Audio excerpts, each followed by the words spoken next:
Yes, sir. Yes, sir. We back. You already know what that means. Yes. Welcome, welcome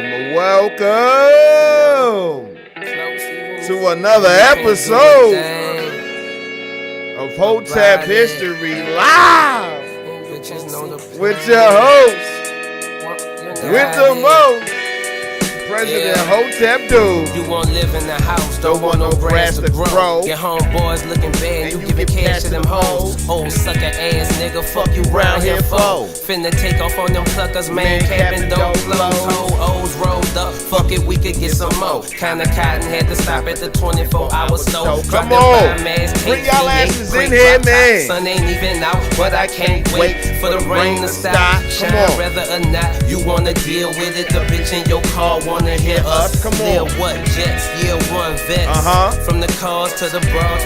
Welcome, ladies and gentlemen. A G is what I am, a J is who I be. You know what I smoke, and you can't see me. No matter where you go, one place will never be. It's close, even if you move right next to me. Bro, a G is what I am, a J is who I be.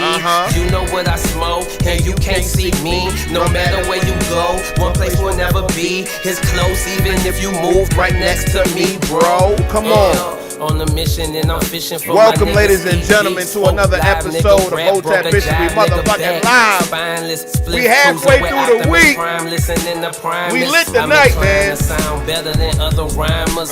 Don't bring them fools around him, he'll make them look clownish. Countach Lambo, shoot like ammo. Through traffic with green trees, I blend in like camo. Flash, show my, where was I when things got hot somewhere cool? Laughing at you, fuck, rolling one, roll two, roll three, loop the beat and light an incense in the booth. Yeah, come on, man. Light these incense. And you can't see me. What's up, no y'all? Where you go, one place you'll never be. Talk to it's me, close, baby. even if you move Come right on. next to me. Bro, a G is what I am, a J is who I be.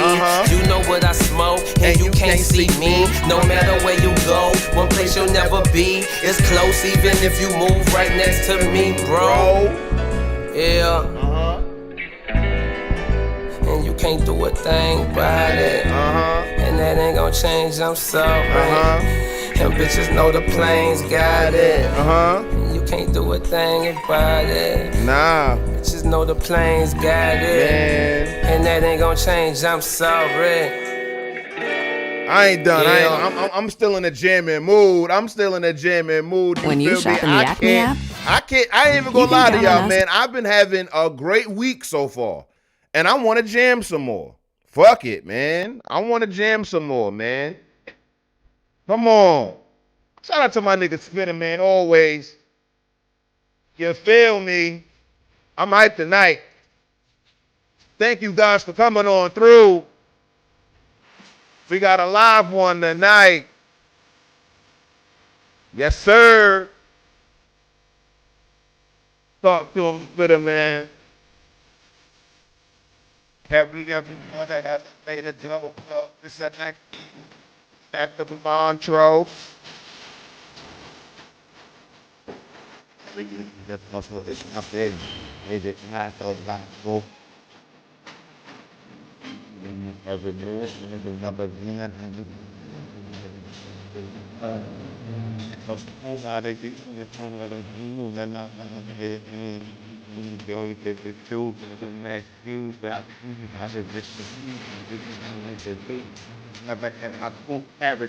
come on! Might as well. You can't have stuff you look over there if you trying to find out that. Yup. Nice work. You just cut this fast, and then this like a sad.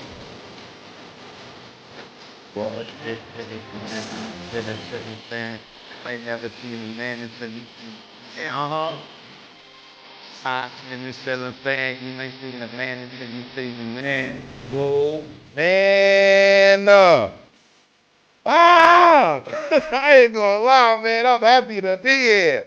Are you? You feel me?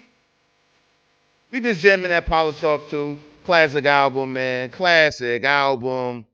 You can't complain. Come on, man. Yeah, we jamming tonight, man. We want to take some time with this. We got a lot to get to. A lot of shit was going on this week. A lot of history to talk about. Extremely hyped, as you can see. Come on, Spinner, talk to him. A yard for my dogs, a crib for my main bitch. I've been a man and I am still stainless. Haters call vapor, inhaling the anguish. Kill these beats, humane fashion, painless. Sell phone my bids to auctions, cop paintings. Gotta one time for Hotep to stand.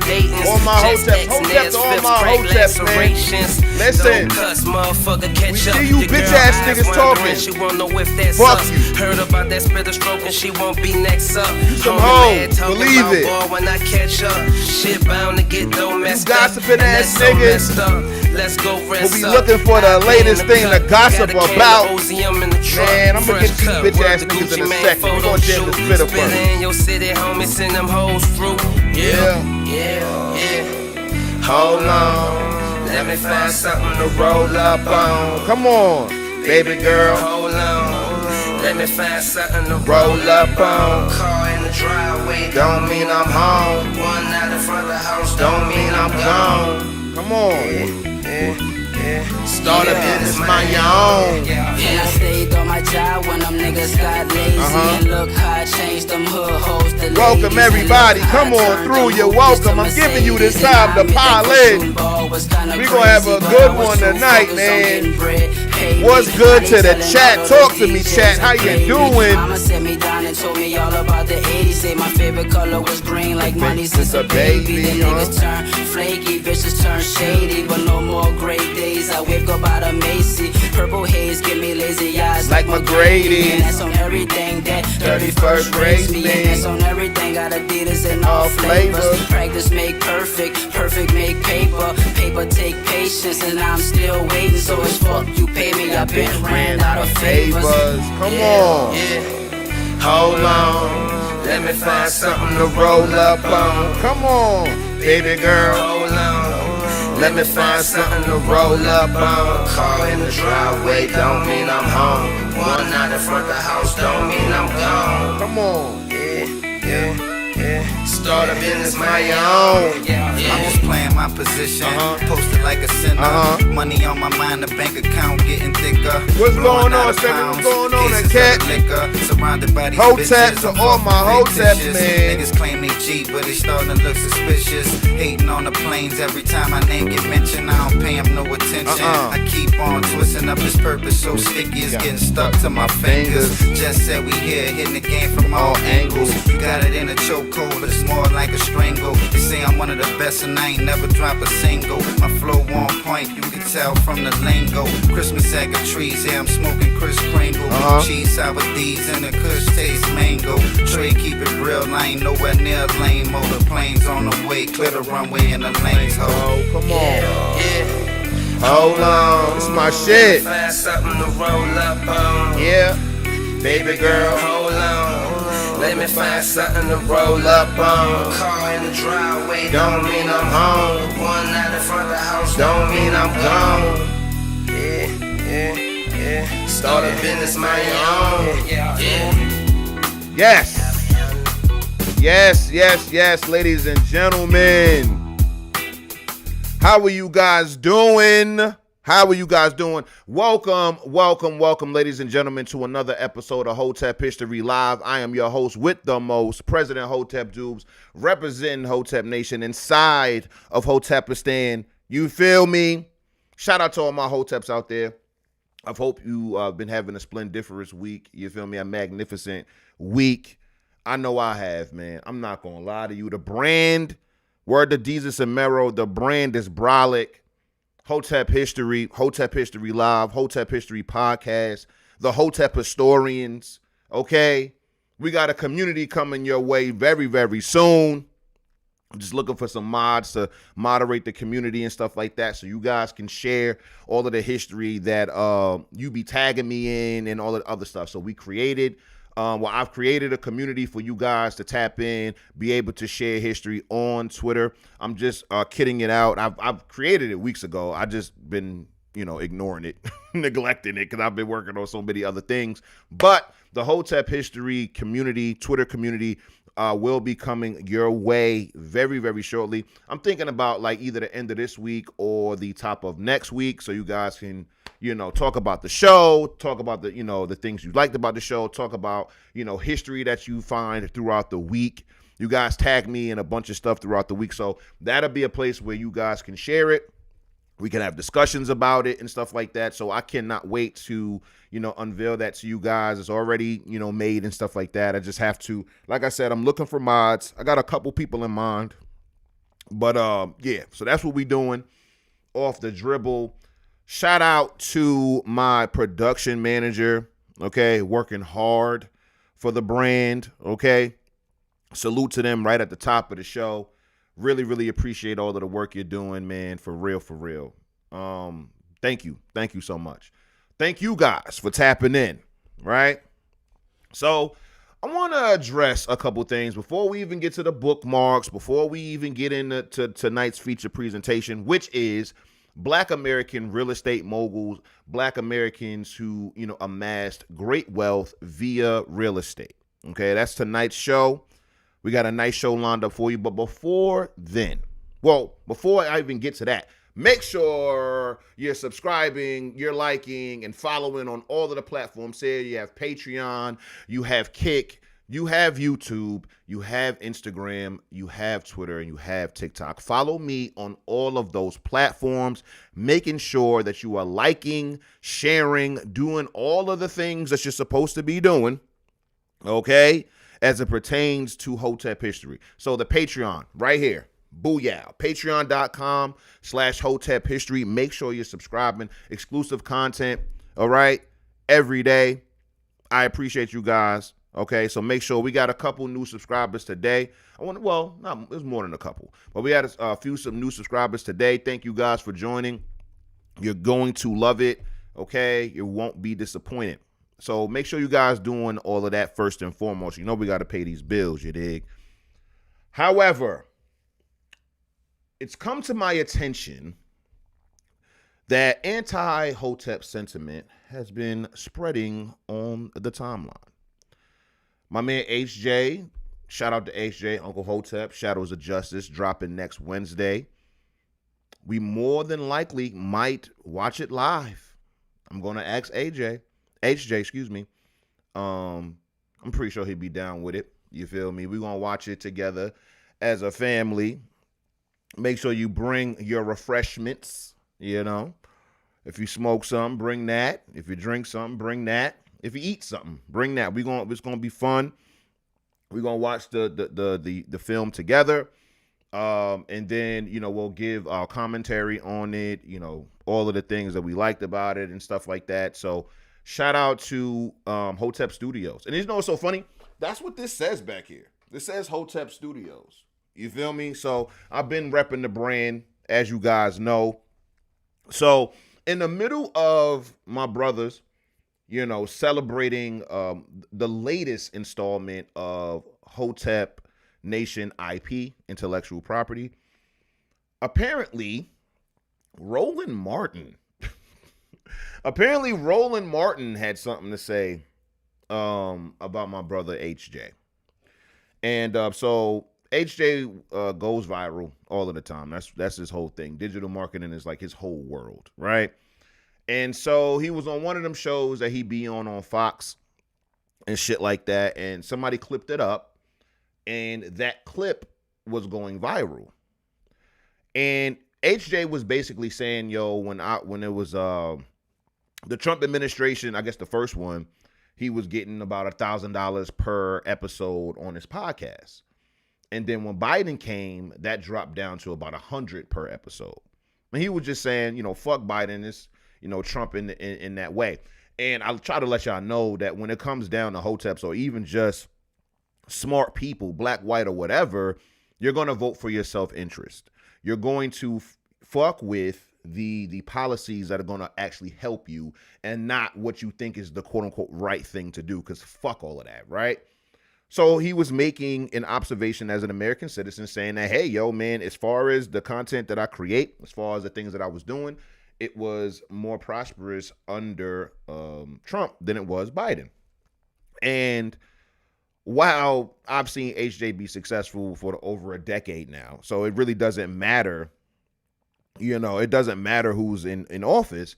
But when asked, we're going to make a comparison. So Roland Martin rolls his fat ass, onto the timeline and asks, who is this dumbass?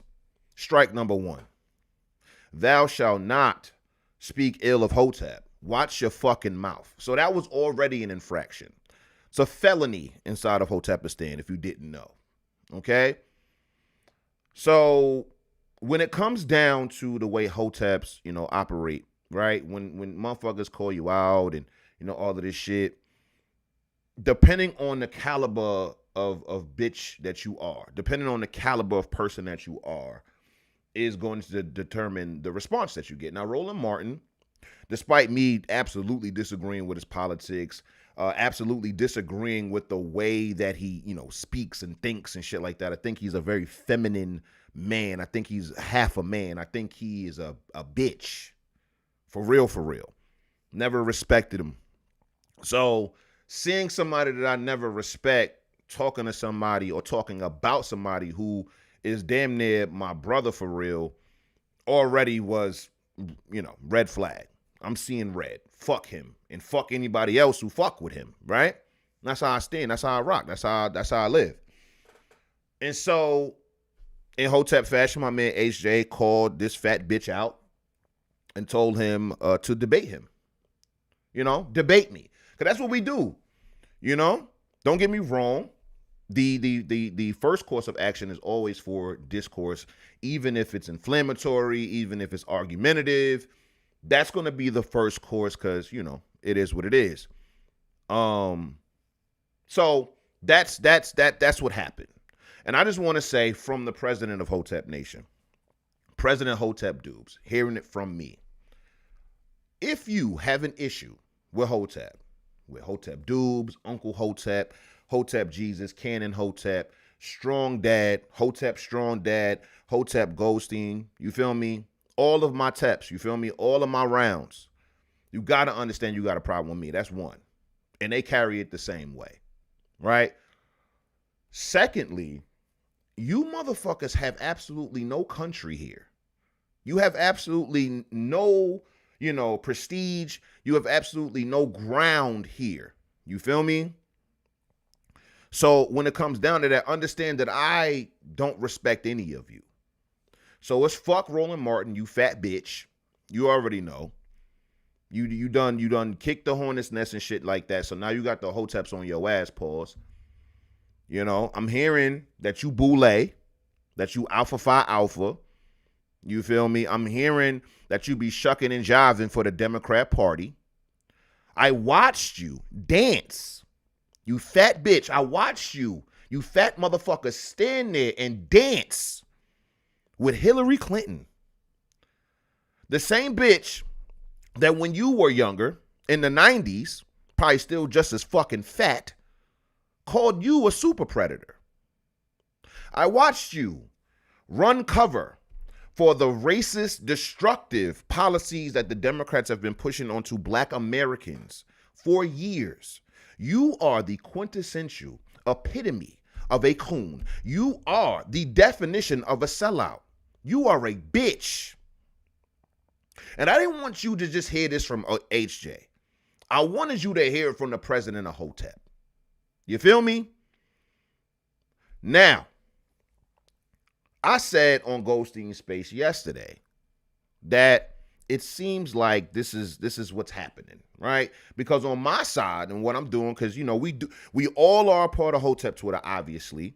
We all are a part of Hotep Nation, but we go out and do different things. HJ does the social political commentary. He does, digital marketing. He gets into, the esoteric stuff. He gets into African history versus like European history. He's a scholar and a gentleman in his own right. Same thing for Cannon. Cannon does the firearm stuff, social commentary, political commentary. Goldstein, similar, right? Strong Dad, he does all his fitness stuff. You feel me? We all have our own lanes, and we don't really, we don't clog anybody's lane. We'll jump in the car. I'll jump in the HJ car when I go to his show. He'll come in, jump in my car when he come over here. Stuff like that. We always go on fellowship as Hoteps. But in my side and in my lane and what I'm doing, y'all know I teach Black American history. The socioeconomic, socio-political history of Black Americans. Okay? And the things that the ancestors were able to do, create, maintain, and sustain through their own will, ingenuity, skill, okay? And ambition and perseverance. That's what we do. We highlight the ancestors over here. So when you come over to the Hoteps, you're gonna be fed, okay? Every day. Okay, every day the Hoteps got something going on. Every day. We're leaving our mark as we live and breathe right now. And there's some gossiping ass niggas. There's a bunch of niggas that come from the tree of Joe Budden. Shout out to Joe Budden. You feel me? It's a bunch of little, like, fledgling podcasters and gossip rags run by men who've gotten their influence or have gotten their start by reporting on gossip in the Joe Budden world. And these guys, and this one guy in particular, he'll never get, a shout out from me just because he, his body is not, like, his body of work, what he does is really not, worthy of that. But me kicking his back in, he's worthy of that. Because he took it upon himself to speak disparagingly about Hotep. And I didn't like that. I didn't like that. So, I DM'd son. You feel me? Called him and all of that. And I thought we talked like men. It started with, the DMs are telling him like, yo, son, I'm not jacking that, pause, and all of that. Call him. We on the horn, pause, and, he like, nah, Hotep, it ain't like that. It's no disrespect. I don't think you fake. But I got a problem with you having white Hoteps. I got a problem with the idea of you, of the concept of white Hoteps. And I'm like, well, why? You know what I'm saying? Not that, that is ever going to change anything, but why? Then he goes into this whole soliloquy about, like, history and shit like that. And as somebody who studies history, he was already off the mark. He was talking about infiltration and shit like that. And I'm just like, that's not how infiltration works, nigga. Told him that. That's not how infiltration works. If you look at all of the people that were able to infiltrate Black American organizations, like a William O'Neill, okay, that rat, that sellout, he was Black. You know why?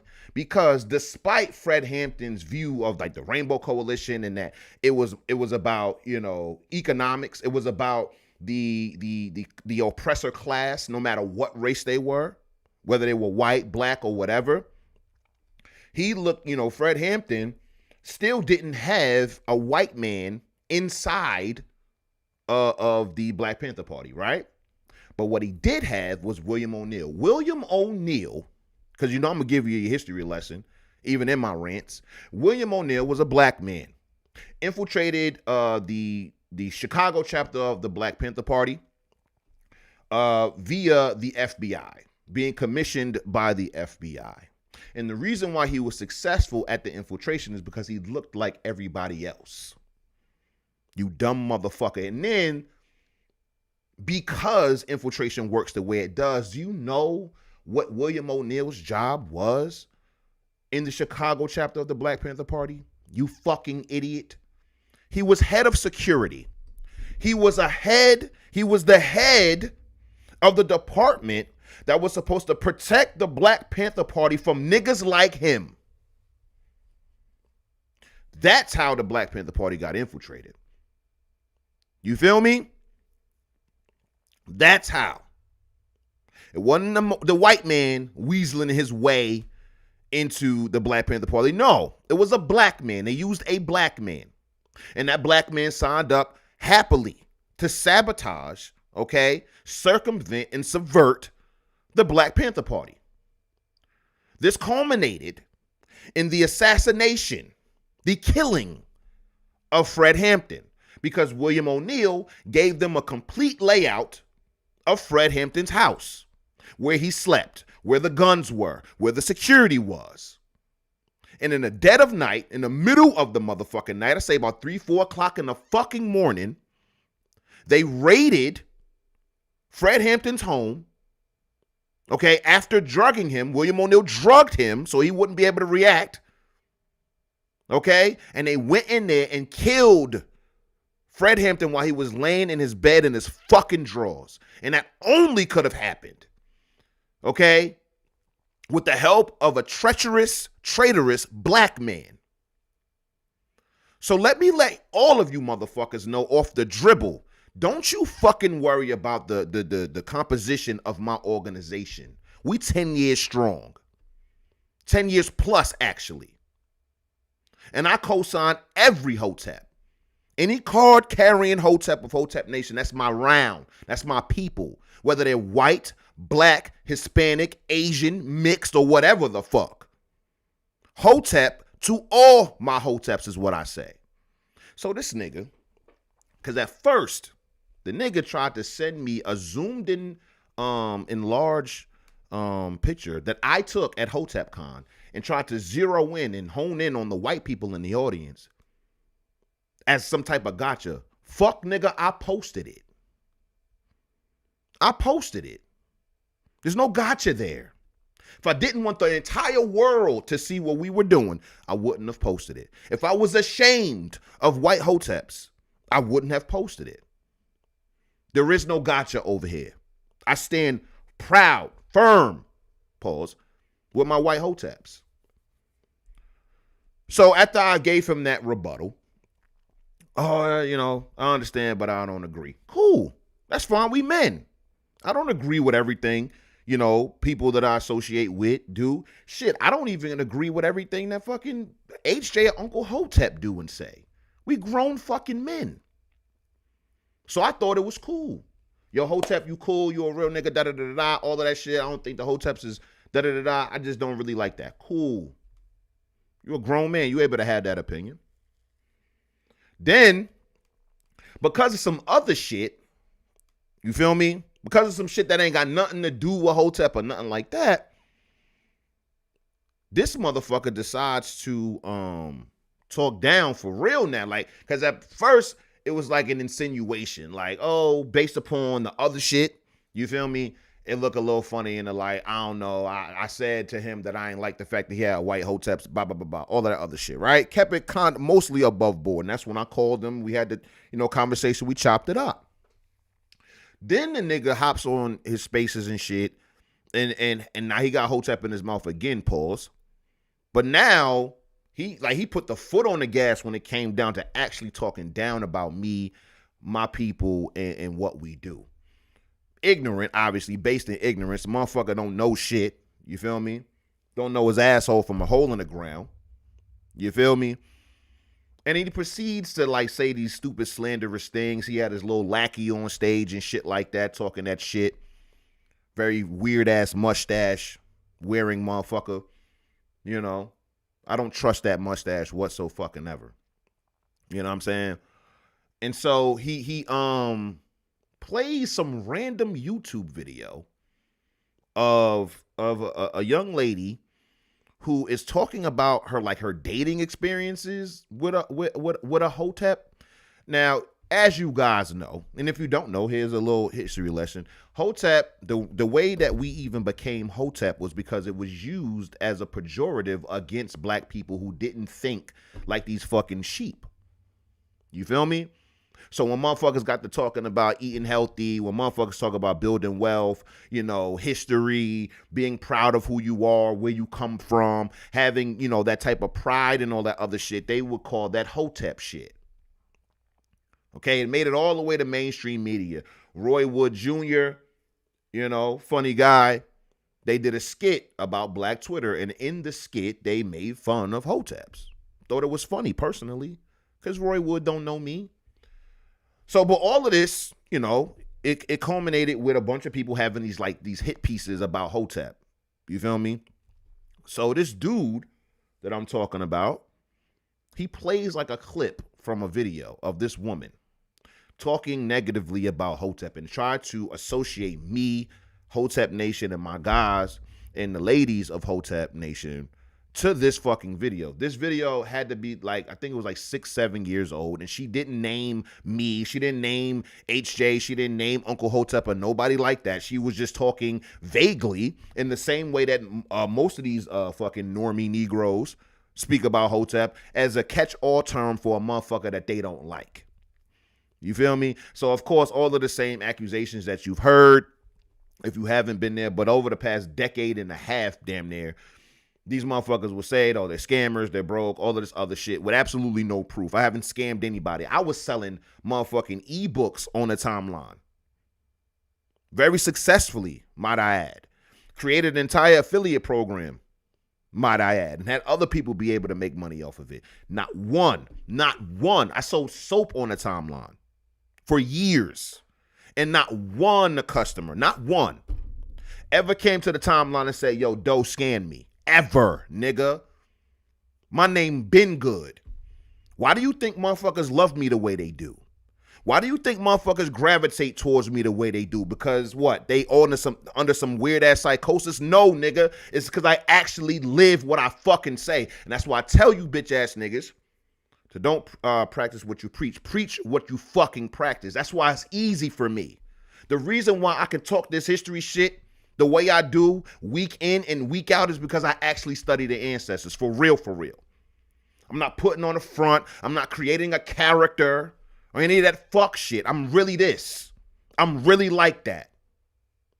So, here's my message to you, because I'm pretty sure one of your fucking gay-ass lackeys is going to clip this up and send it to you, and I hope you get it. You feel me? But understand, get your name up, I'll say your name. See, Roland Martin, cooning as he is, he cooned his way to recognition. Okay? You're a nigga who gossips for a living, gang. You talk about other people's lives. You gossip. That's what you do. You could never be Hotep, nigga. Because we don't do that. We don't run after other motherfuckers' lives. Definitely not in a way to bring salacious content to the timeline. Definitely not to fucking gossip about other men. Definitely not trying to pry into the relationships of celebrities like you Tasha K or somebody, or Milagro. You feel me? You niggas OGs is Wendy Williams. That's where you get your motherfucking your game from. Wendy fucking Williams, a woman who dedicated her life, and of course it's not that bad because she's a fucking woman, but dedicated her life, created an entire platform talking about other motherfuckers. And that's what the fuck you are. Look at your life. Look around you, gang. Okay, not to mention you another one of them fake Christians. Let me tell y'all something. This motherfucker asked me, and this is how I know I'm really that. Because after we had that first fucking phone call and shit like that, I thought everything was cool, right? The nigga DMs me and asked me about Black history after the call. He asked me about how, because he one of them fake Christians, so he asked me about the history of the Black church and how they were, helping Black Americans and shit like that via the money that the church would get from their parishioners and their congregation and stuff. And this nigga asked me, hey, yo, Hotep, what was that you was talking about when it came down to the Black church, using the tithes and offering to help Black Americans? Do y'all know this nigga spelled tithes as far as tithing? Tides, like a ocean's tide. Okay? This is who we're fucking dealing with. A nigga who's supposedly in the church who can't even spell tithe.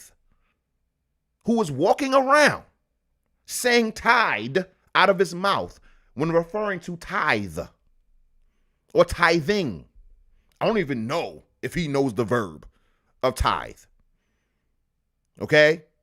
So this is the level of nigga that we dealing with. Listen, I don't go around making enemies and shit like that. That's not really my bag. Not really something that I'm interested in at all.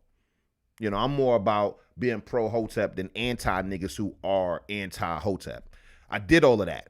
I done fought with the best of them All of your favorites. I already debated them. I already did all of that. That's the reason why my name is as good as it is. That's why you'll have the King Randalls, the Maj Therese, the 19 Keys, and all these other, more prominent men on the timeline or in, in the world fuck with me. I'm co-signed by real people who do work on the ground. And they fuck with me. They fuck with what I do. I co-founded Hotep Nation, nigga. I'm not some lackey. You understand? I'm really the president of Hotep Nation 10 years running, fuck, nigga. There are leagues of people who fuck with me for real, for real. You feel me? So, that is the reason why you haven't reached the level for me to actually say your name.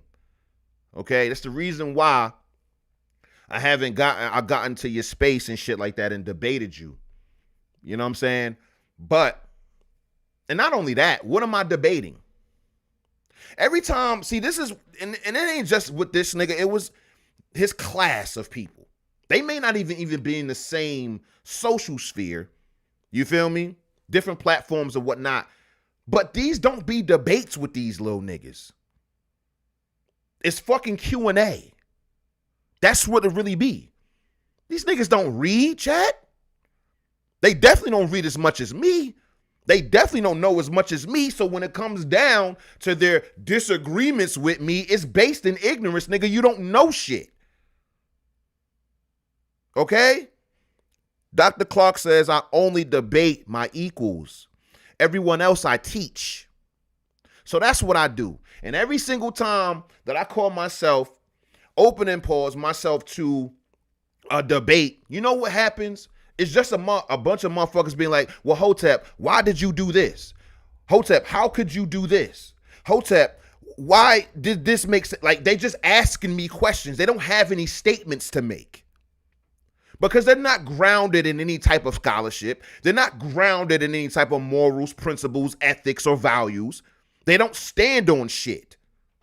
They sway with the wind. Their morals, their principles, their ethics, all of that shit is swayed with the wind. If these niggas came up against the type of people that I came up against who was like, yo, Hotep dudes, we'll give you 5 figures, 6 figures to say the shit that we want you to say. And me being the G that I am, saying, nah, I'm cool. You niggas would have folded. You bitch ass niggas would have folded. You would have turned into William O'Neill overnight. Fuck, nigga. So while you over there still thinking this game is about black and white, you fucking idiot. While you still thinking racism is the premier issue among black Americans, fuck, nigga. I'm over here talking about economic empowerment via the ancestors. I'm over here talking about land ownership via the ancestors. I'm over here talking about taking control of your fucking neighborhoods via the ancestors and what they were able to do while they were going through the most racism. Fuck, nigga. You niggas are not like that. You're gossip girls. You're a bunch of bitches, and that's the reason why I'm like, yo, there gotta be something in the air that these bitch ass motherfuckers is getting their shit off. Cause we got Roland Martin running his motherfucking mouth randomly now. And then before that, I had this corny ass nigga speaking my name and speaking Hotep. Nigga supposed to be a deacon and can't even spell ties. Nigga supposed to be a deacon running a gossip rag and got the nerve to pray at the end of the spaces. Dear Heavenly Father. These be the same Christians who just ignore the fact that God says he don't fuck with you if you lukewarm. Spit you out. You're going to hell, gang. No matter how many prayers you put at the end of your spaces, no matter how many times you go to church every Sunday, no matter how many Bible verses you put on the timeline, you're going to hell, nigga. Fire and brimstone. The Bible that you're supposed to be reading on a daily basis tells you that. And if y'all was really like that, real Bible thumpers, shout out to the real Bible thumpers out there. And I ain't asking or judging and saying that you got to be perfect, but you plan on gossiping every morning. You plan on spreading mess. You plan on that. You look forward to it and got the nerve to try to sanctify that bullshit with a prayer at the end. You motherfuckers is not like that. I'm one of the last vestige of real niggas left. It's millions of us. Don't get it fucked up. But it got cut off after 89. So shout out if you one of the niggas that was born after 89 that was able to make the cut. But you bitch ass niggas who grew up in the 90s and was feminized because you wasn't raised by your pops. You wasn't raised by real men, stand-up men. You was raised by a bunch of feminine ass niggas parading around like gangsters. Destroying themselves and each other. Calling themselves real niggas. For all of the hood shit and street shit that I did, you know them niggas are the least influential in my life? All of the niggas that I was running and gunning with. They don't hold that much weight. You know who got that much weight in my life? Nigga, Have. Who told my little ass to get the fuck in the store. You not about to be doing all of that shit today. Get a goddamn a piece of work ethic in you. Those are the niggas who I hold high and shit like that. The niggas that I was running with, those is my niggas. I love them. And I wish nothing but the best. But y'all have never heard me publicly speak or brag about committing crime despite all of the ones that I committed. It was degenerate. It was backwards and self-destructive. And I thank God that I, saw my way out of it with his help. Motherfuckers get to bragging about all of the gang ties they have and all this other gay shit. Nigga, I sat down with real big homies and told them niggas to they face. I asked this. Big homie. Big Brim. They having a holiday and all of that. I asked them like, yo, listen. You got the VVS's on. You got the Benz outside. You got a bunch of little niggas under your command. If you needed to get up $100,000 right now, I was surrounded by at least 200 bloods. At the table, smoking a spliff and drinking Henny with they big homies. And I asked them, yo, if you needed to get up $100,000 right now, how long would it take? That nigga looked around the room. He said about 30, 45 seconds. And you know what I proceeded to do? In the club with a bunch of bloods talking to the big homies. Like, yo, you know you wasting potential, right? These little niggas hang on every word that you say. You can tell these little niggas to get into options trading. You can tell them to get into trades. You can tell them to go to fucking school and get a degree that's going to pay them. You can tell them that you going to buy some real estate property and have them run a business out of it. You got all of this influence, money, and power, and you wasting it. Niggas like you, gang, you would have been sucking dick. You would have been in there like, oh my God, look at your diamonds. Da-da-da. You would have been fanned out. I'm over here preaching Hotep, nigga, in the club, smoking and drinking with a bunch of gangsters and telling them niggas about group economics. Real gangsters. I didn't go in there faking the funk. I didn't go in there acting like I was gangster. I didn't go in there making it seem like I was cool with the crime and the self-destruction. No. Hey, man, listen. I understand that, the ghetto is what it is. Right? I understand that you've been operating in a particular way for however many years. However, there's opportunities outside of selling weed, gang. There's opportunities outside of having bricks of cocaine, gang. You can get into a bunch of real shit. Get into a bunch of real shit. You feel me? And I told them exactly what they could do with the money. You know what them niggas said to me? You real for that, though. Dap me up. You right. You right. Because they around a bunch of yes men anyway. They ain't getting told no. They not getting no pushback off of the shit that they saying. And they know I'm not no gangbanger. So I ain't got no fucking dog in the fight. I just see wasted group economics. This is what, 2023? We in Harlem with a bunch of bloods celebrating all that other shit. I was invited. You feel me? And in the midst of all of that, I'm preaching that Hotep shit. Pushing the message.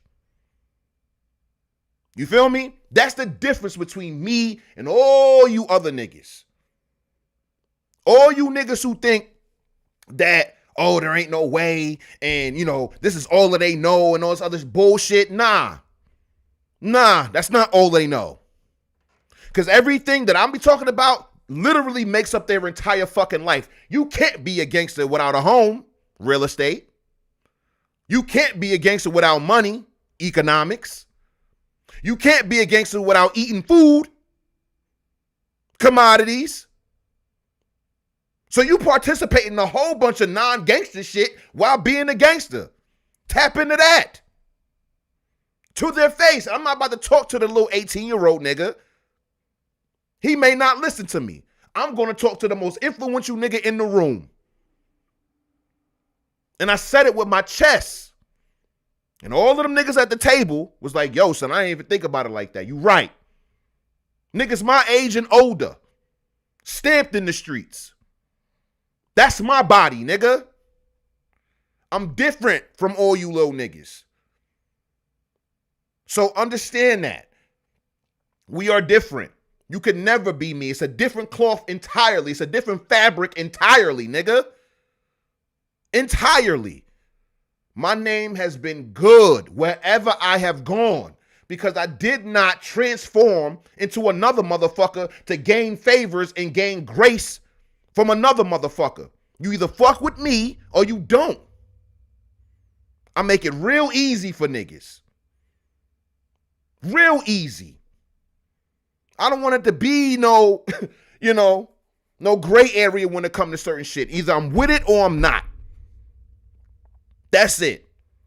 And I'm not about to sit here and tell you niggas on the live streams, on the spaces and all of that shit, how I'm against degeneracy, how I'm against crime, how I'm against self-destruction, how I'm against all of this anti-black sentiment that has been permeated inside Black America, and then go where the self-destruction is and then be like, oh, I'm okay with this.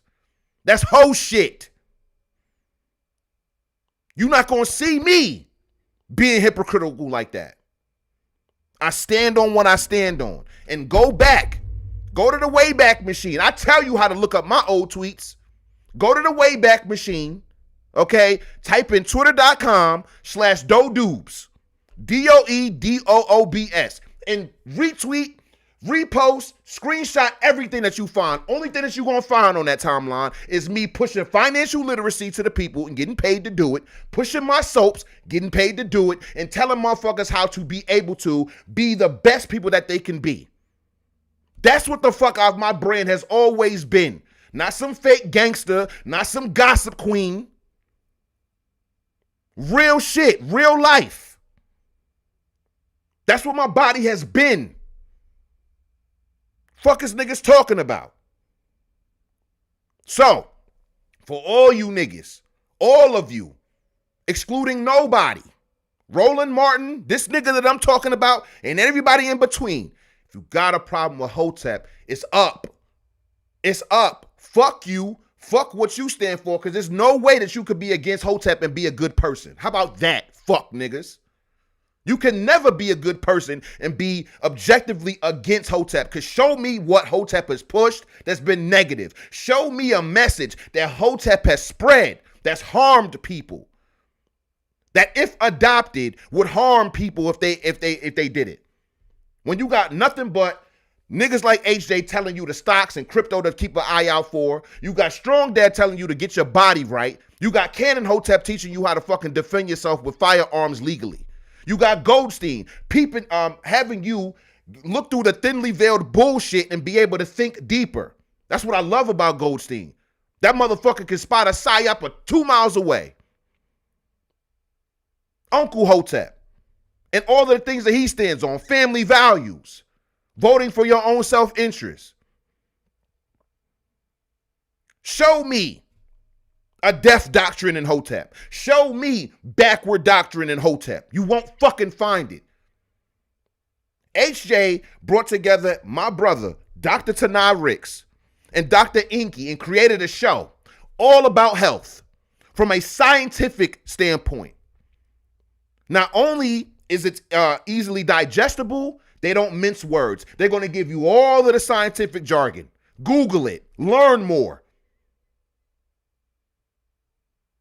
Show me where Hotep is harming people, when you got gossip queens looking to ruin people's reputation and lives based upon the rumors being spread online. Grown men. Show me where I've engaged in that. The closest you'll see me engage in anything like that is when I'm on my brother Rashad's platform. Shout out to things of that nature. Okay? We'll talk about, certain things going on the timeline and shit like that. But you will never have heard me talking about, girl, I think he cheating on his lady and da-da-da-da. You feel me? Because that's gay. That's gay to me. That's homo. And I don't get into that. I don't. There's a line that these motherfuckers be crossing that I just will never, ever be able to understand. And I don't want to understand. We different. So keep y'all bitch asses over there. I'll stay being the real Hotep nigga that I've been. And that's just what it is. So I just needed to get that off. So all your little minions or whatever, because I put this on the timeline. Somebody might click this in here that I'm talking. They'll know that I'm talking about you, nigga. Straight up. Stop gossiping about other motherfuckers and get your own shit. If you are going to talk about other motherfuckers, make sure that you are talking about motherfuckers that people should be, emulating their lives after, like I do, nigga. That's what we do here every Monday, Wednesday, and Friday. We talk about the ancestors that you should be copycatting. One of my big homies, Starkey. Shout out to Starkey. He says, being a copycat ain't wrong if you copy the right cat. Stuck with me. He said it to me years ago. In my early 20s or mid 20s. You know what I'm saying? Said being a copycat is not wrong with being a copycat as long as you copy the right cat. So when I'm showing you all of these people, men and women, 110, 150, 80, 90 years ago, copy their shit. Tonight, we talking about real estate moguls. Copy their shit. Talk about them. You ain't hear me gossiping about the ancestors, nigga. And we be in the archives. We be all in the ancestors' business. And we still keep it a level that's just clearly we just having commentary on the story in the newspaper. And we going to get to it. We got some newspapers to get to. I ain't going to lie. We got a full show tonight. Hopefully I ain't spend too much time. But listen, I had to let these motherfuckers know. However, I got to take a quick little intermission real quick. So let's see. Let's do this. Since tonight's episode is about real estate, let's get into this song right here by my nigga Spitter and Dom Kennedy called Real Estates. You feel me? And I'll be right back, man. I'll be right back. And I'll read the chat when I get back, y'all. Leave the comments. I'll be back. Don't worry. We here tonight.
Put my nigga spit up.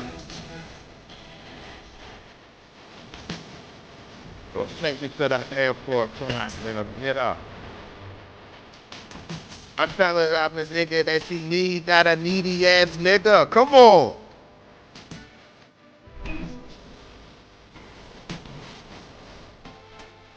I'm in thriller, but I'm not a dope dealer.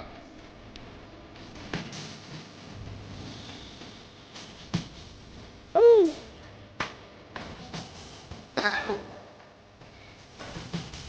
Uh-huh. Hey. The thing.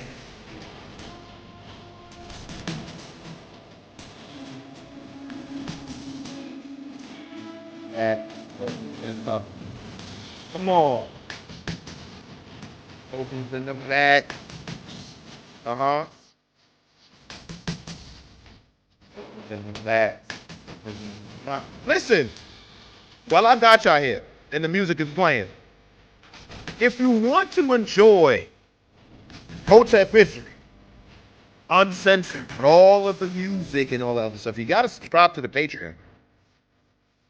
You gotta subscribe to the Patreon, because on the playback you won't be able to hear it live on YouTube and all of that other shit. But on the playback, I gotta erase all of them songs and shit. I don't even know how the videos look or sound without the music. I'm in my zone. We done played like 4 spitter songs, and all of them shits is gonna be deleted off of the YouTube playback. So you might as well subscribe to the Patreon.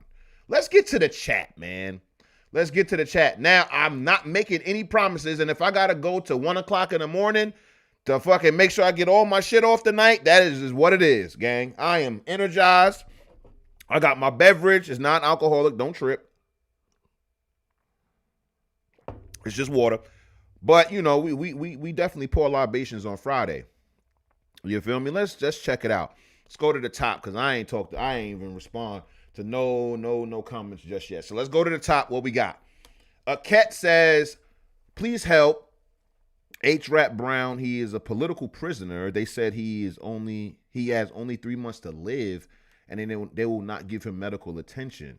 What? H. Brown. Oh, Jamil Abdullah Almin. Okay.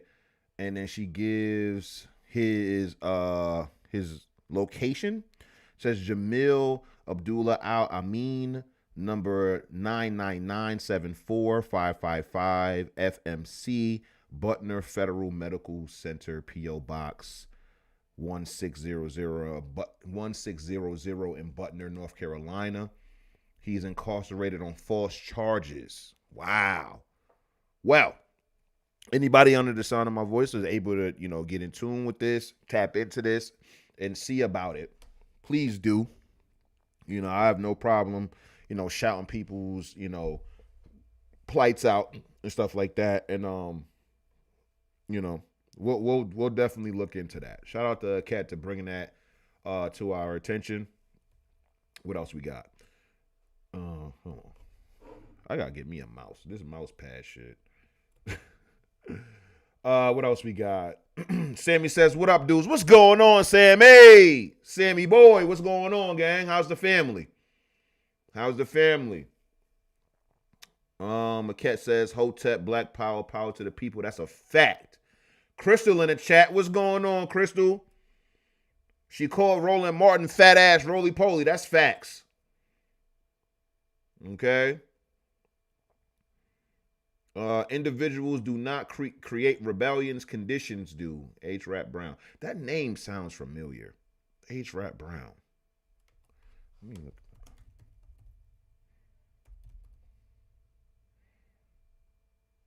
Yeah. I do. Okay.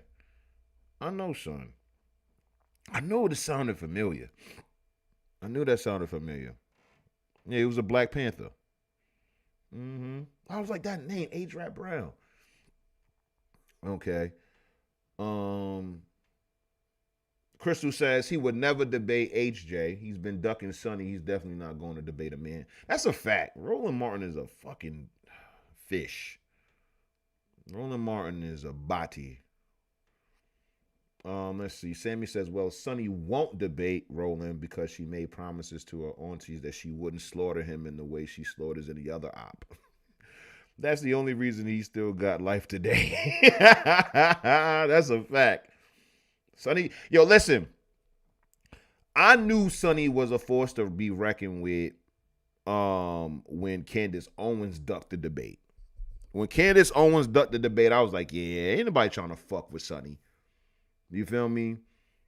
When it come to HJ, I seen people duck debates with him too. You feel me? And it's like the person that I was talking about, there's really nothing to debate. White Hoteps? That's what you want me to debate? We could.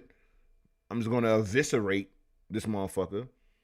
Because the thing is, because I center, Black Americans specifically, it will come across like I have some type of anti-white sentiment, but I don't.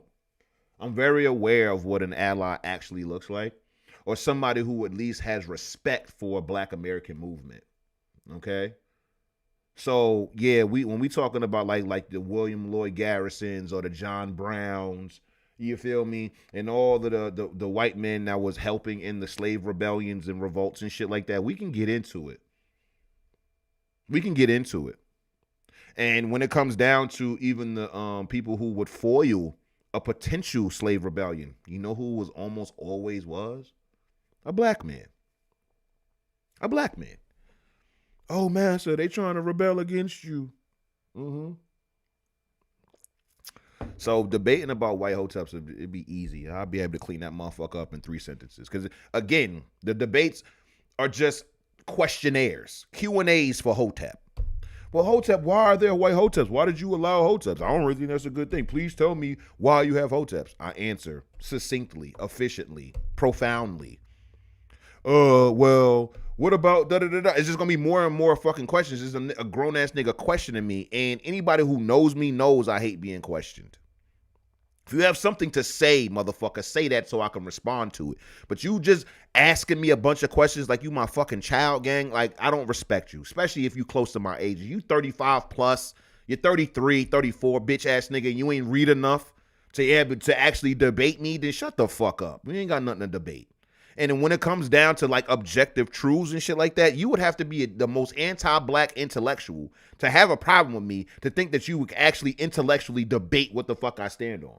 Please tell me, show me the Black American scholar that's going to say group economics is bad, because he's a fucking fraud. Show me a Black American scholar that's going to say eating right, growing your own food, owning your own land, and being able to, be the master of your own fucking destiny. Tell me anybody. Show me anybody. And I guarantee you I'll show you a coon. So, ain't no debating Hotep dudes, gang. Like I told y'all motherfuckers, if you don't like what I got to say, you just don't like black people. You just don't like historical black people, because that's all I do. I put my little 21st century spin on this shit, but all I'm doing is just repeating word for word damn near what the ancestors say. So if you're not even debating me, you'll be debating ancestors, the Black Americans who made it so for you to be a gossiping ass bitch on the fucking timeline instead of actually working in a goddamn coal yard somewhere. You understand? It's those people that I stand on the shoulders of. Not you niggas, not you contemporary Negroes, not you new blacks. Fuck is you talking about? Can't debate me. Like, you can't ban the snowman, you can't debate Hotep, nigga. You can't debate the dubes. Fuck ass niggas. Let's see. Oh no, not misspelling the Taj. Yes, Crystal. Misspelled Taj. He's supposed to be the deacon in the church. Gossiping online daily. Okay? Gossiping online, but he's supposedly the deacon of the church, and he can't even spell Taj. I learned how to spell Taj when I was like 6. 30 years ago, I learned how to spell that goddamn word. I shouldn't say goddamn. But 30 years ago, I learned how to spell that word. Disgraceful. Sammy says, there's certain folks like that I can't take serious. Absolutely not. If you don't take time to learn the Bible verse you claim to debunk, it's hard to think you're arguing in good faith. They don't argue in good faith, Sammy. They're not even arguing. They're just rambling. They're babbling. Bumbling idiots. That's it. Bumbling idiots. Sammy says, dudes cut from a different cloth. That's a fact. That's a fact. There's Egyptian cotton over here. Bitch ass nigga. You polyester niggas couldn't understand. You ain't never felt no shit like this before. You ain't been around no motherfuckers like this before. The niggas that you've been around have had a polyester, plastic blend. Okay? It's silk over here, nigga. It's Egyptian cotton over here. 5,000 thread count over here. Good cloth. Good cloth. Jason says, worst thing to be told, you have so much potential, you're wasting your potential on pointless things. That's a fact. That's a fact. Now, did that change their lives? I don't know. All I know is that I'm not going to lie, okay? I'm not going to lie to make a motherfucker feel good. You asked me a question. You feel me? I answered your question. So now I have a follow-up question. Hey, man, if you needed to get $100,000 up right now, how long would it take? That man told me 30 to 45 seconds. What? And you ain't got no real estate holdings? You don't own no land nowhere? You can get 100,000 up in 30 to 45 seconds, but you ain't got no assets? No, gang. No. Sorry. Even the ancestral criminals did better than that. What episode was that when we were learning about, was it the True Crime Part 2? When we were learning about how Chicago hasn't had a Republican mayor since 1927, and when they did, the local gangsters or one particular large figure in the underworld had that mayor in his back pocket, a white mayor, by the way. And the mayor was like, nah, we're not going to raid none of his shit. We're going to keep him cool. Even then, these gangsters had real estate holdings. Even then, they had assets. 1920 black American gangsters had more financial literacy than the black gangsters of today. So you're not even doing the gangster thing right. All of that money got one lawyer between the 50 of y'all. Come on, man. Don't get me started. Sammy says, you could revert the game back to the original purpose. Listen, man, that was the entire point. The original purpose was to proliferate and protect black American communities. Black American communities, that's what it was about. You had a bunch of domestic terrorism coming from, other neighborhoods, Italian, Jewish, Anglo, Asian, Hispanic, all of these different neighborhoods and shit like that, terrorizing black American neighborhoods. So these people created these groups all throughout Chicago, all throughout Los Angeles and California, period, but LA, Chicago, New York, right? Miami, all of these different places. They are creating these groups to protect their families, protect their communities. It wasn't to put the gun on each other. And then a whole bunch of bullshit happened in between that. I told y'all that the divide really started in the late 60s going into the 70s. And a lot of these gangs were like offshoots, or they modeled their organization after the Black Panther Party and stuff like that. And so when it came, then drugs got involved, right? Whether using or selling it, and it obviously, fucked it up. Obviously now turf and territory are now more and more important. Warring over that turf and territory became more and more prevalent, and it devolved into the nonsense that we see, in the late 80s going into the 90s and 2000s, right? So that's a brief little history of it. I might do a whole episode on it. Who knows? I know I'm not really that interested in Black American history after like 1968. You know what I'm saying? But I'll dabble into it. I ain't gonna lie, man. Like I tell y'all, that happened organically. It just happened organically. I'm reading all of this material from the 19th century. I'm talking about early 19th century. Okay, late 18th century. We talking about the 1700s, 1800s. But all of this Black American progress has happened while slavery is going on and all of that shit. After slavery was abolished. And I'm just seeing all of this ingenuity, all of this, intentionality when it comes down to Black American progress by Black Americans. Okay? Black Americans freed themselves from slavery. That's the type of will that they have. You understand? And once you get to this 1965, 1964-ish, that's going to really start it. I mean, the 50s, you had some commie shit, you had some Marxist shit.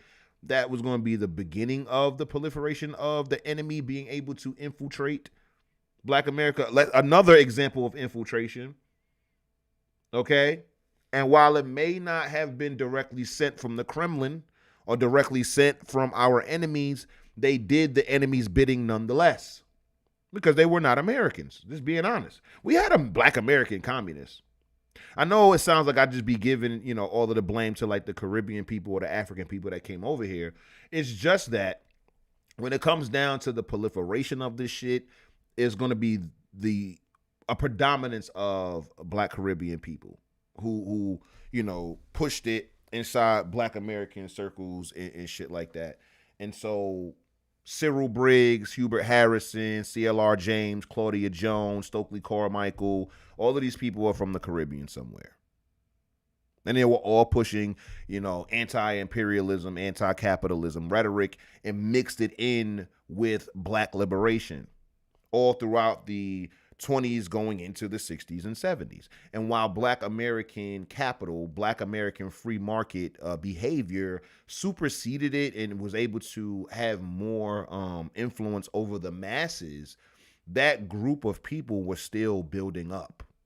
And then we reach this point in American history where so much was happening at one time. Okay, you got the hippie movement and the free love shit. So everybody's, freak fur is flying. You have Vietnam War. You have the Civil Rights era. You have the presidency, right? John F. Kennedy being assassinated. You have all of this shit. Martin Luther King then gets assassinated. Malcolm X gets assassinated. Like all of this shit is happening at one time. And the people who were like kind of on the fringes of Black American society now have a larger microphone. Now they have a larger audience because now everything is in disarray and now everybody is looking for some type of solution. And who better than the loud, proud, gun-toting Black Panther Party, who are saying like, yo, the reason why all of this shit is happening, all of this shit that you don't like, the racism, the oppression, all of that shit that you're seeing is because of capitalism and racism. And as a matter of fact, they didn't even just say racism. They said capitalism is racism. That's how they framed it. So imagine you 19 years old in 1968 and you got all of these influential, cool, like we can't take away from the aesthetic of the Black Panther Party. If they were a bunch of niggas walking around in suits and shit like that, I don't think they would have been able to grab the public's attention the way they did. But because they had this uniform, black berets, black dark shades, shotgun in hand, rifle in hand, black leather jacket, militant, that was the uniform. If you were 19, 18, 17 years old, that is going to be way more attractive than an old nigga in his 40s going into his 50s or his 30s going into his 40s like a nigga like me, you feel me, right, who thinks like me and all the other shit, but in a suit, right? No, I want to listen to the nigga with the gun in his hand with the shades on and the fly-ass fucking uniform. That's what kids are, like, that's how kids are attracted to shit. You feel me? So when it comes down to that shit, we all ears. We want to follow what the Black Panthers are doing. Not to mention all of the things that they were doing positively on the ground for Black Americans. They feeding babies every morning for school. They got an ambulance service. They have a service to where they will patrol the police. Anytime that they seen the police pull somebody over, you know what I'm saying? They pulled over behind them to make sure everything was above board. So the group that's feeding you, that's clothing you, that's giving you medical attention in a time where motherfuckers didn't give a fuck about your health, the Black Panther Party is standing in the gap for all of those things. Yeah, I'm going to listen to them.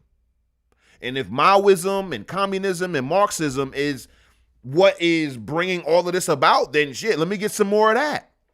Because they don't know where that shit comes from. They don't know that this ideology is coming from the enemy who is trying to destroy America from within using black plight, using black American issues, okay, to be able to push their agenda. They're only worrying about their babies eating breakfast, and I'm not mad at them for that. You can't be mad at them for that.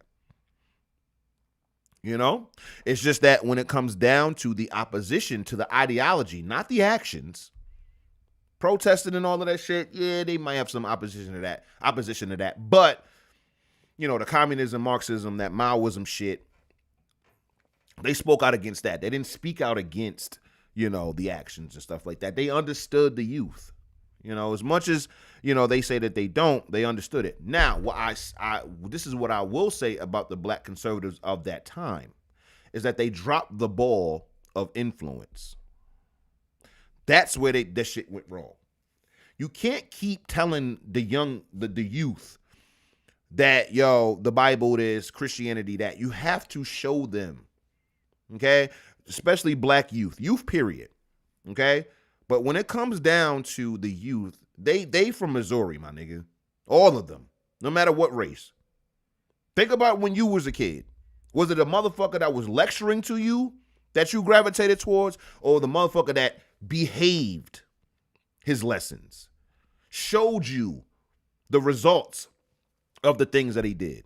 I told y'all the story, right? I'll tell you again. I got into selling drugs as a kid because one of my big homies and shit, right? Nigga was like 18, 19 years old. I was like 13. Right? He was the older brother of my friend. But I fucked with him because I was like his size. I've always been a big dude. And so he had, you know, had that love for me and shit like that. And I remember, I wasn't selling drugs at this time. You feel me? But I remember, yo, I was walking to school. It was cold as hell. I'll never forget it. It was cold as hell outside. And I'm walking to school and I see him, you know what I'm saying, in the street. Like, he walking and shit like that. And so I'm like, yo, what's going on, fam? This motherfucker, I'm like, yo, what you getting into? He's like, nah, I'm just about to go do a pickup and shit like that. I'm about to go, you know, go to work. I'm like, all right, cool. So this motherfucker opened up his duffel bag that he had, you know, on his shoulder and shit. This nigga opened up the shit.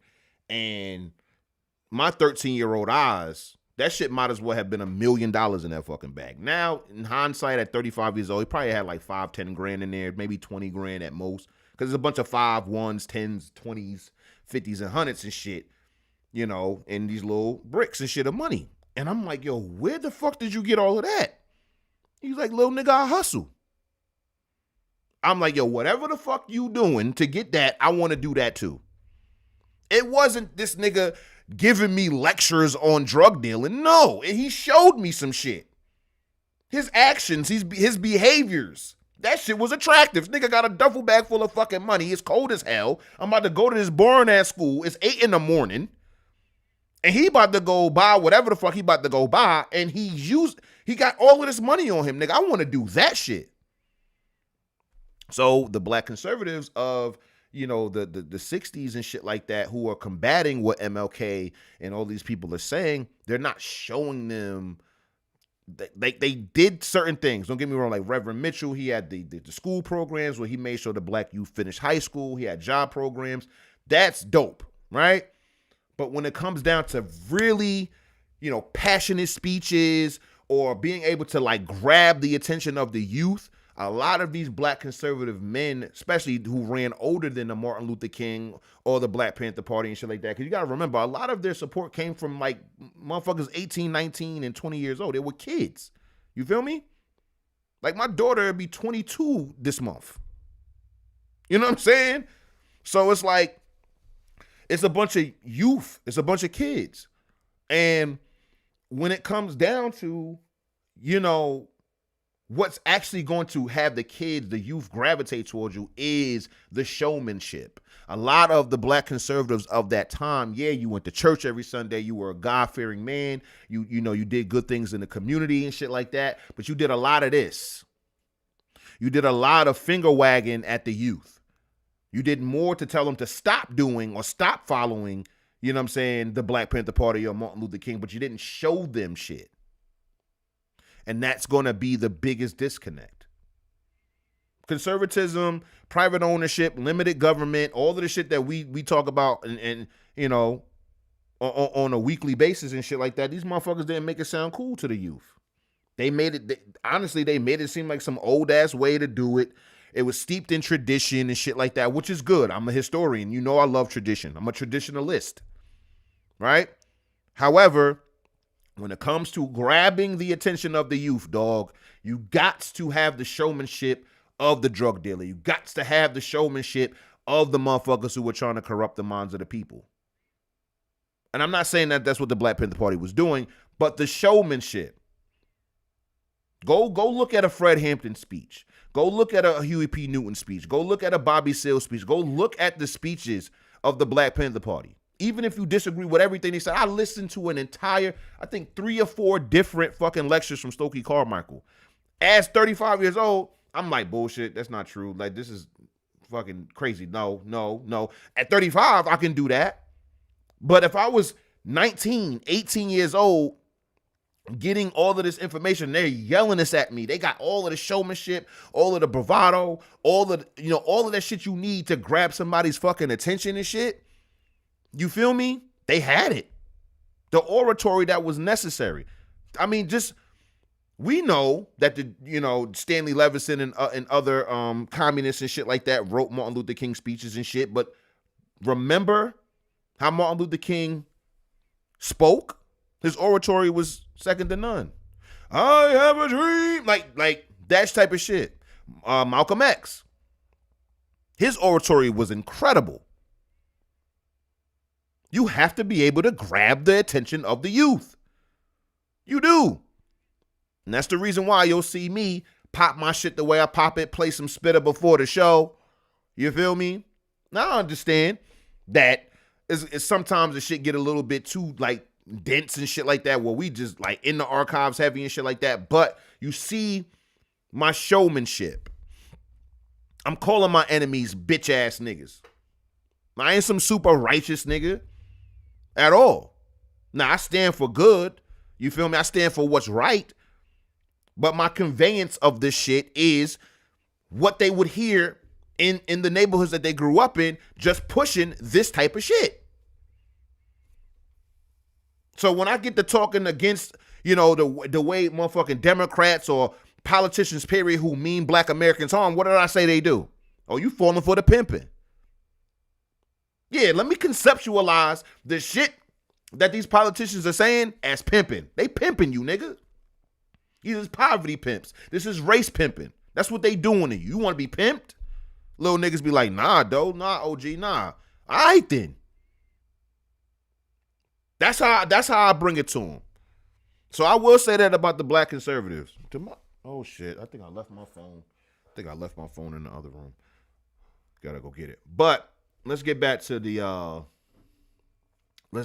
chat.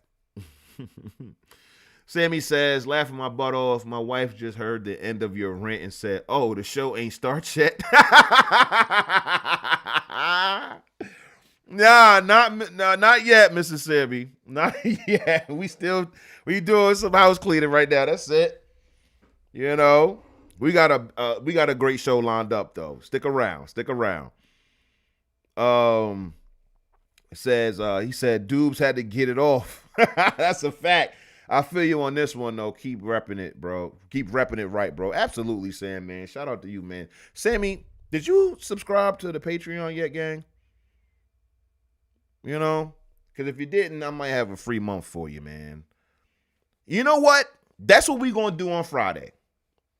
We're going to have a nice little raffle. I got I got 4 free months for you guys. For all you guys who haven't subscribed to the Patreon, you need a little bit of a push. Want to peek inside and see what we got going on into Patreon and shit like that. I got 4 free months for you guys. It's going to go to 4 different individuals. However, you got to win it. You already know. It's a meritocracy over here at Hotep History. You got to earn it. Okay? So we'll do, if you guys remember, we'll do another Black American history quiz. I will be quizzing you based upon what we learned from previous episodes. We're at episode 61. So there will be an opportunity to get a free month of Hotep History on Patreon, and it'll be based upon the first person to answer the question will tally up the points. You feel me? So you got to be the first one to answer. Excuse me, the first one to answer correctly. It's in the chat. It will be chat based, and so it's timestamped. So whoever let the comment off first, and they were correct, point goes to them. Okay. Whoever wins at the end of the round, we'll do 4 rounds because we're gonna do it just one and done. We'll do 4 rounds of Black American quizzing, questionnaire, game show, whatever you want to call it. I'll probably have my my production manager come up with a name for the game show, and fuck it, let's just make that like maybe a bi-weekly, a monthly thing where we raffle off some free months of the Hotep History Patreon. You dig? And you guys can go and have access to the library of over 100 videos of Black American history. There's so many things that's behind that damn wall that I don't post on YouTube, that I don't plan on posting on YouTube and probably till like January. A lot of documentaries that I created and it have been exclusively on Patreon. I'll start putting on YouTube, some months down the line. But as far as early access, exclusive content, that's where you want to be. All of the Hotep History lives are there, so you definitely don't want to miss that. So we'll have a nice game show lined up for you guys on Friday, okay? And we're going to have some good laughs. I'm going to be drinking. I might smoke a little bit, too.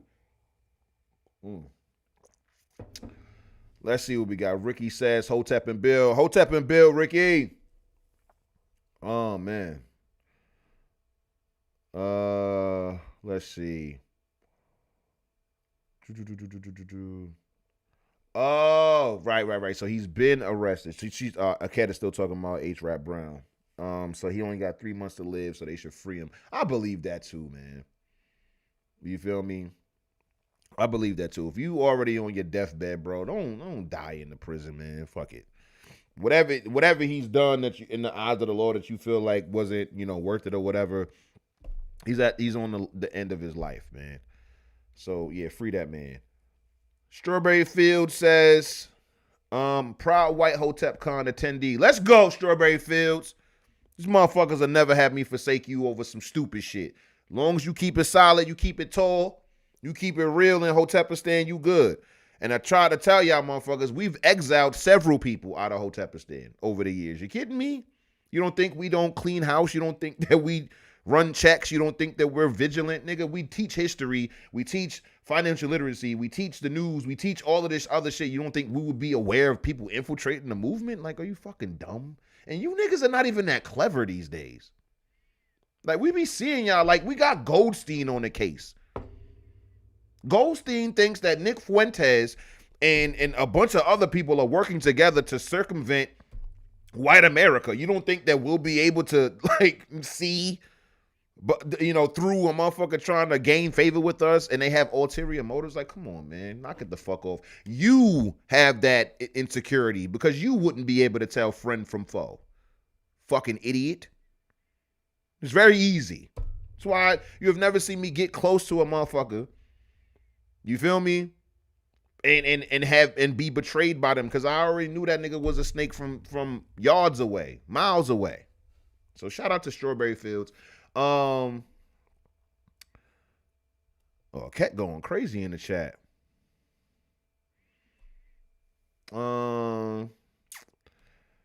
A cat says, we all have a job to do in the Black community. We did much more. We can do it. Each one teach one. We are the all. That's a fact. You know what I'm saying? Strawberry Field says, dough is loquacious and we love it. Loquacious. Thank you. All right. What else we got? Is that it? That's all for the chat. All right. So we got a great show lined up for you guys. I've been saying that for the past, hour and a half? Yo, the hours really just go by so fast, gang. They go by so fast. All right. Oh, yeah. Before I forget, Hotep History Podcast, episode 11, Wealthy Black American Elite of the Gilded Age, is available right now. Available right now on Patreon. You definitely want to check that out. We talked about it last episode on Monday.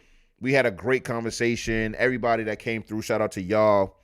We will have another discussion this Saturday.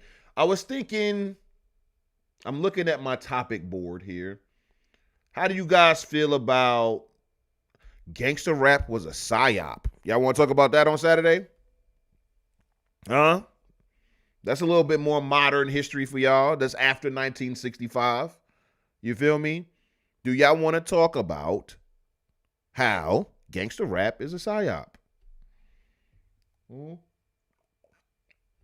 Let me know. What else we got?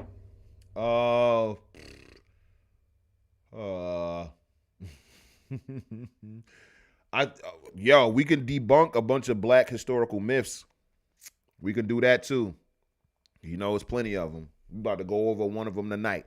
It seems like every fucking episode we gotta debunk some bullshit.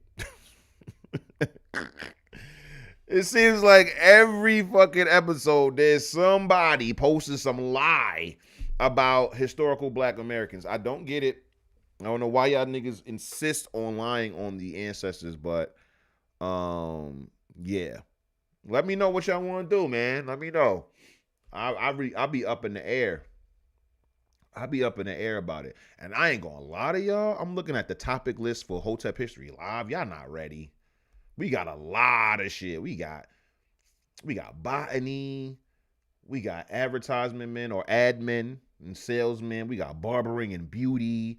We got cartoonists and animator. Like, man, we got so many topics lined up for y'all, man. I'm telling y'all. Tap in, man. Fucking tap in. So, yeah. Make sure you guys are subscribing to the Patreon. That was the point. That will be there.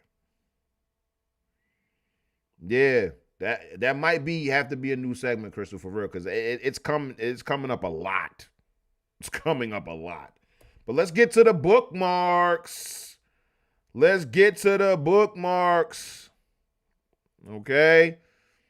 Got some things to get to. Okay? All right. Excuse me. What's going on, Oh For Show? Welcome. Who's worried about you? I was like, yo, where Oh For Show at? Why they not in the chat? So, first up, we got this video from the 1960s. I found it very interesting, so let's start with that. You feel me? Let's tap on in here. Oh, nah, yo.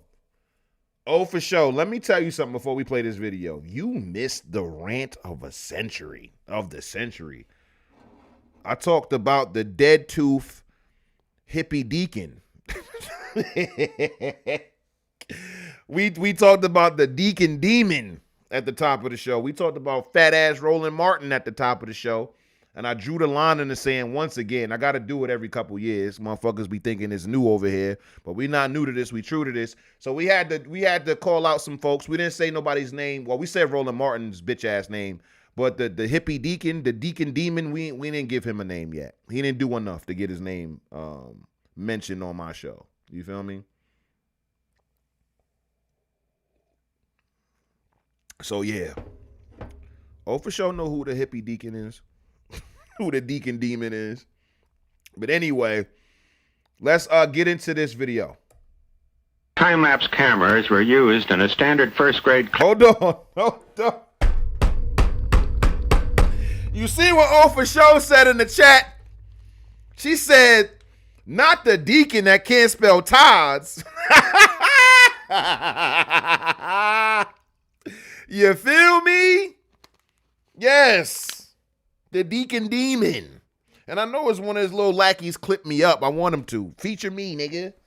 We talk about what the fuck we talk about on my platform. I don't go to other motherfuckers' platform and they got the rules and all of that other shit. Nah, nigga. House rules over here. Hotep house rules.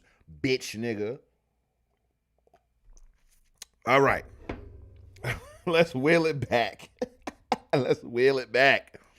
Time-lapse cameras were used in a standard first-grade classroom, and several hyperactive children may be noted, especially the boy in the immediate foreground.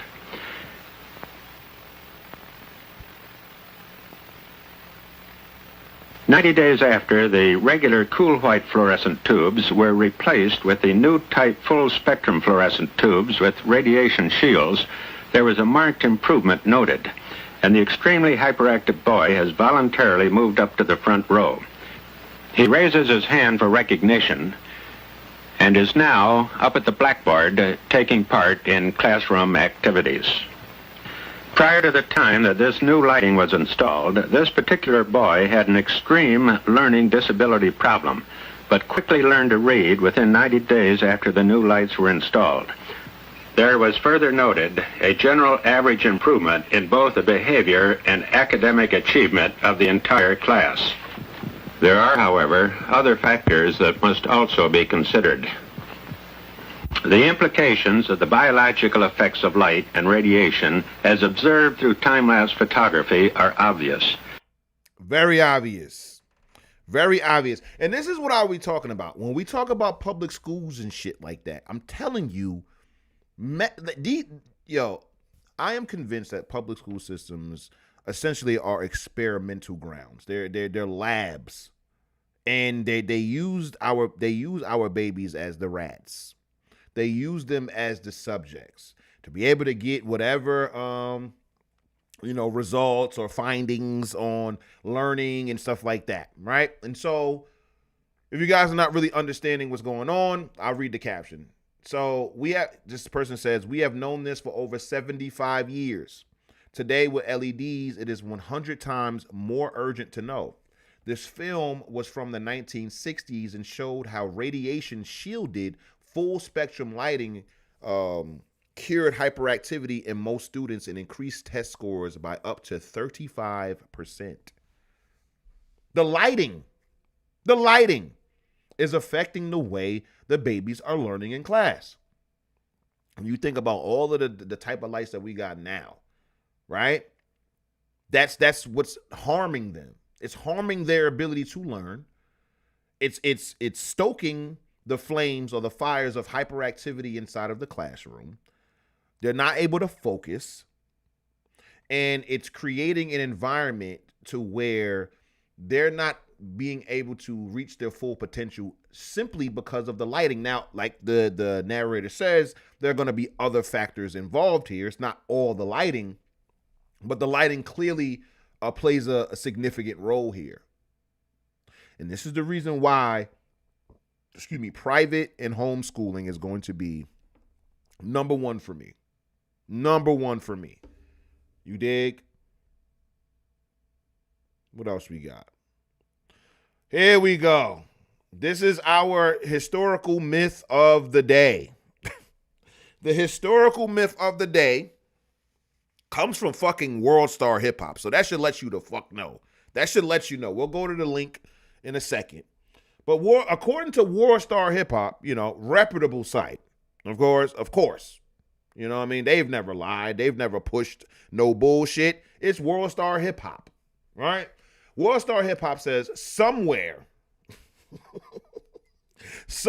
in Louisiana swamps back in 1872, that's my period, pause. Late 19th century, that's my bag. You right up my alley, World Star Hip Hop. What you got to say?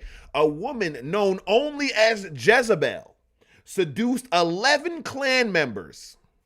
11 clan leaders. We'll keep reading. And made sure they never woke up again. The legend of the Black Widow still haunts Southern history books. History books, not mythology, not novels, not fiction. No. This is supposed to be nonfiction. As you can see, it's going relatively viral, about 204,000 views, 1,000 retweets, 4.2 thousand likes, and about 300 replies, right? Absolute hogwash and bullshit. I want y'all to know something. I'm gonna say this every time the motherfuckers get the line on the ancestors. If you know about it, that means you got it from a source. And if you got it from the source and it's primary, they should be able to tell you things like the woman's fucking name, whatever parish she was in Louisiana, and the name of the 11 clan leaders that she was able to seduce and kill.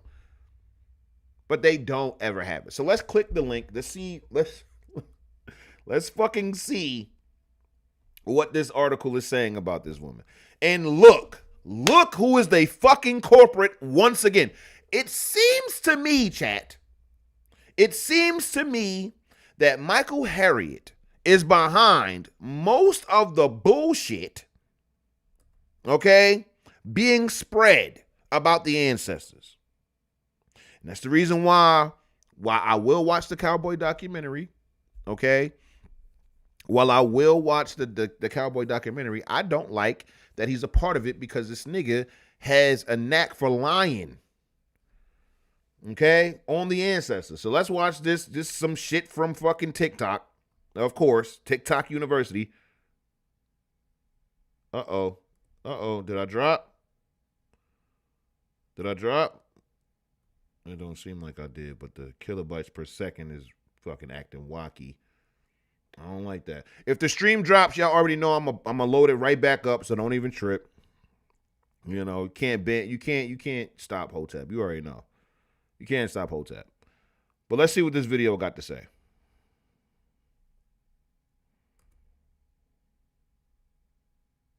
Let's wheel it back. Page on respect. The Black Widow. She seduced 11 Ku Klux Klan leaders and slit their throats in their own bed. Yeah, those eyes. She was known by the name Jezebel. Somewhere along the moist bayous of southern Louisiana in the brutal summer of 1872, 11 men died in their beds. Not from yellow fever, not from consumption. Each one, his throat slit open with surgical precision while he slept. This is Black AF history, the unwhitewashed story of America. It talks about ladies like herself who bravely took the lives of men who were trying to hurt and harm their people. Their bodies discovered at dawn were frozen between ecstasy and terror. All is this shit still on? What happened? of the Knights of the White Chenille, the region's most feared chapter of the Ku Klux Klan. Local authorities documented the deaths as unrelated incidents spread across 4 parishes, filing reports that contradicted witness statements and physical evidence. The case was quietly closed within 6 months. All records sealed by order of the parish judge. But in the cramped quarters of the colored sections and the black rooms of freedmen's churches, another story circulated, one that will be whispered for generations, never written down, never spoken aloud. Why not? The grand plantations that had once produced sugar and cotton by the ton now stood like rotting teeth against the Louisiana sky. Their fields were turning to swamp. Their major houses, occupied by federal troops, are left to collapse. It's an absolute fucking hogwash. This is all World Star has. Even work like, yeah, no. We getting out of here. They making my fucking stream lag. I'm not fucking with this. Listen, Michael Harriot has a knack for lying on the ancestors. That's something that I'm very, very clear on. I'm very clear on that. Okay? He makes and the thing is, I wouldn't even be mad if all of these shits were presented as fiction. If they were presented as, you know, mythical stories and shit like that, I would be cool with it. Okay? Like, this shit is fucking crazy. Official says why she got the demonized, because that shit is AI. Okay?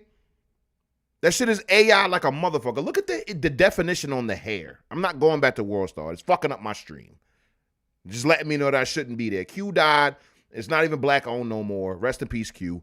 But the hair, gang, you're not going to see this type of shine or polish in late 19th century photos. And you see how they conveniently say, oh, well, the official records. The official records never fucking make it when it comes to these stories. All of these different people, we talking about thousands of people, thousands, who have the ability to write and document shit, and everybody agrees in all of these several different parishes that this woman did that shit. And it sounds like, based upon what the person in the TikTok was saying, is that all 11 of these men died the same night. So she went and did a mass murder on clan leaders in 1872, okay? And nobody thought to write this shit down.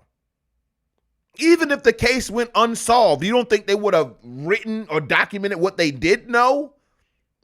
And again, how the fuck did this shit stump all of the people contemporarily, but you not only have a photo of this woman, but in a complete story behind it? Oh, in the churches, they only whispered about it. Why the fuck would they be whispering about this shit?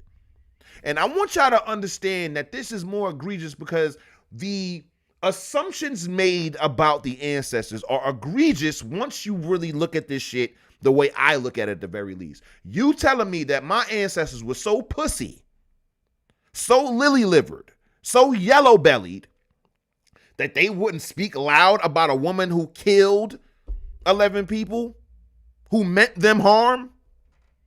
Now we just gonna whisper about it in church. Why? When, what's old for show's girl name? Clementine? Clementine was a goddamn occultist who was murdering people all throughout Louisiana. Other black people. Why they ain't whisper about that shit? Are you fucking insane? The ancestors would have to be cowards for this story to make sense. And because the contemporary Negro, the modern day Negro, has absolutely no reverence for the ancestors, oh yeah, of course, they only whispered about this shit in church. What? What about at work? What about in the comfort of their own fucking home? What about when they're writing all of these different stories? You mean to tell me this woman had neighbors and nobody was like, yo, my neighbor killed 11 clan leaders? Nobody wrote this shit down. They just whispered about it in church. But you get this shit off because Black American history has basically been a series of fucking lies told to you anyway. So they're just piling on more fucking lies. That's all they doing. That's all they fucking doing. You've been lied to all of these decades. We're going to add some more. And that's the thing. These motherfuckers are just overcorrecting the negative lies. But the thing is, right? You keep some of them negative lies in your story because you believe that shit. You believe that shit. You believe that your ancestors was pussy. You believe that white supremacy was this like end all be all to Black American existence, in that they were under this tyrannical rule of white racism. So yeah, it makes sense that my ancestors were so pussy that they wouldn't write this shit down. They wouldn't document it. My ancestors so pussy that they would just whisper about it in churches. What? Look how you're framing the ancestors. If I were going to tell this story, okay, I would have made up some names, because why not? Yo, the ancestors would leave town. Yo, do you know how many ancestors were born in one place in the South in the 19th century? And because there's no fucking formal ID system, there's no CCTV, and all you got is a motherfucker taking crude photos or compository sketches, or just sketches, or whatever, portraits of people. You could just go to the next town over, the next state over, change your name, and have a completely new identity. So why not make up the names of the clan leaders? If I'm going to lie, y'all are going to hear the names of the people where in Louisiana. I'll just make up a parish that she grew up on and grew up in. But they don't. Because they want to leave that shit and make it trying to seem like it's mysterious. And it was through the grace of God that we were able to salvage this history. No. The legend of the Black Widow still haunts Southern history books. No, the fuck it doesn't. Half my chat be from the South. Have y'all ever heard of Jezebel, the Black Widow? Like, I'm trying to tell niggas like this. If the story was true, every word of what Michael is saying in that book was true, thousands of people would have wrote about it. hundreds of people would have wrote about it, and thousands of people would have read about it and spread that shit. I promise you, if the shit was true, okay, there's a child who was maybe 8, 9, 10 years old in 1872 who's hearing this story and is going to be like, yo, nah, I'm writing this shit down. I don't know about no whispering in the churches or no shit like that. What about the niggas who didn't go to church? And they do 11 clan leaders. 11? Just like the 9 slave owners that this big Jacob the Silent crushed the skulls of. Like, nah, just Michael Harriot is the nigga that could bring us this history. Thank God for Michael Harriot, because without him, we wouldn't have known about Big Jacob the Silent, the slave who turned his slave owner into a fucking scarecrow, this bitch named Jezebel the Black Widow. Come on, son. It doesn't make any logistical sense. Their ancestors would have been talking about this woman for years. Years. This shit would have made it to the internet, I promise you. Look at the stories that make it to the internet when we watching Hotep History. Right? When we studying Hotep History and shit like that, these are websites created in the late 90s, early 2000s, sometimes in the 2010s and the 2020s sometime. It made it over the centuries. You know why? Because motherfuckers documented it. So show me the primary documentation of this story. Why is it always this fucking black as fuck history book? That's 3 stories now. 3 coming out of this book that have been absolute fucking fiction. Fiction. Please, please, spare me. Stop lying. And if you're gonna fucking lie, let everybody know this is a work of fiction. I'm not mad at you. There are period pieces of works of fiction. Do it. Gilded Age. We watching a piece of fiction. And there you see they sprinkle in a bunch of nonfiction. You got the the Institute for the Colored Youth. That's a real thing. They had Mary Frances Hughes. That's a real person. They had T. Thomas Fortune. That's a real person. Booker T. Washington and Tuskegee. That's real. His wife, Mary.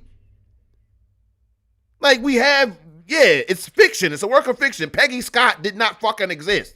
And like based upon the logic, what's going to happen is Michael Harriot, 50, 70, 80 years from now is going to be like, yo, there was a black woman named Peggy Scott, and her father owned a pharmacy in New York City, and she actually was the mistress of T. Thomas Fortune, and da-da-da. Like, no, nigga, that was a television show. Lying asses. Why you gotta lie to be,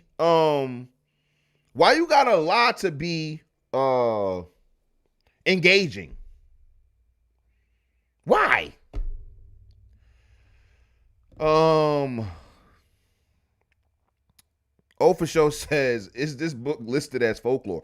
From what I've seen, this book is not listed as a real historical book. This book is considered like a novel or some shit, parody. I think it's something like that. It's something like that. You feel me? It's not at all respected as a historical text. At all. This shit it's all fluff. I have yet to read a story, or I'm not gonna say read a story. I've yet to hear a story from this book that wasn't complete fucking bollocks. Wasn't complete fucking bullshit. So check this out. How come, and this is how you know, right? I said I think the book is about what, 60, 40, 70, 30 bullshit. You feel me?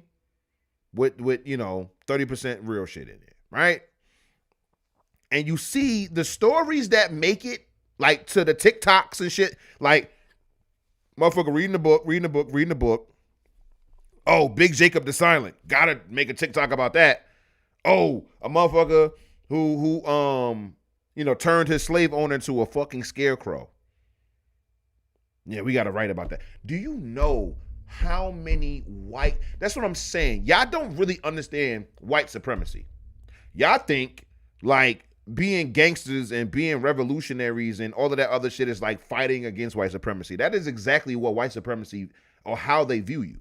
I don't even believe in white supremacy, but I'm just saying, given the logic, right? They want you to be violent. They want you to be all of this shit. That's the way that they view you. So a racist white person would have took up this story just to talk about and demonize a violent black woman. They would have, all of those white, there is a old white newspaper called The Caucasian. The Caucasian. And in every issue of The Caucasian, they had a section in this newspaper all about black crime. They called it Nigger Outrage. That was the segment of every Caucasian. That was the name, The Caucasian. For every issue of the Caucasian, they had a segment called Nigger Outrage. Why wouldn't they have talked about Jezebel? She killed 11 white men. First of all, ain't nobody killing 11 white men and living to tell the tale unless they flee somewhere, change their name or whatever. You're not about to kill 11 Klan members or Klan leaders in 1872, which I'm not even sure if the Ku Klux Klan was even founded by 1872. I can double check that in a second.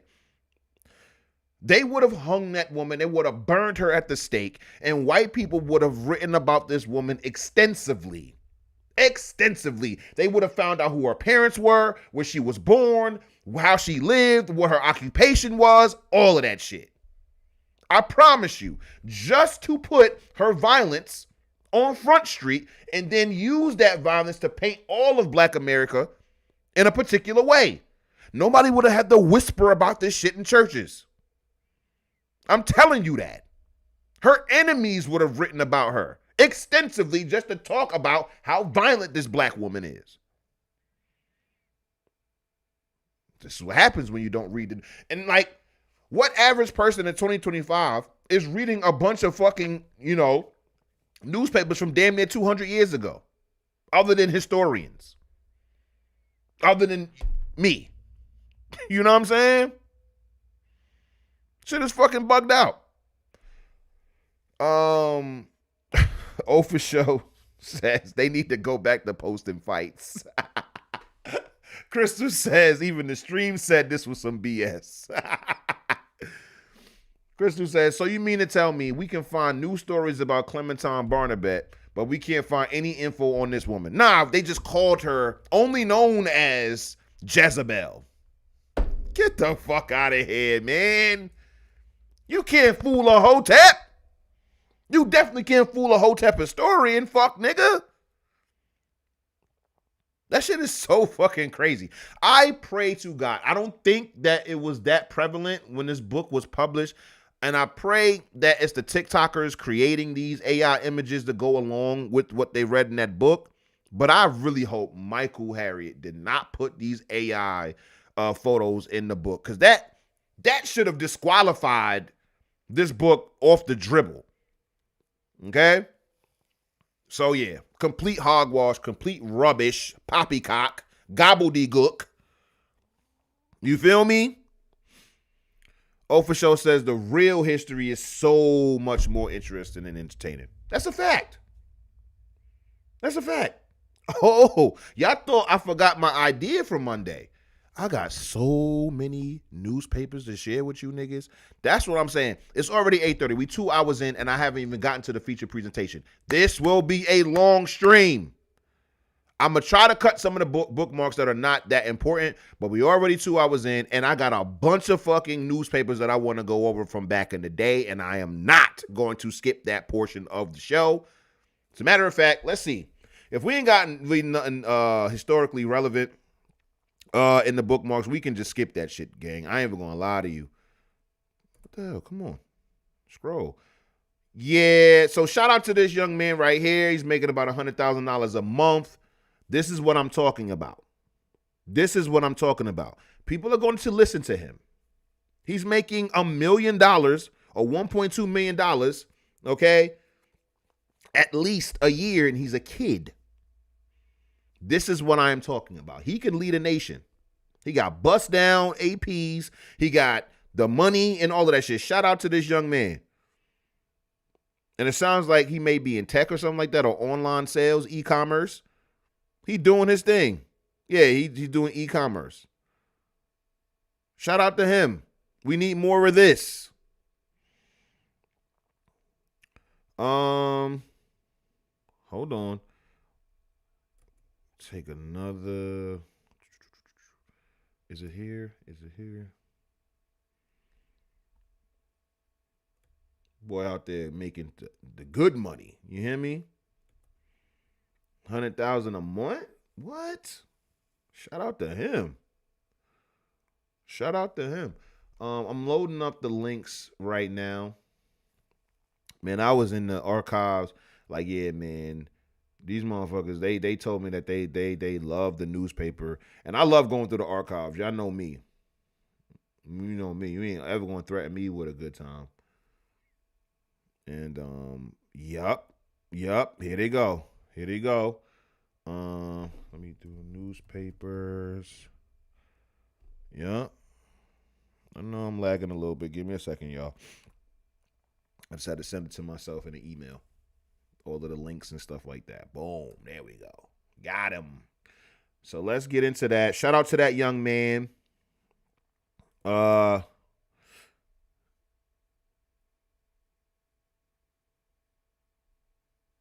Okay, yeah. And there was this. See, that's what I'm saying. We can get into this. It's already 8:30. We 2 hours in. And we only got 3 hours left. And so I want to make sure that I'm being well, we might rock a little bit later. Later than 11:30. I ain't gonna lie to you. I got a lot of shit to say. We got a lot to cover and shit like that. So listen, man, let's do it. He's teaching people how to get to the bag. I ain't about to take that away from y'all. I think y'all seen mainly what he was talking about, but for the sake of for the sake of the stream, anybody that will watch this in the future or is watching it currently, let this kid tell you what the fuck is going on. I'm a teen in high school and I make around $105,000 every single month as a teen. I'm going to show you guys exactly how I did this as a teen. First of all, dropping out immediately. Y'all know my story. I dropped out of fucking middle school to make fucking $3,000 a week or $2,000 a week, nigga. $100,000 a month, my mother, man. Oh my God. $100,000 a month, nigga. I should be teaching in class, nigga. I ain't going to class. What? Anyway. Now, before y'all start saying, oh my God, he's lying, dude. Let's go to the last 30 days. Press apply. As y'all can see, well over $105,000. And I'm going to refresh the page. And y'all can see it's not. I was even able to buy my dream watch from doing this. And y'all can clearly tell this is not prop money. So pretty much what I do is a thing called reselling. It's simply when you buy one-to-one products for a very cheap price from a valid trusted vendor, and you resell those products for high. Yeah. The number one step to reselling is getting a high-quality trusted vendor, and this is the most important step to reselling. The reason this is I love this going back to what I was saying as far as keeping the attention or getting the attention of the youth. This motherfucker is fanning the bread, doing money spreads while he's teaching. Imagine how locked in the people are to this video watching him while he's speaking. Most important step is because you guys could get scammed by your vendor, or the quality of your products could be bad, which both results in not making profit. So that's why, luckily for you guys, I'm gonna supply you guys with my high quality trusted vendor I've been personally using for over 3 years now, so you guys don't have to go through the struggle and stress of finding a vendor. I went ahead to USASupply.store and scroll down, and you guys will be able to see all the shipped out products they do offer for you guys to get to start reselling. If you want to see reviews, you guys can scroll up and click reviews and see all the reviews from their Discord server, which you have access to. The best part about my supplier is that it's a USA warehouse, which means fast shipping times. And they also do bulk deals, which means you get more product for a discounted price. Look at that. Look at that. Putting his peers onto game. Now, everybody's not going to succeed at this. Not everybody's going to make $100,000 a month.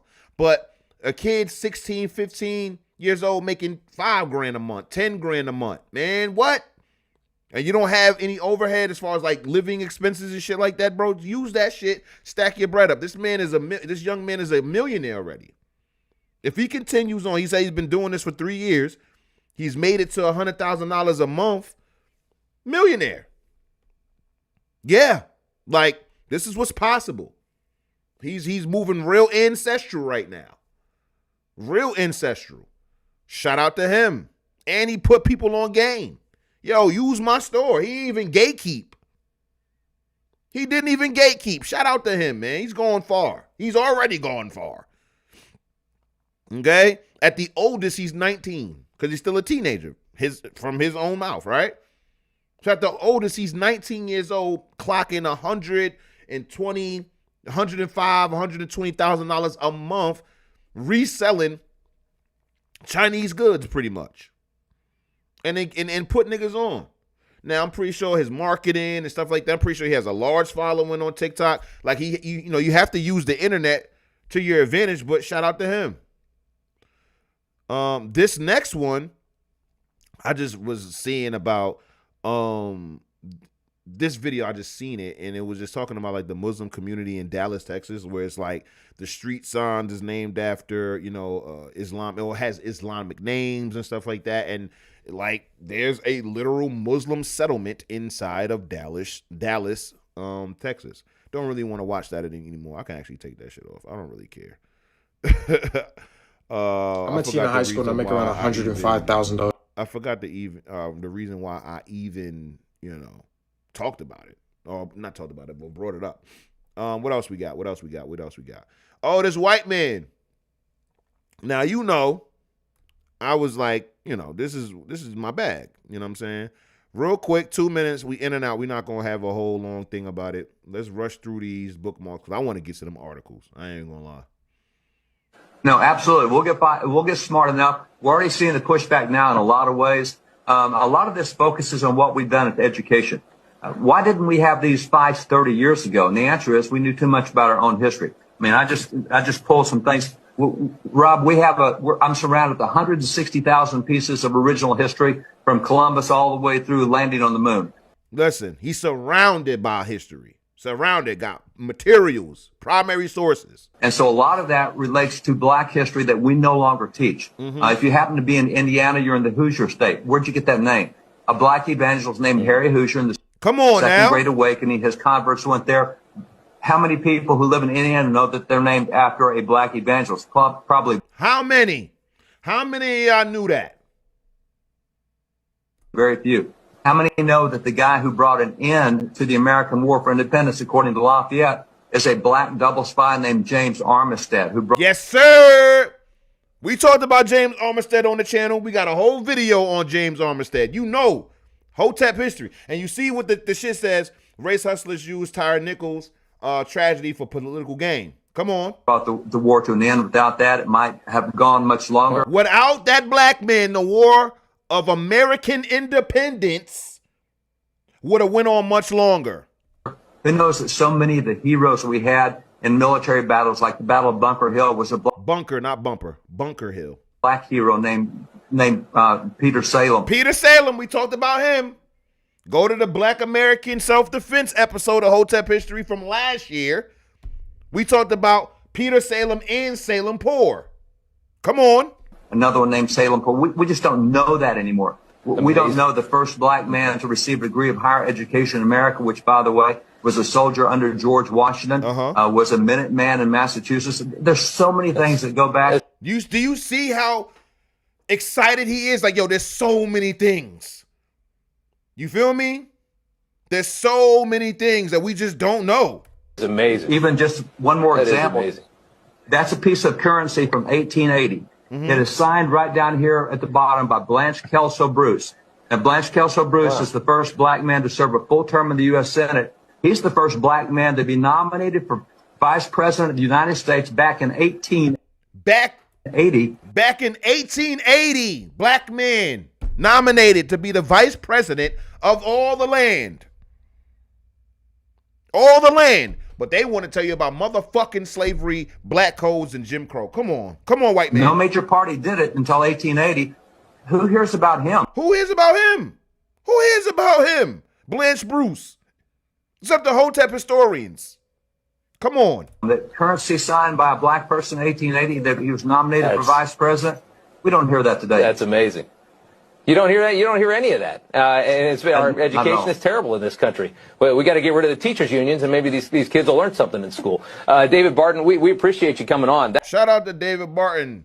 I'm mad to reach out to son because he's talking that good shit. And he said he got over 160,000 pieces of documented history. That's primary sources. That's the type of shit that I like. You feel me? That's the type of shit that I like. So shout out to David Bartman or Barton. You feel me? Talking that good shit. The caption says Black American history is and always will be American history. So when I get to talking that shit about like, yo, America would be a third world country and shit like that if it wasn't for Black Americans, it's not a bunch of hubris that's going into that shit. It's not a bunch of like, oh, race pride that's blinding, facts and shit like that. Like, no, gang. You have to understand how integral Black Americans have always been to this country before it was even a country, when it was a colony of Great Britain. Black Americans was moving and shaking and shit, man. But 1 second, I gotta go get my phone. I thought I brought it with me, but I gotta go get my jack. I'll be right back.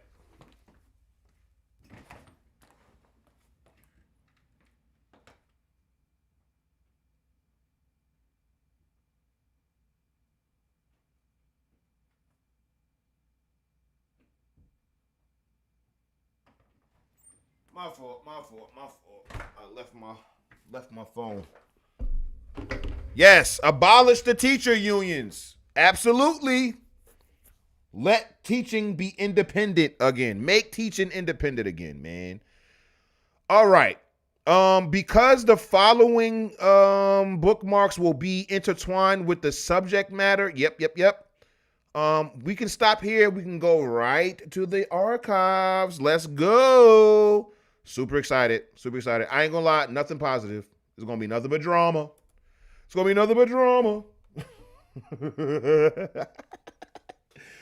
Oh, I love this subject. I love this this segment. I love it. Let that load up because I already know how the goddamn stream be. Keep it on. Gotta keep it visually, appealing and all of that. You feel me? Shout out to y'all, man. I appreciate it. I appreciate it so much. I know I gotta verify that I'm a human, right? Man, let that shit. I'm a human, gang. I am a human. I gotta think of some of those quiz questions. I want y'all to, listen, man. I ain't gonna lie. I'm gonna start giving homework. Because I need to make sure y'all are retaining this information. You know what I'm saying? And I wanted to make it fun. And it's going to give me an ability to like work out my teaching chops.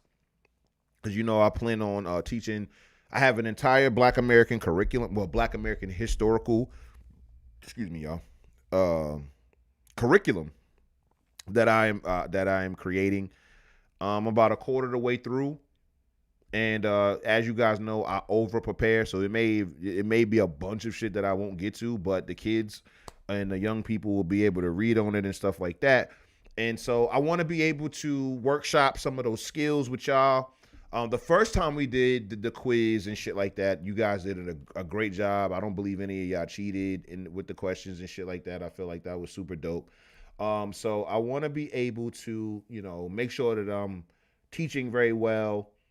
And while I am going to continue to curse, obviously when it comes down to the teaching part and shit like that, I will be mindful of the language. So the first newspaper here is, as you can see, 2 teenagers arrested in New York on dope charge. This is in December 13th, 1950.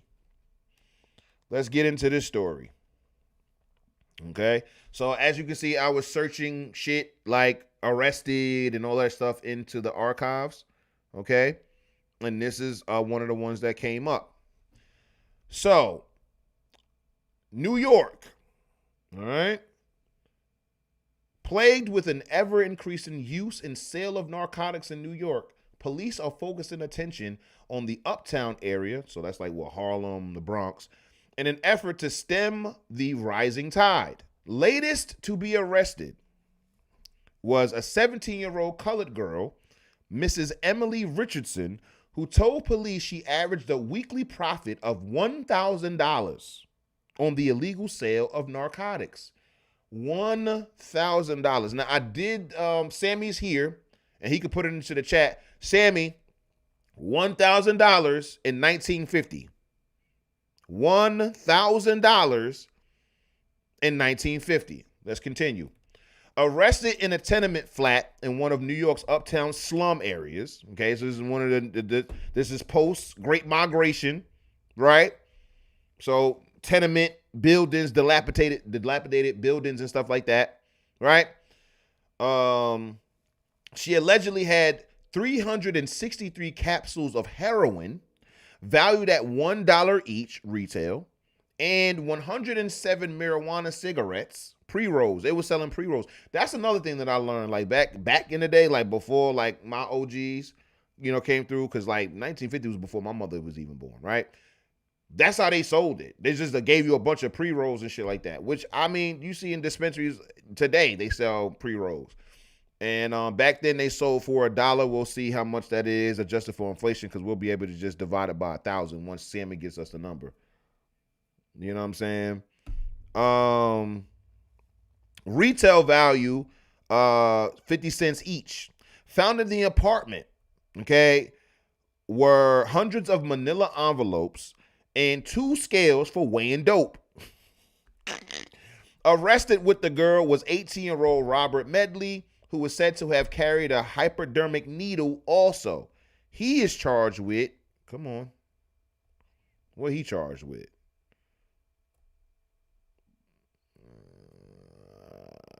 What is he charged with? Come on. What is he charged with? Oh, here we go. He is charged with illegal possession and use of narcotics.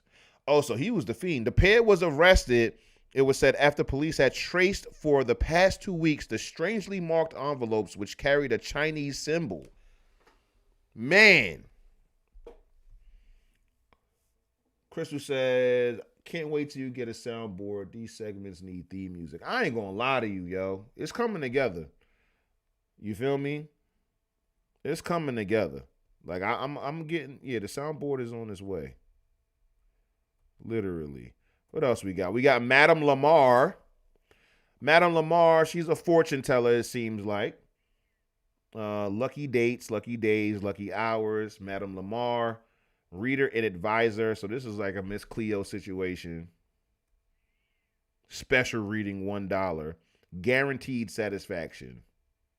That was one of the things that I found interesting in Gilded Age, is that not Agnes. Who was Agnes' sister's name, Crystal? Jeez, back up. Yeah. Agnes' sister, she gets married late. And she was a spinster and shit like that, of course, because she was old as hell and unmarried or whatever. And so she went to this fortune teller, this Russian fortune teller and shit, and her husband had died. Previously, they had written her husband's name incorrectly in a newspaper, and it made, his name was Lucas, but they misspelled his name and called him Luca, right? And so the fortune teller was basically finessing this grieving widow and shit like that. She wants her husband. She misses her husband. All of that good stuff. And so one of the things the fortune teller said, Ada, yeah. So one of the things that the fortune teller told Ada was that, oh, your husband, you feel me?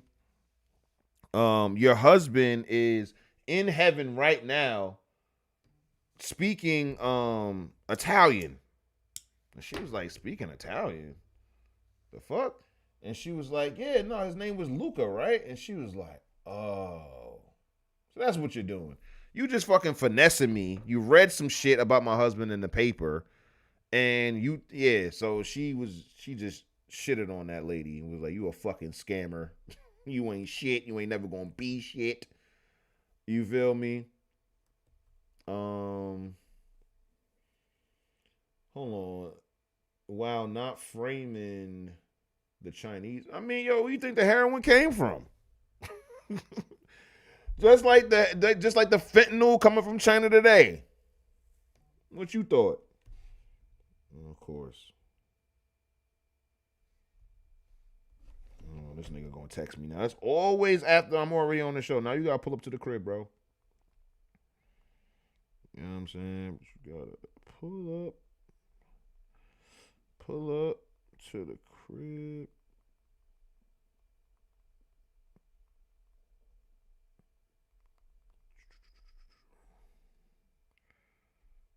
Shout out. What we got next? Hold on. It's laggy on my side. Oh, it's lagging? My fault, y'all. I'm telling y'all, it's not even my internet connection, it's really the RAM on my laptop.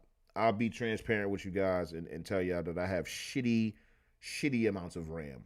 And so just basic shit like this is like it's like redlining my fucking laptop. Like, it's fucking crazy. But we got the next one. The Daily Bulletin, Dayton, Ohio.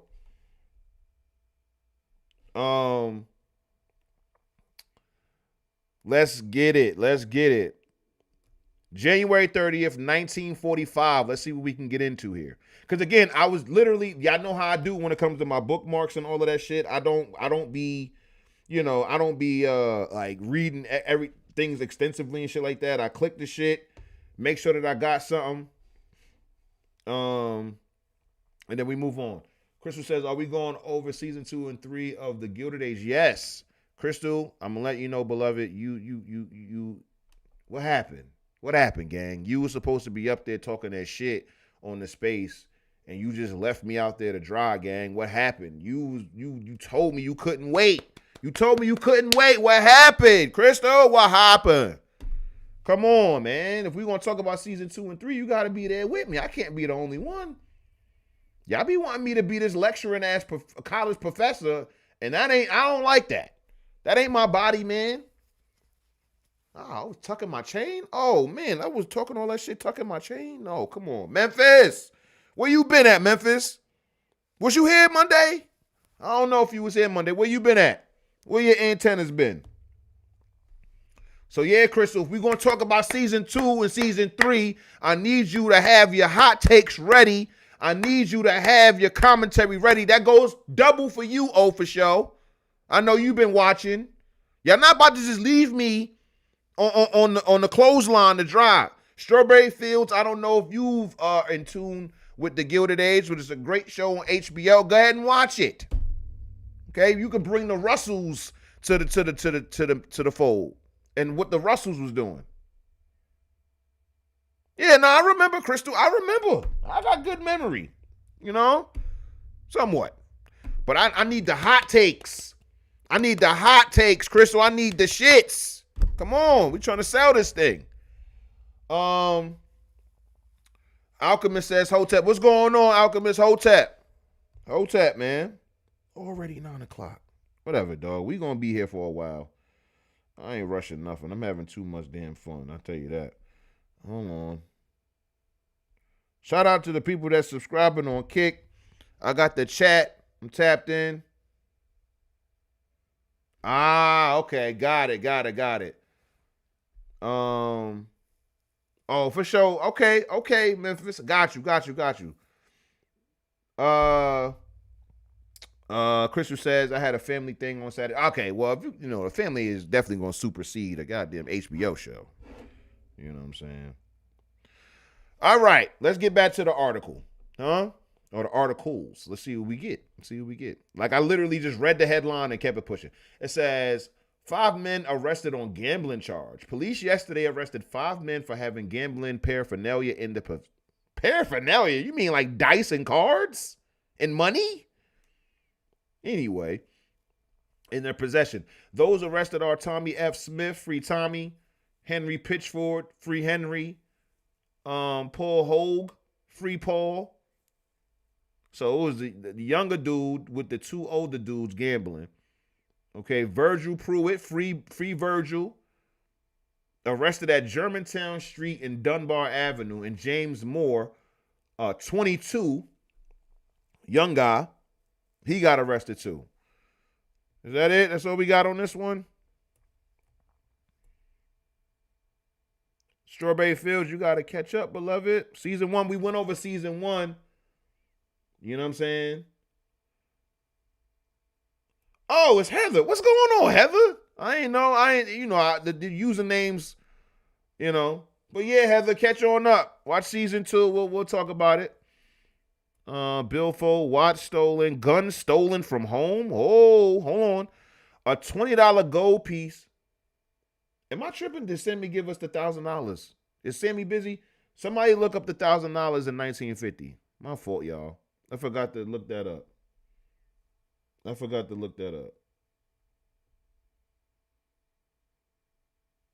Sammy must be busy.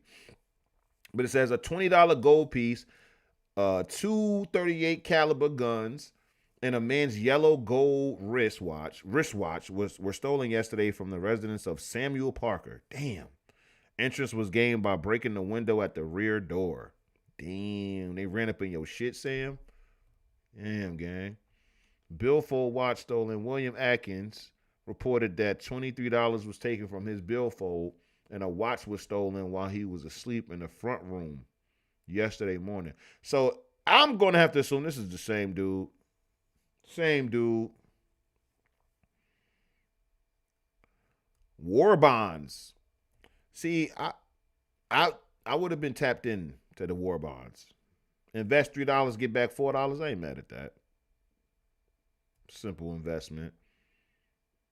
You feel me? Okay, that was that one. Wait, suffers hip injury in auto accident. Hold on. Let me read that one too.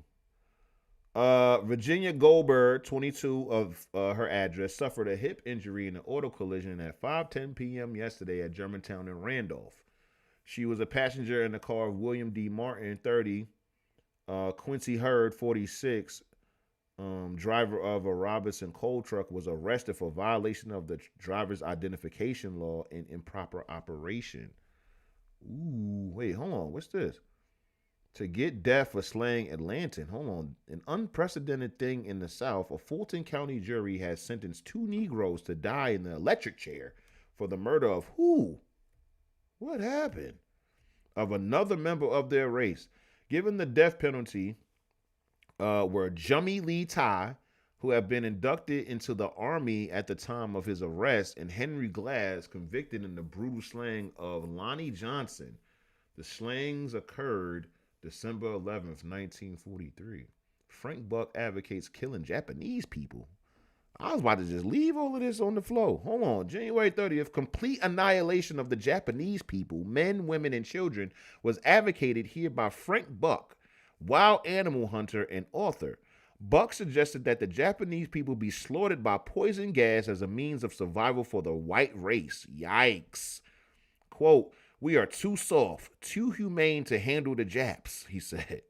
If the 400 million Chinese came under Japanese rule, were enslaved and educated by the Japs, and then well armed, it would mean the death knell of the white races. Wow. Jeez, come on. Paranoid much? Buck's statements have been criticized as playing into the hand of Japanese propagandists who have been trying to make the Pacific conflict a racial war based upon the principles of Asia for the Asiatics. Well, yikes. I was going to just say yikes. Big yikes to that. Let's go to the next one. I love these archives, yo. I love these archives. And you see how we can go over topical news, historical topical news, keep it historical, and we not fucking gossiping. Huh? Anyway. Excuse me, sorry. The Dayton Forum, Dayton, Ohio, January 21st, 1938. Let's see what we got. Let's see what we got here. We're going to hit that too. Oh, yeah, we got some good shit in here. Let's go to the top, though. Let's see what we got. Hold on. Let's zoom out real quick. Let's see what we're dealing with. Wealthy undertaker held in theft of $110,000 from Sioux Railway line. Damn it, where is Sammy? Somebody got to pull up somebody got to hold it down for Sammy. What's $110,000 in 1938? I need to know $1,000 in 1950. Excuse me, and $110,000 in 1938. Come on, chat. What we doing? We trying to educate here. I'm gonna read this article, and while I'm reading the article, y'all find these figures: $1,000 in 1950 and $110,000 in 1938. All right, talk to me. There we go. Fined $5,903. Jail brother of man charged with stealing $110,000 from railroad as G-men seek other accomplices. The fuck is a G-man? Well, let's read it. All right. After G-men last week obtained $5,903, which they claim is part of the $110,000 allegedly embezzled from the SOO rail line over a period of 7 years by John L. Neal, trusted employee for 32 years, they arrested his brother, William Squire Neal, for concealing stolen money. Both are being held in default of $25,000 bonds each. Let's see. While Federal Bureau, the FBI agents are hunting still more of the money as well as searching for whites who might be involved. It was announced that the hearing will be continued to February 14th in United States District Court at Minneapolis to await action by the federal grand jury. Okay. Wow. Funeral home earns $20,000. Let's see. John L. Neal, 48, and William Squire Neal, 50, are sons of one of the pioneer families of the Northwest. They own the undertaking firm known as Neal Funeral Homes, Inc., with branches in both Minneapolis and St. Paul, and which showed earnings for the last year reported to be $20,000. The older brother is president and manager of the company and devotes his time to the business, while the younger is listed as treasurer, but since 1905 has worked for the SOO lines as private car cook and special messenger, drawing a monthly salary of between $135 and $150. All right. By the way, GF may have not been out of line. I don't want to hear that shit. He was out of line. If he ain't, if Reverend Parrish didn't marry Mary already, he was going to. That was his. Fuck that. Suspicion pointed toward the younger Neal on December 31st when accountants found a discrepancy of $11 in vouchers he had handled. John then disappeared, leaving a note hinting at suicide, but surrendered 8 days later on advice of his lawyer, Miss L.O. Smith. He had a female lawyer in 1938? Gangster. He is understood to have blamed none but himself in the thefts. No snitching. That's what I'm talking about. Ain't no snitching. He ain't snitch on his big brother. That's what I like to see. William was arrested Friday at his funeral home when G-men searched for the missing money and found $5,903 cash hidden in a golf bag. What the fuck is a G-man? Who are the G-men? Who is that? Let me know. Do y'all know who the G-men are? Is that like the feds? Is that what they call the feds? The brother was charged with concealing the funds, although knowing it to be stolen. Quote, I am innocent of any wrongdoing, declared the elder Neal after his arrest. Quote, I have not concealed at any time any money given to me by him. The $5,903 was not found by the authorities, but was handed to them by me. Okay. Quote, I had no knowledge that it had been stolen. Quite to the contrary, I had been told by my brother in answer to my questions that the money was his and had been obtained from wages and earnings. See, you're giving the police too much. Your little brother held it down, said that you ain't had nothing to do with it. And now you over here talking about, oh, I was under the impression that was my brother's money. Like, he told me this, he told me that. Stop doing that. Quote, furthermore, I had no knowledge that there was any embezzlement of the SOO line funds until informed by the deputies 3 days after John disappeared. Oh, man. You're not holding your brother down at all. Oh, G-men were pre-FBI guys. Okay, got it. He further said the money was found in a box under his bed, to which he was directed by a note on the dresser after John had disappeared. He said he didn't know about the money until then and had positively no knowledge of the whereabouts of any other funds, asserting that John said the money in the box was all he had left. The older brother admitted having borrowed between $10,000 and $15,000 from John at different times, some of which had been paid back and some of which was still owed. Reiterating his contention that he had, quote, nothing to hide, he said the loans were made by check. As to what happened to the $110,000, the alleged embezzler. Let's zoom the fuck out because I ain't about to scroll. I ain't about to scroll all of that shit. The alleged embezzler told gotta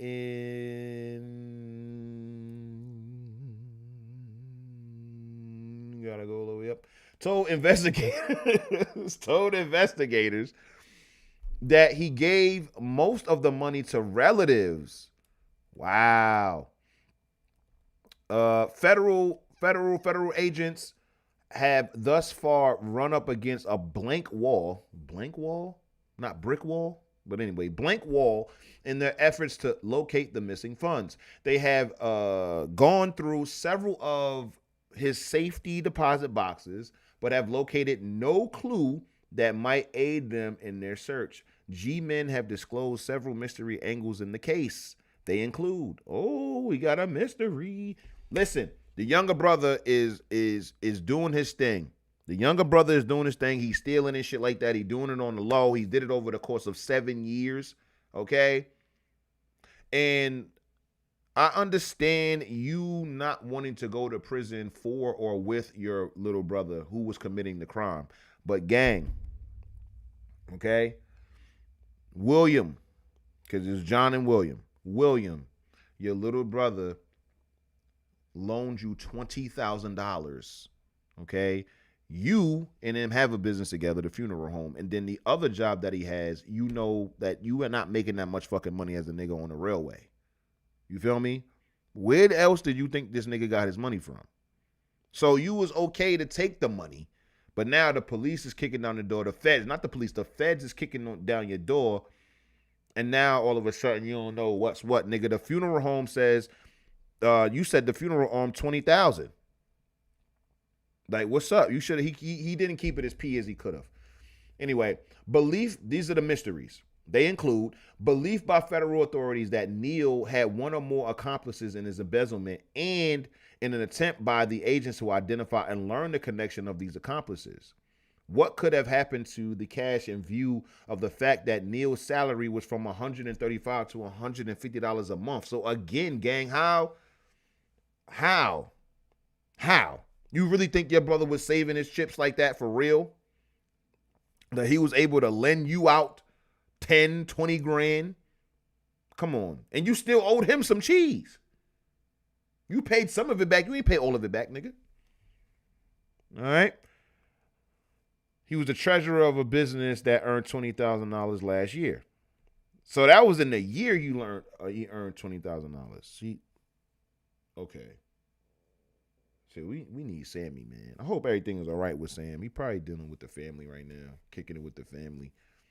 But I definitely want these adjusted for inflation. I just know that I don't have the bandwidth. This shit is full screen on my damn screen right now. Statement by G.W. Webster, president of the SOO line or SOL line, that auditors of the roll who did not discover the embezzlement through the 7-year period it continued will not have red faces over the case, in that, quote, you will see why when it all explained. So at the end of the day, the company is definitely not trying to take any motherfucking responsibility of this at all, obviously. You feel me? And I got Rob Blonde. Hint, mysterious stranger. Reports that Neil said a mysterious stranger showed him how to commit the embezzlement, and that he gave some of the proceeds of the embezzlement to the mysterious stranger from time to time. So yeah, see, I ain't gonna hold you like John is holding it down. John is holding it down. William, he not really built for this shit. You can clearly see that William was the square out of the two brothers. William just wanted to run the funeral home, make his money, and that was it. John, on the other hand, he was fucking with nefarious characters and shit like that. He learned how to embezzle money. You feel me? $1,000 in 1950 was $13,000. Shorty says she made that a week. Emily says she made $1,000 a week selling drugs in 1950, New York. So we got 110,000 for 1938, and then we have 20,000 for 1938. Wow. So John is hip to the underworld in some way, shape, or form. You know how little brothers are. You know what I'm saying? If you got a little brother, my sister got a little brother. So she knows, right? And I remember bringing it to her like, yo, son, this hustle shit, all of that shit. And she was like, nigga, get a job. Like, my sister wasn't even with that shit. I ain't gonna lie. I can't think of a single time my sister, like, aided and abetted my criminality. I think maybe one time in my life when it was, like, super docile. It's like just selling weed and shit like that. I was selling pounds and shit. She was cool with that because it's like it was just weed. But all of the other shit that I was getting into, like toting guns and selling crack and all the other shit, she did not approve of that. Especially during that time, my sister was one of those studious girls. You know them. You grew up with girls in your school or your neighborhood or whatever who loved school. Her handwriting was impeccable. My sister, I still envy my sister's handwriting. My handwriting not even bad. As a matter of fact, I model a lot of my handwriting after hers because I really was impressed by it. You feel me? So my sister was always the kid that took on the extra classes, was a part of this club and that club and all of that shit. She was super studious. School, like real, she fucked with school. Me, complete opposite. Hated it. Let's see.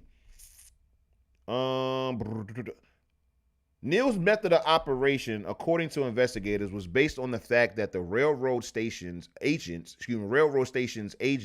sent operating revenue receipts directly to the First National Bank and Trust Company for deposits to the credit of the road.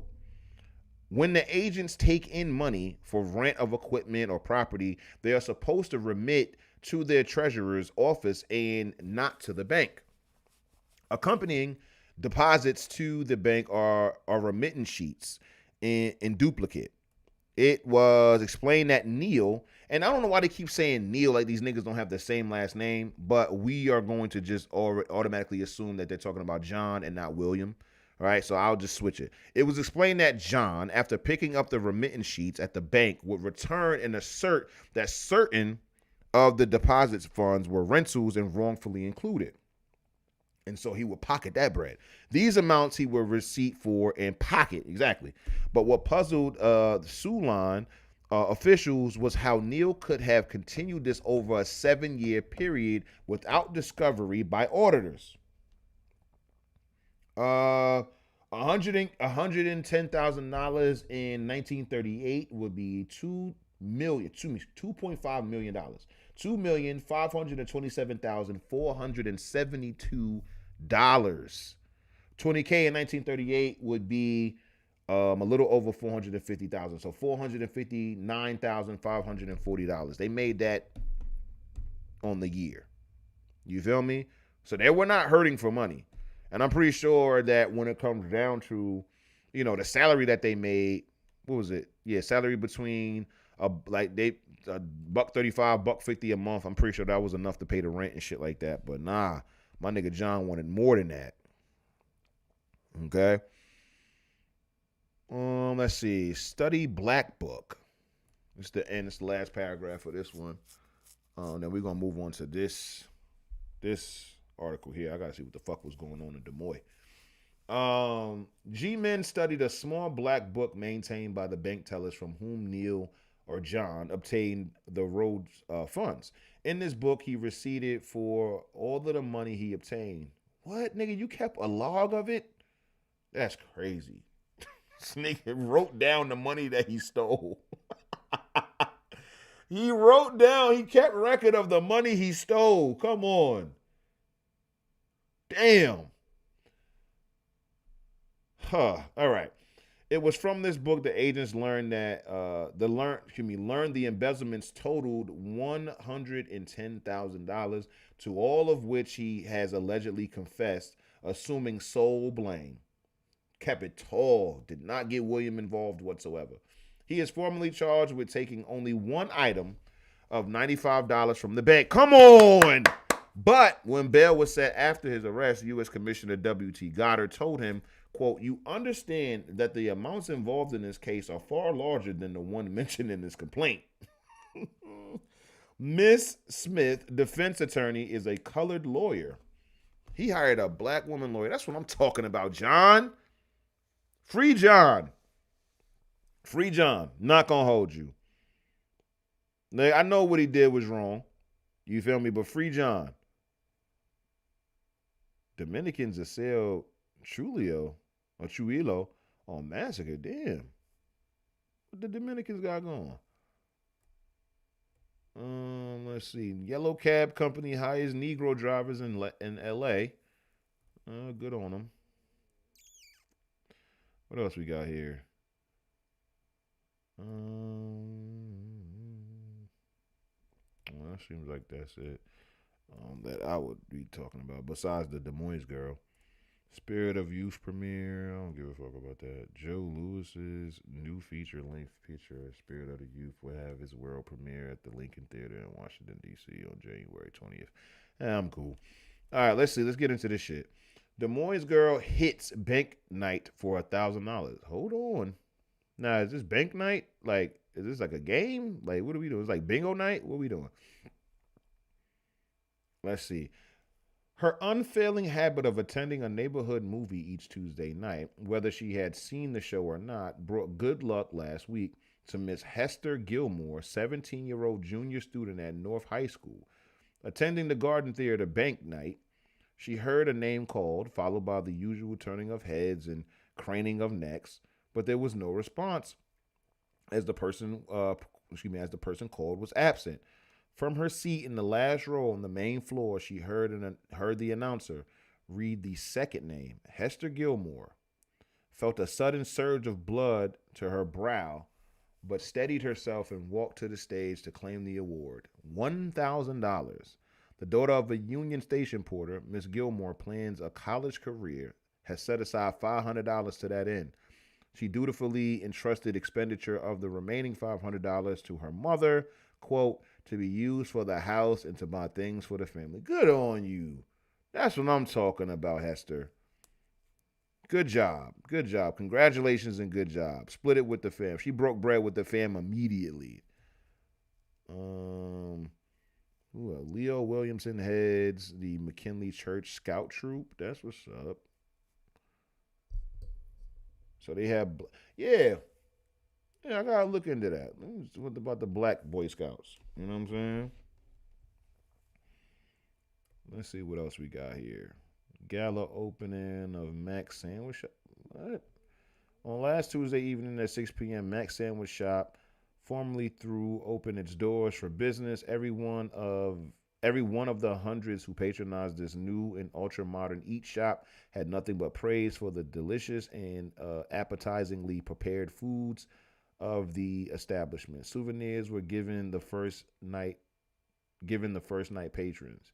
Millard McCullough, the congenial proprietor, is to be congratulated for his foresight and for the pleasing environments of his place. Having had years of experience in some of the city's leading hotels and country clubs, he thoroughly understands his work, and you will always be assured of obtaining the best there's to be bought. He claims his sandwiches are just about the best in town. A most excellent personnel has been chosen to operate the shop, with Mr. McCullough at the helm, assisted by Helen Hughes as chef, Gene Robinson, assistant sandwich man. That's crazy that's a job title, sandwich man. Hey, what do you do, Gene? Well, I'm assistant sandwich man.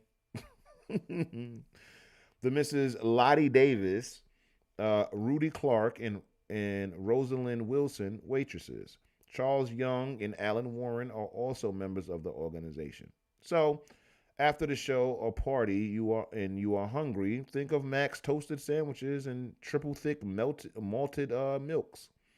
And don't forget, It's just like downtown, only a lot better. Shout out to that tagline. All right. Durham progress during the Depression is based on scientific methods. Very interesting. It seems like a very long article. I'm not that interested in that.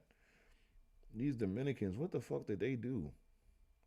New York, member of the Dominican colony in New York this week renewed their protests against the proposed visit of the Pan American Medical Association scientific cruise to Trujillo City, Dominican Republic, and called on the association to avoid contact with the Dominican dictator who ordered the massacre of more than 10,000 Italians. What? Oh, excuse me, Italians. More than 10,000 Haitians. What the hell? What the helly? Presidio Franco, former diplomatic representative of the Dominican Republic in Washington, and at present a leader in the Dominican colony here, called attention to the resolution adopted by the National Negro Congress on the Dominican question. The Dominican question? Now I've heard of the Jew question, the Negro question. Now there's a Dominican question. Jeez. On the Dominican question, December 17th, the resolution addressed to the Pan American Medical Association in part reads, quote, the recent acts of barbarism committed by dictator Trujillo with his oppression, I don't know. I know the double L is a Y. You know what I'm saying? And then the J is an H, so Trujillo. Yeah, Trujillo. With his oppression of the Dominican people for the past 7 years, imposed on the association composed of eminent physicians the impressive duty of avoiding contact with a ruler who is the scourge of humanity. Damn. I know how to read it. I got it. Damn. Bro on the left look crazy. Who? This nigga? Am I tripping? Oh, this. You talk about J.A. Rogers? Oh my goodness. If O for Show ain't gonna do shit, they gonna fucking shit on the on the ancestors' looks.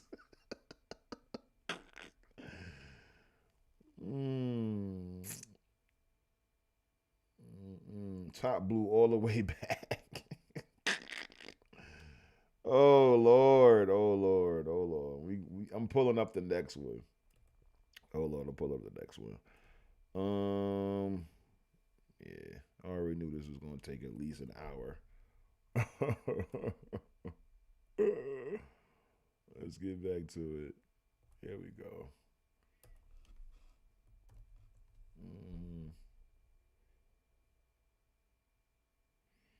This shit is crazy. I ain't gonna lie. That hairline is crazy. That hairline is diabolical. I ain't gonna lie. It's a very egregious hairline. I can't lie. Now that I'm looking at it, like, yeah. And the thing is, I know who J.A. Rogers is. I think he like a communist or some shit. I want to say, I remember reading his name. I think it was when I was doing the research on Black American communists. You feel me? So if he a commie with that type of hairline, man, you got to pick a struggle. You know what I'm saying? You got to pick a struggle, man. Come on, man. I thought we been verified that I was human. Why we doing this shit again?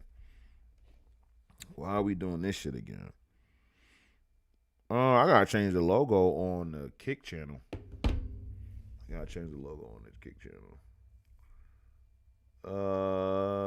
Detroit, Michigan, 1939. I already know. This is the Michigan Chronicle. Okay, at least it's not the Detroit Tribune, because you know the Detroit Tribune be having nothing but the worst in it. Okay, so we got a lot here. We have a lot here. Okay. Let's start at the top. Okay, who's this? Dorothy Darby? Parachute jumper? Hold on, we might have to do a detour to Google real quick. Dorothy Darby, outstanding in the Middle West. Middle West? I have never seen that before. Middle West is crazy. It's Midwest. Outstanding in the Middle West as the only Negro woman classified as a licensed pilot and popular with thousands because of her many daring parachute leaps, is making a tour of the South, which will last approximately 6 or 8 weeks and will include visits to Atlanta, Macon, Columbus, and Augusta, Georgia, as well as Tuskegee, Birmingham, and Montgomery, Alabama. Miss Darby, according to reports, Miss Darby, according to reports received from her publicity manager, Miss Grace Sadler, is scheduled to jump at all places. Sadler, huh? Yeah, if you know, you know. Dorothy Darby. Have y'all ever heard of Dorothy Darby? I've never heard of her. Let's get in. Hold on. We gotta Google her real quick. Dorothy Darby. No. Nope. Absolute nothing. Nothing burger. Let's do parachute jumper. Let's see. Facebook. That's it. Team Black Star. Newspapers.com. I'm trying to tell y'all, dog. I be bringing the ancestors back to life. We got a Facebook post from 3 years ago. Okay, and then we got Team Black Star.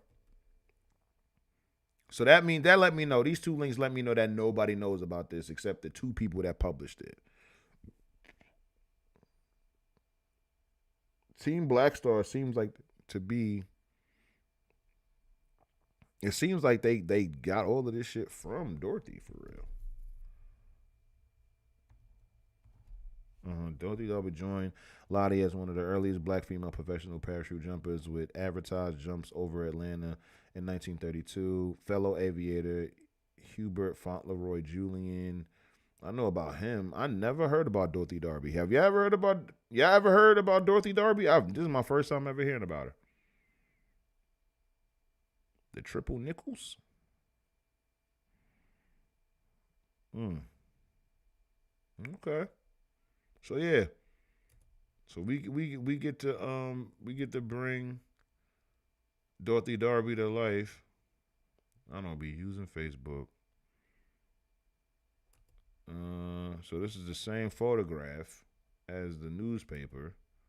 No, it's not. Same day probably, but not the same picture. Okay. So yeah, that was very interesting. I'll let that load up. I don't think it did. Yeah. So let's get back to the article, though. Get back to the newspaper. I think that's all they said. Shout out to Dorothy Darby. Listen, man, we learn something every day. Paul Lewis, fake doctor, arrested in sex case. Whoa. Blame cult worship and child's death. Golly, Michigan.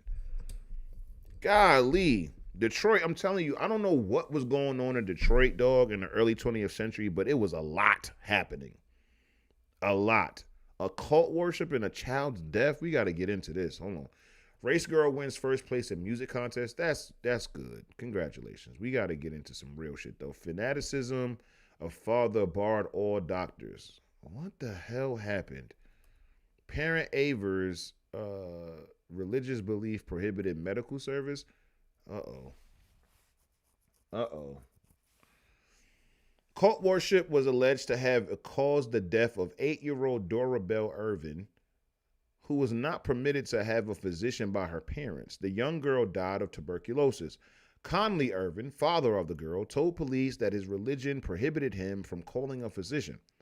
It was later learned that none of his 3 children were permitted to attend school. The children range in age from 14 to 7. Conley Jr., Catherine, and Winnett? Winnett? I don't know. The Board of Health was asked by the police to examine the other children for tuberculosis. The case recalled numerous cults and voodoo societies that flourished in Detroit several years ago. According to police, most of the cults have been wiped out, and the disclosure of the peculiar religious beliefs held by Conley Irvin was regarded as unusual and not of enough importance to warrant alarm. It appears that the religious beliefs of Conley Irvin do not correspond with the so-called Islamic cults, which were sensationally exposed by the press several years ago. The Islamic cults included human sacrifices in their ritual and resembled more of a terroristic society than a religious organization. Yikes. Big yikes. Is he a part of this, or is this a whole new thing? Okay. Robert Hayden, that's who this is the author of These Are My People, a poem which is at once dynamic and beautiful, and which was presented during the Negro History and Art exhibit held last week at Brewster Center under the sponsorship of the Detroit chapter of the National Negro Congress. He directed the poem after it had been arranged for a group of male and female voices and produced through the medium of a verse-speaking choir. The youthful writer also directed Fire and Cloud, an excerpt from Richard Wright's prize-winning story Uncle Tom's Children. Mr. Hayden was awarded last summer the Hopwood Award in Poetry at the University of Michigan, U of M. Let's see. Old offender again jailed on complaint. Wise Acres freely predict that immune Paul will beat the rap. What? What's it say? Paul Lewis, 58, who has been arrested 25 times during the last 10 years on a charge of practicing medicine without a license, was taken into custody again last week in connection with a case of alleged criminal abortion. What? According to the arresting officers, Pitts, Turpin, Dodge, and Brown, the notorious Paul Lewis is alleged to have performed an illegal operation on Mrs. General Gordon. The repeated arrests on Paul Lewis for practicing medicine without a license have made history in the Detroit courts, and the failure to convict him has baffled even the prosecuting attorneys, earning for him the sobriquet of Immune Paul. So this nigga was diddy bopping outside, okay, the courtroom every single time. Every single time. You feel me? Oh, this is some bullshit. Sorry, y'all. You know when you be getting that bullshit ass text in the middle of something? That's what just happened. On April 15th of last year, Paul Lewis was arrested in connection with an abortion performed on a 17-year-old girl who appeared in court against him.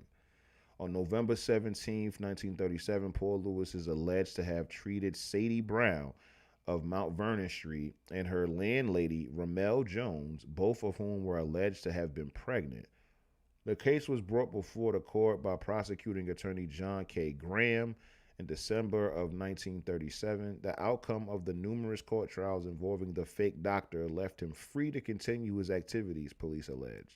Paul Lewis was first arrested in 1919 for practicing medicine without a license.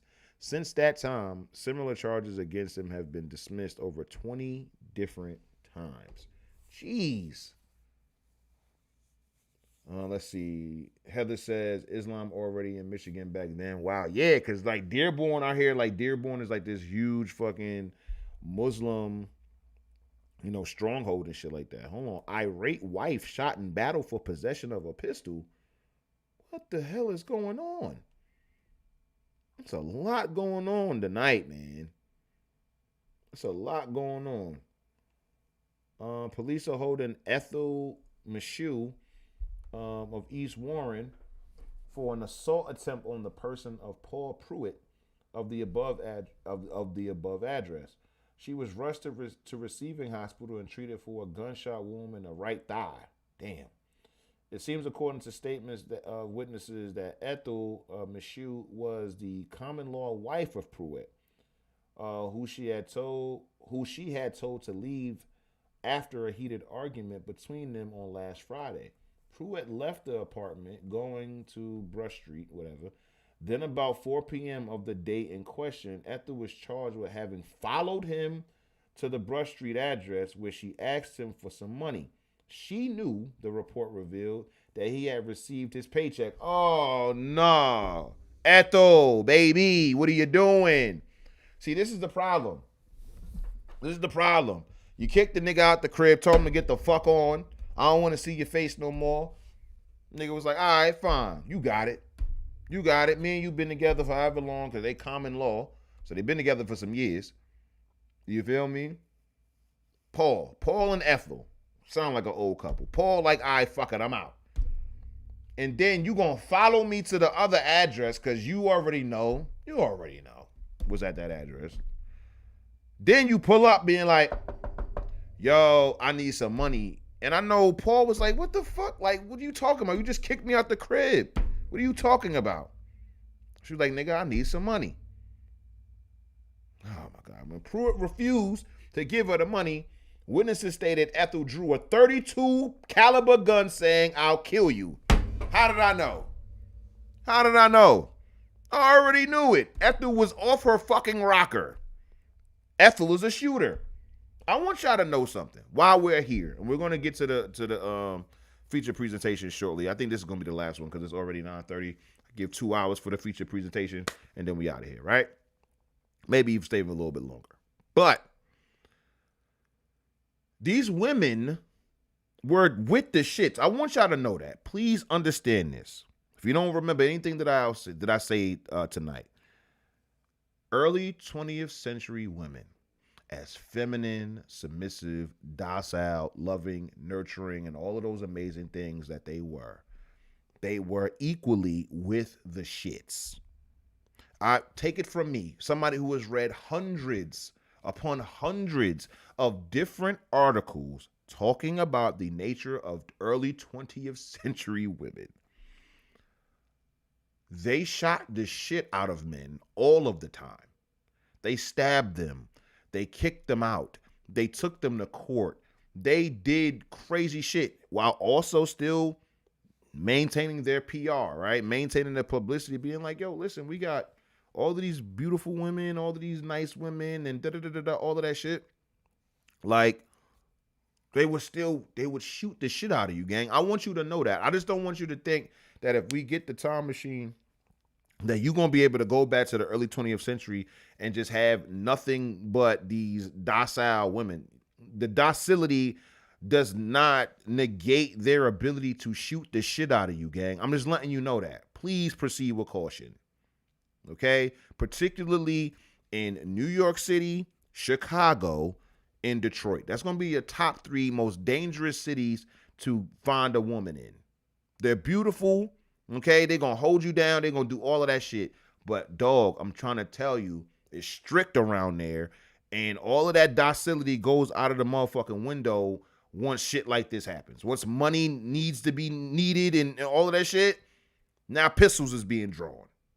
What the fuck? But let's finish the story. She says, I'll kill you. And I know she said nigga. But anyway, Pruitt is alleged to have lunged for the gun to disarm her. And during the tussle, the gun was discharged, a bullet striking Ethel in the thigh. She then is charged with having gone into the kitchen, grabbing a butcher knife, and chasing Pruitt out of the apartment. He is still at large, according to... What do you mean he's still at large? What the fuck did he do? You see what I'm talking about? And that was another thing. If your wife shot and killed you, or even if they didn't kill you, if she shot you, you're going to jail, gang. She's not going to jail. She is going to cry to the police and say you beat her and you did all types of crazy shit to her, okay? And you, with your gunshot wound in the hospital, are going to jail, beloved. But you know what else they're going to do? They're going to bail you out of jail. That's the type of shit that they was doing. That's the type of shit that they still do today, but the veneer, the publicity, the PR, you feel me, is not as great as back then.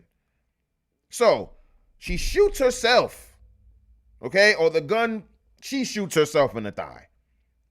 She's not done, though. That didn't slow her down. That didn't slow her down. She got shot in the fucking thigh, fam. And that did not slow her down whatsoever. She ran into the kitchen. And got a butcher's knife. Like, all right, fuck the gun. The gun has not been found. Ethel is held by police pending a complete investigation into the alleged crime. Alleged. Detective Rex Smith in Rutherford are working on the case, man. I swear to God, if Paul went to jail because of this bullshit, you told me to get out the crib. I left. This nigga did everything right. He did everything he was supposed to fucking do. Come on, man.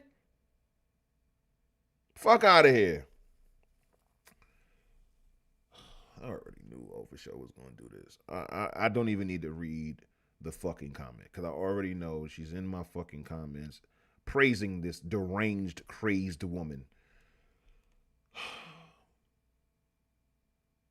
Overshow says, nah, I'm with Ethel. Fucking shocker. Sometimes you gotta pop out and show these men. No, the fuck. No. Incorrect. Hashtag justice for Ethel. Fucking. All right, yo.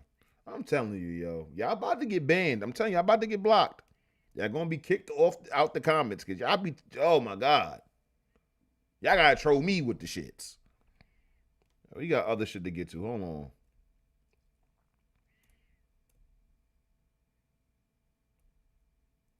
See, look, you see the difference? Look at the fucking difference. Man shot in his thigh. Keep silent about the mishap, because I know a woman shot him. Men don't shoot other men in the thigh. Argue over a bet. Man 41 gets cut. Husband out late. Wife takes iodine. I'm trying to tell y'all, these women were insane. Woman cuts man. Struck with chair. Do y'all not see the pattern? Do y'all not see that these are deranged women we're dealing with, gang? These were insane women. Let's read these shits. Oh my goodness. Let's read this. What the fuck? Argue over a bet. This is man on man pause. Police believe Harold Malone, 41 years old, was cut by an unidentified man following an argument over money lost in a gambling debt. Malone walked to receiving hospital. He walked, okay, from Montcalm and Hastings Street, where he stated he had been struck on the head. He got cut in the head. He failed to give a name or description of his alleged assailant. Police state. You see that? Kept it tall. Kept it tall. I don't know. The motherfucker just stabbed me. It is what it is. Just patch me up, dog. I got to get back. Let's see what the fuck this story. Oh my goodness. Oh my goodness. Husband out late, wife takes iodine. I don't know what the fuck that means as far as the headline. Hopefully this shit is going to make sense. Her husband came, so it's already in the perspective of the woman. Bad, already bad. Already bad. Her husband came home late. She took iodine to end it all. What? So police records state was the case. So police records state was the case of Mrs. Teresa Stevenson, 19 years old, who was rushed to receiving hospital and given an antidote to counteract the poison in her system. What?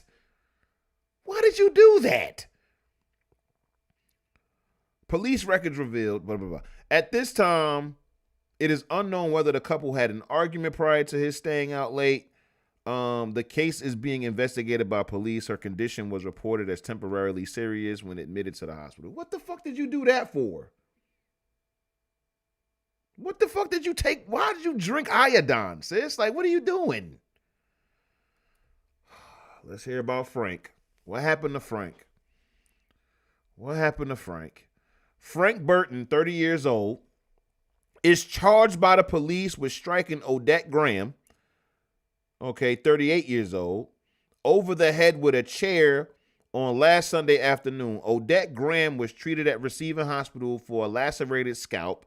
She was given first aid and returned to the 13th Precinct station for questioning by police. She is charged with cutting Burton on the nose, head, and upper lip. He was given first aid and also returned for questioning by police. So another instance of a man defending himself from a crazed, deranged woman. What the fuck is going on? Yo, fellas, these femme fatales out there, they're femme fatales out there, gang. You need to guard your grill because they're out here stabbing you and cutting you in the fucking face, fam. I don't know why these women turn into Rikers Island inmates, but that's exactly what they're turning into. They're turning into criminal deviants into the streets. What the fuck did Frank do, Odette? I love these old ass names too. Ethel, Paul, Frank, Odette. You feel me? What the fuck? What the fuck is happening, Odette? The nigga, they don't even say what he got slashed for. At the very least, they say why Frank got fucking got the chair and cracked her shit over the head with the chair. Cause she's trying to kill me. This woman is trying to murder me. Let me take precautions. Let me get this crazy woman away from me. Let me take the one chair that I have in arm's reach, crack her shit, and get the fuck up out of here. She is cutting my face. Nah, son, this is crazy. These women was having a way. They was having a way. Jeez. Terrible. Terrible. Police unwrap gun, fire at fleeing man. What the fuck? What's this, police state, when they asked as a yet unidentified man last week as they unwrapped a long, hard object paused from a newspaper. This is a gun, they stated. The man replied as he turned to run. The man made good his escape by scaling a fence as officers fired 3 shots at him. They believe he went unharmed. According to the report, the man stated that he was coming home from a party. They became suspicious of the bundle of newspapers under his arm and examined it when they found a .32-20 Spanish-type gun wrapped up inside the papers. The gun is being held while police search for its owner. Niggas was really carrying guns and newspapers. I thought that was just from the mafia movies. That's funny as hell. Police chase car, but one man gets away.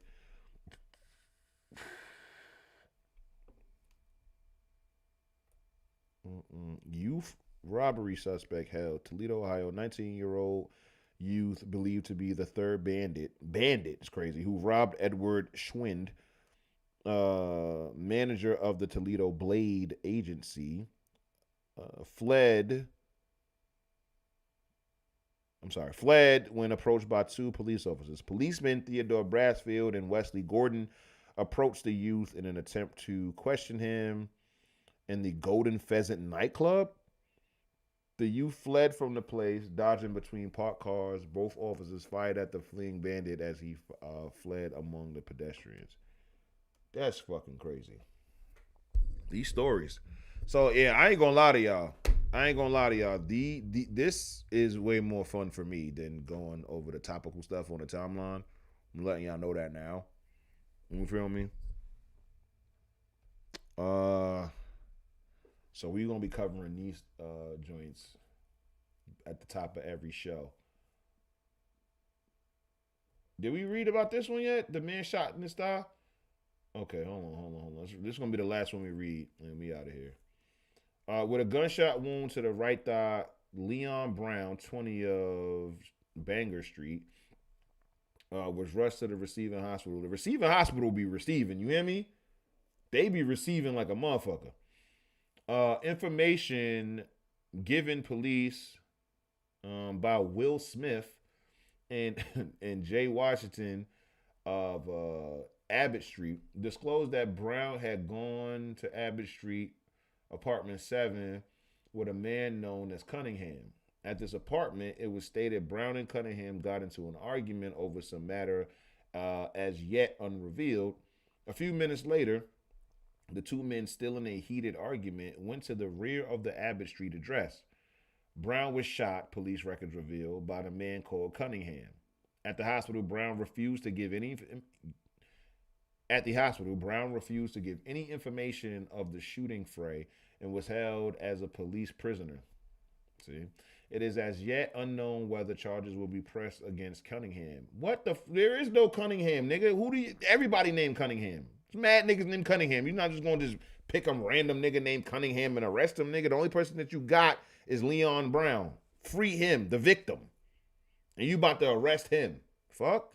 Brown was taken to the hospital by Sam Preston and Sidney Viley. The case was assigned to the 2nd Precinct Station. Thug escapes. Oh, this might be the last one. Unidentified man about 25 years old, attempted to hold up a grocery store. He was hit over the head with an iron gate by the owner, who seemed determined to prevent the holdup. Yo, son, while you didn't have cameras and shit like that, you had a bunch of like tenacious ass civilians too. They wasn't just going. They wasn't going. You weren't just about to run in there and just rob the store, nigga. The store owner gonna fuck you up. That's crazy. During the tussle for the gun, the unnamed owner was shot in the right arm. The intended thug escaped before the arrival of police. Nothing was taken from the store. I mean, shit, man. If you had to choose between having your store robbed or you getting shot in the arm, you know, I'm pretty sure that you would take the gunshot, man. Fuck it. All right, so that's going to be that. They still didn't load this bitch up, did they? Oh, okay.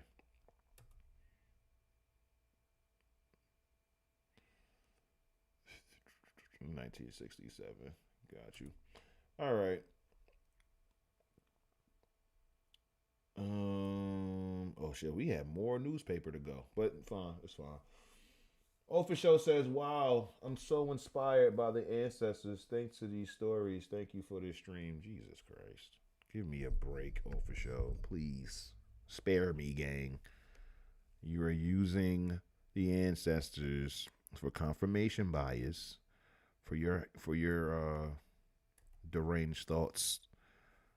Okay, that's just all it is. That's all it is. Leave the ancestors out of this. We have a lot to get through. Damn, how many links did I aggregate? I'll be over preparing for this shit. I ain't gonna hold you. Let's start though. Let's start. So, Black American real estate moguls. Okay, I like to go back as far as possible.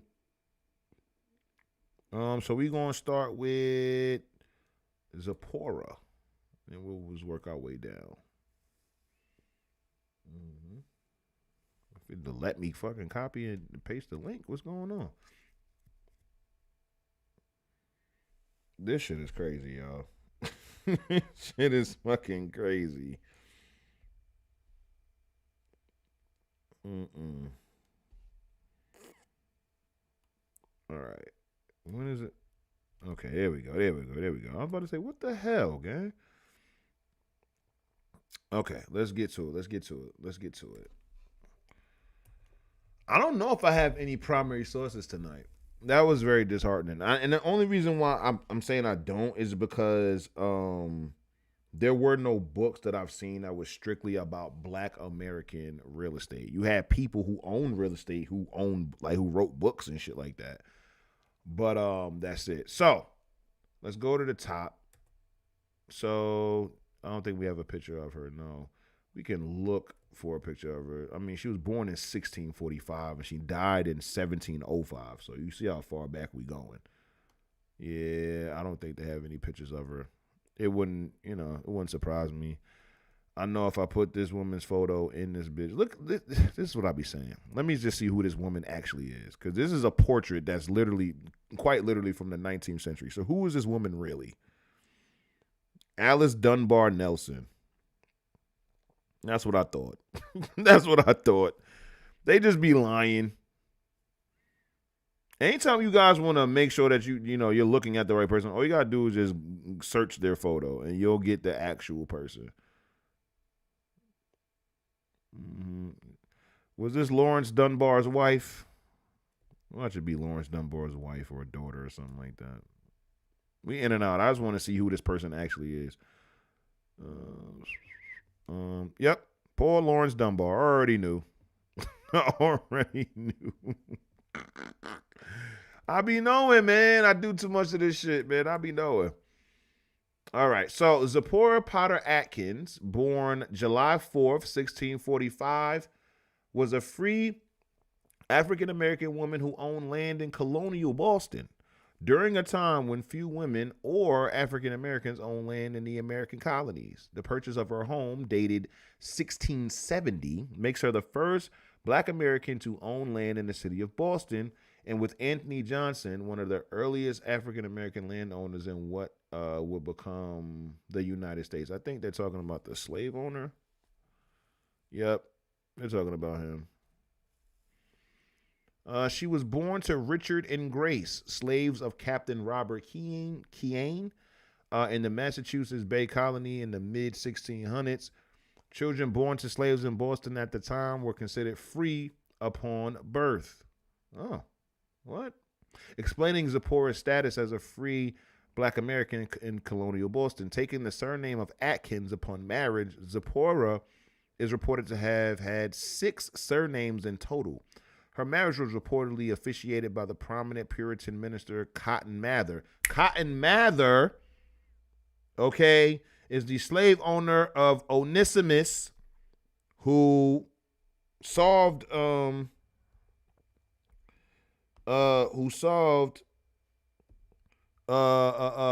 smallpox in Boston. See how that shit, everything is coming. I'm telling you, I am going to create this tapestry. I am. How all of this shit connects. But anyway, pioneering landowner. According to historical records, Zipporah Potter Atkins was able to purchase her property through an inheritance she received from her father. Her property was situated on the edge of Boston's North End, near a mill pond which flowed into the Boston Harbor. The lot can be seen on a map of Boston drawn from records from 1676. The name Potter, as the southeastern edge of the mill pond, indicates the property. Is this going to be actual shit? We can look at the pond. We can look at the map. Ah, we got it. We can look at the map. Oh, wow. Jeez. Oh, shit. Where the hell would her property be? Where did they say her shit was at?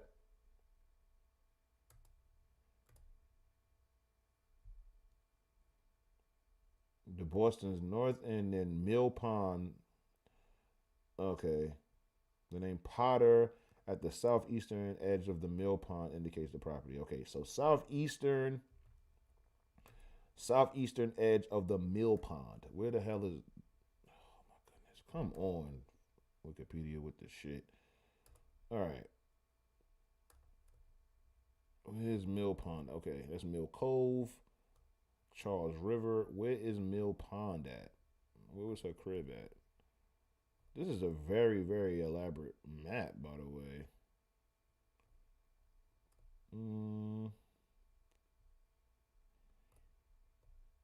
I can't read all of that shit. Is that one of them? Lane's Wharf? No. Damn, it's going to be hard to find. If it's a pond. Yeah, 6 surnames. Ain't that crazy, Crystal? That shit is crazy. Where the hell is her goddamn crib at? Where's Mills Pond at? Street to Mill Pond. There we go. Hold on.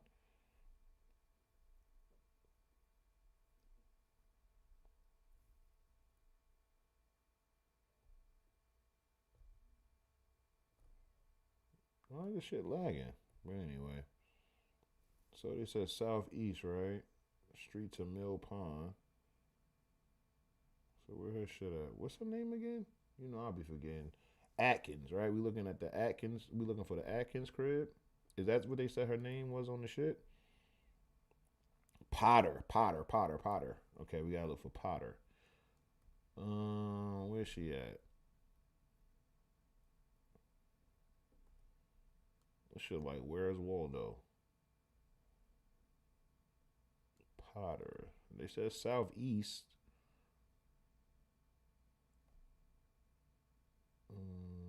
I want to find her, yo. I want to find her property. This is super crazy. This map is fire, though. It literally told you, like, who lived where. It says street to Mill Pond.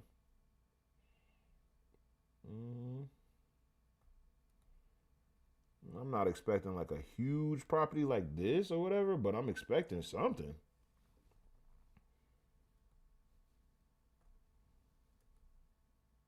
I know it's gonna be hard for y'all to like fucking tell me, but if y'all see her name, let me know.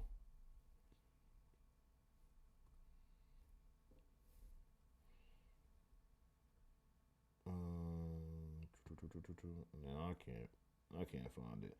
I'll give it to y'all. I'll put it in the chat, and y'all be able to find it for me. Cause I can't find it and I can't keep holding up the shit. We got mad people to get to. But this would be a nice little hunt, like little scavenger hunt. Little scavenger hunt. Yeah, I'm not seeing it.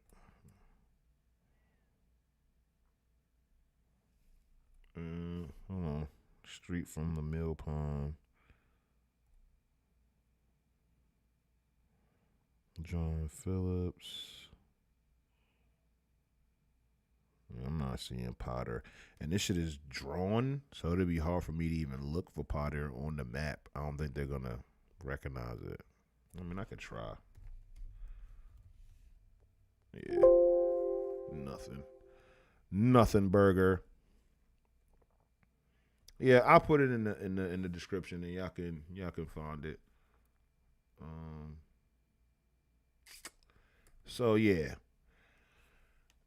She owned her property while a single woman, managing to maintain control of her land through the course of her marriage. As she owned her property between the years of 1670 and 1699, Atkins was the first recorded African American to own land in Boston. Fire. 17th century. We went back to the 17th century to start this. A portion of the property, which has been purchased originally for 46 pounds, was sold in 1693 for 100 pounds. Okay, nice little flip. She also learned to read well enough to at least sign her initials during a time when many people could not read. When she signed the deed to sell her home in 1699, she became the first Black American woman to initial a deed in Suffolk County, Massachusetts. That's fire. What the hell? Oh. Dr. Vivian Johnston, a retired professor of education at Boston University, discovered documentation of Zipporah's property records around 2009. Following years of research on the part of Dr. Johnson, then Governor Deval Patrick unveiled a memorial to Zipporah Potter Atkins on the Rose Fitzgerald Kennedy Greenway. Dr. Johnson held a talk titled Free Black and Female, the Zipporah Potter Atkins Story of Home Ownership in Colonial Boston at the Museum of African American History in Boston in May of 2014. Very interesting. So that was Zipporah Porter Atkins. Let me know if you ever heard of her. Let me know if you've ever heard of her. I have not. Never heard of her. Shout out to her. Who else we got? We got Steven. Steven? Is that what I'm looking at? Steven Smith. We're not doing this what we got. Steven Smith. That's what we got next. Let's use no, that's fine. That's fine. We could use this window. All right. So we got Steven Smith, born in 1795. Okay. Let's see. Stephen Smith was born into slavery in Lancaster County, Pennsylvania. At 21, he purchased his freedom for $50 and soon afterwards began to ally with the abolitionist cause that he would support through most of his adult life. In 1830, Smith became the chairman of the African American Abolitionist Organization in Columbia, Pennsylvania, while developing a successful lumber business. The Columbia Spy reported that in 1835, his success was, quote, excited the envy or hatred of those not so prosperous and of the ruling race. Again, I try to let y'all know something. Being white does not mean that you are going to be rich. Being white does not automatically mean you're going to be prosperous. Being white does not guarantee you anything other than you being a white man or a white woman.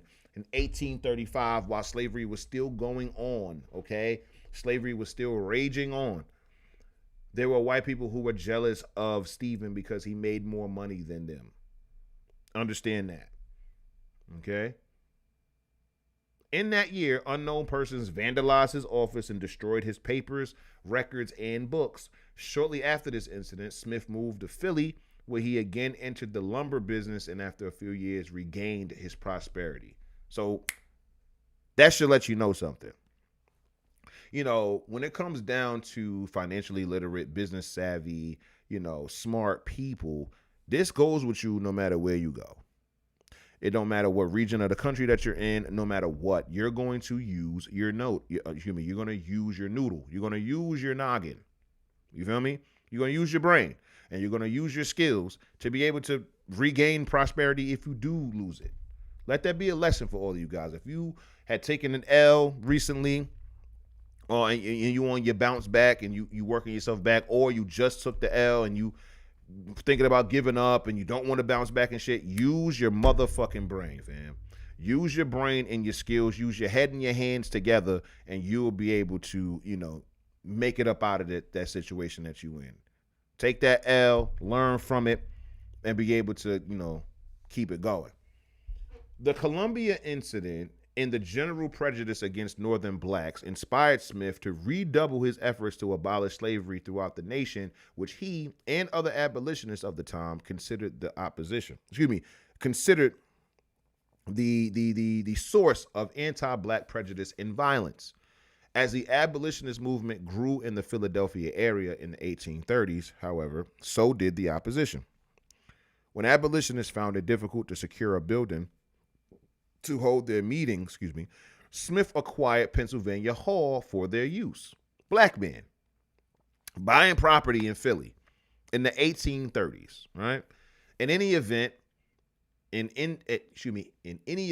anti-abolitionist mob burned the hall. Oh, I've seen this picture before.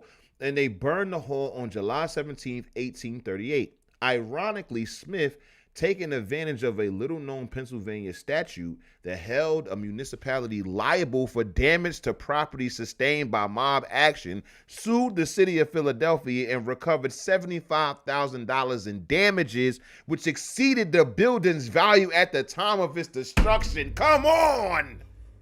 Come on! See, motherfuckers will paint history with a broad brush and being like, niggas ain't have no rights. White people had all of the fucking autonomy in the world. They could just do whatever the fuck they wanted with no recourse. Look what happened. Please note that this is in 1838. Okay?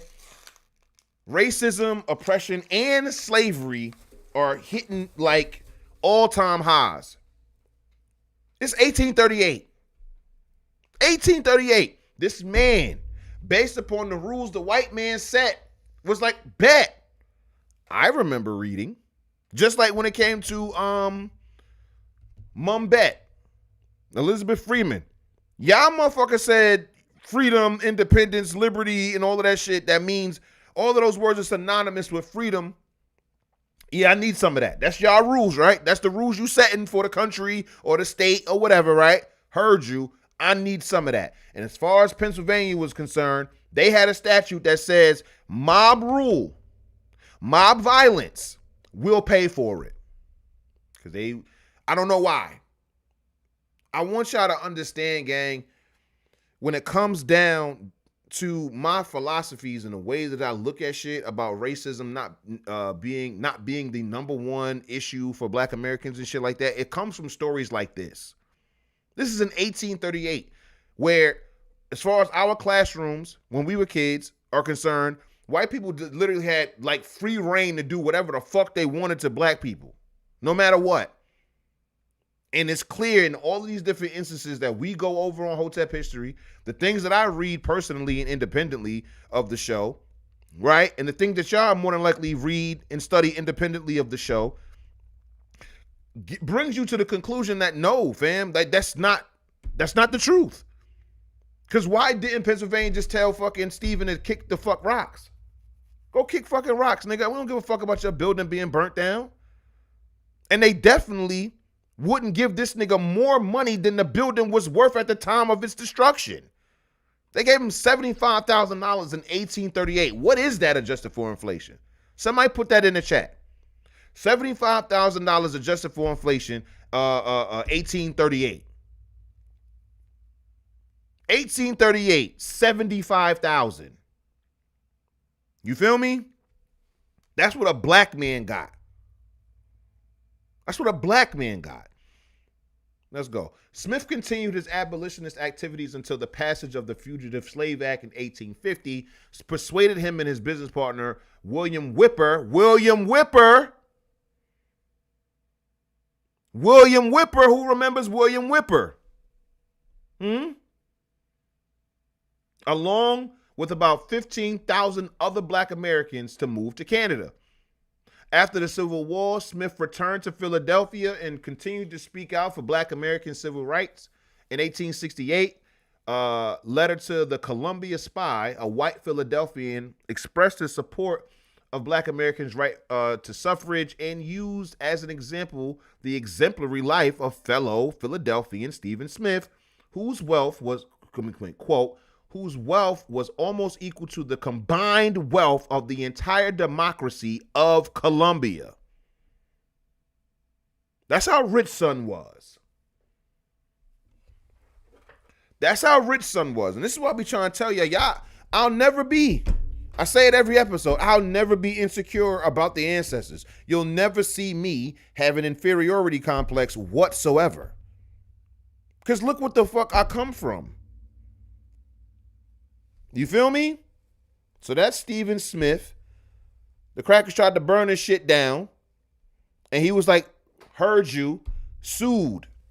You feel me? Sued they asses. 75,000 in 1838 was $2,641,108. You feel me? This is what I'm trying to tell you. This man, they didn't say how much he purchased the building for, but it wasn't 75,000.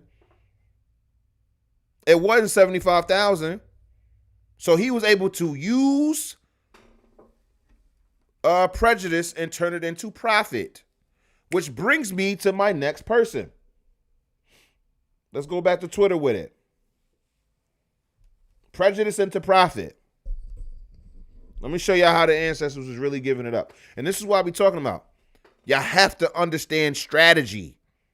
It's strategy over emotions, strategy over pretty much every fucking thing, because niggas have been controlled by their emotions. Think about all of the worst things that the government has done to black Americans post-slavery, right?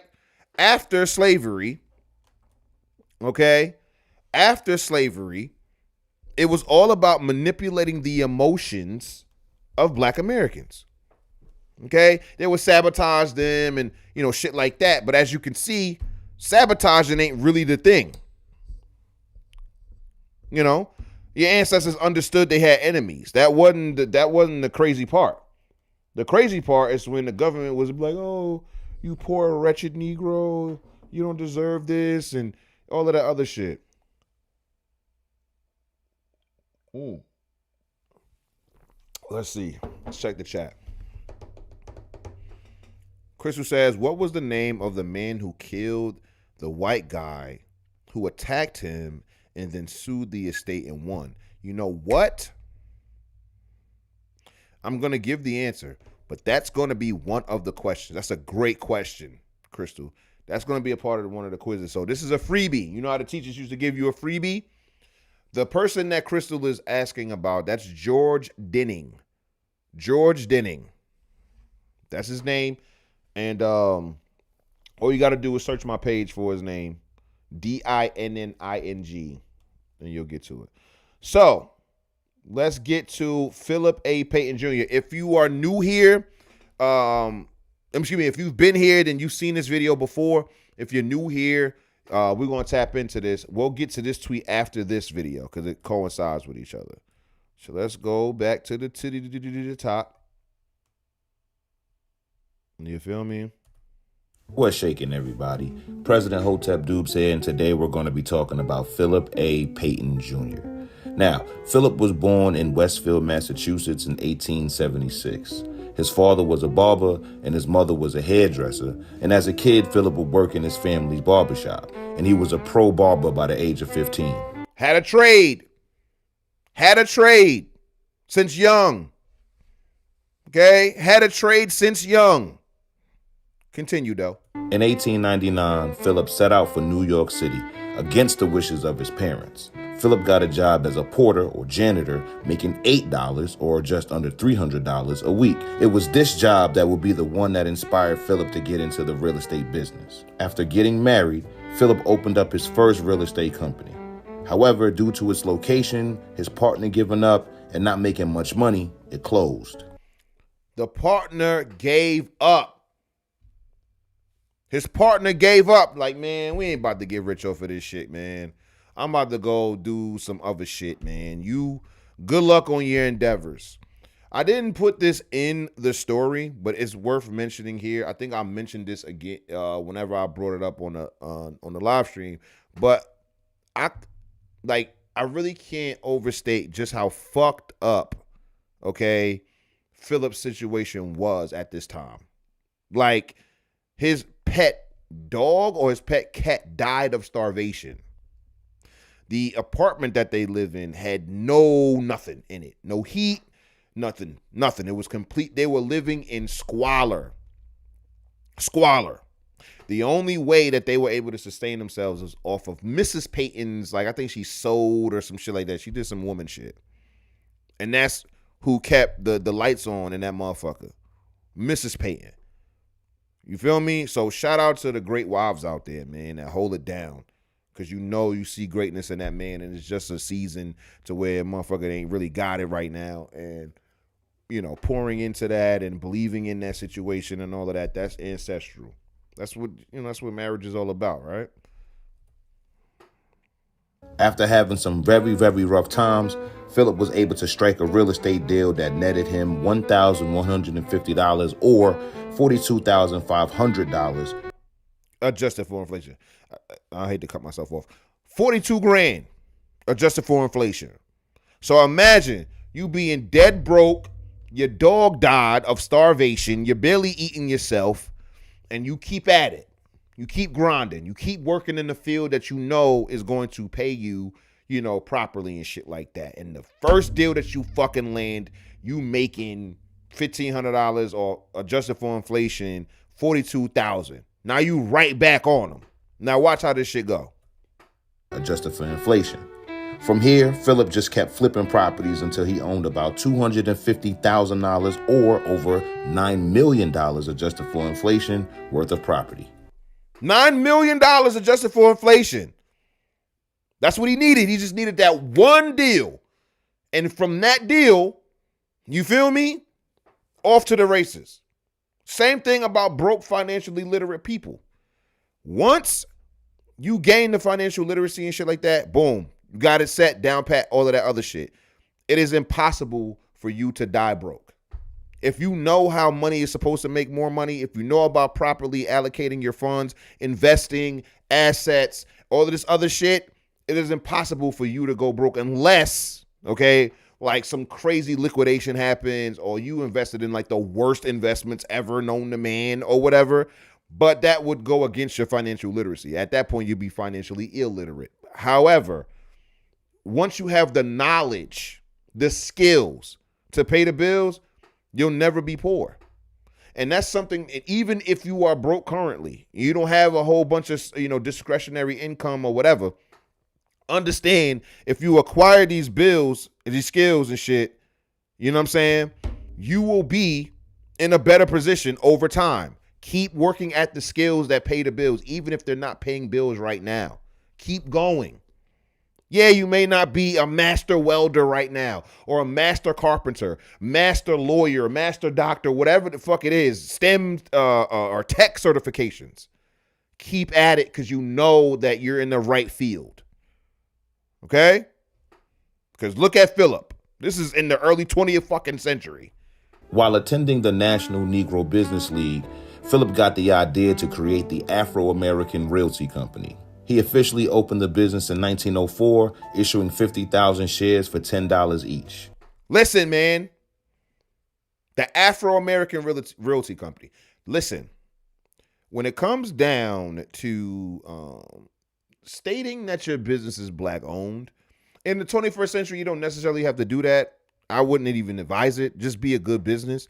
But during a time such as this, it was to It was to basically let the world know that Black Americans are able to do this type of stuff. That's what it was about. It was a one-to-one, masterclass on, no, this is Black American right here. This is what the American Negro can do in a time where people didn't think that this was fucking possible. Now in the 21st century, and we got all of the different people, whether it be Oprah, Jay-Z, Michael Jordan, Michael B. Jordan, it doesn't, we have thousands of wealthy Black people or industrious, entrepreneurial Black Americans and shit like that. So you don't really necessarily have to do that. I don't advise it, like I said, as a Black business owner, because at this point in time, you will actually be cutting off more customers than you be gaining. You feel me? Just because of how Black American economics work, how American economics work and shit like that. It's really not going to help you, right?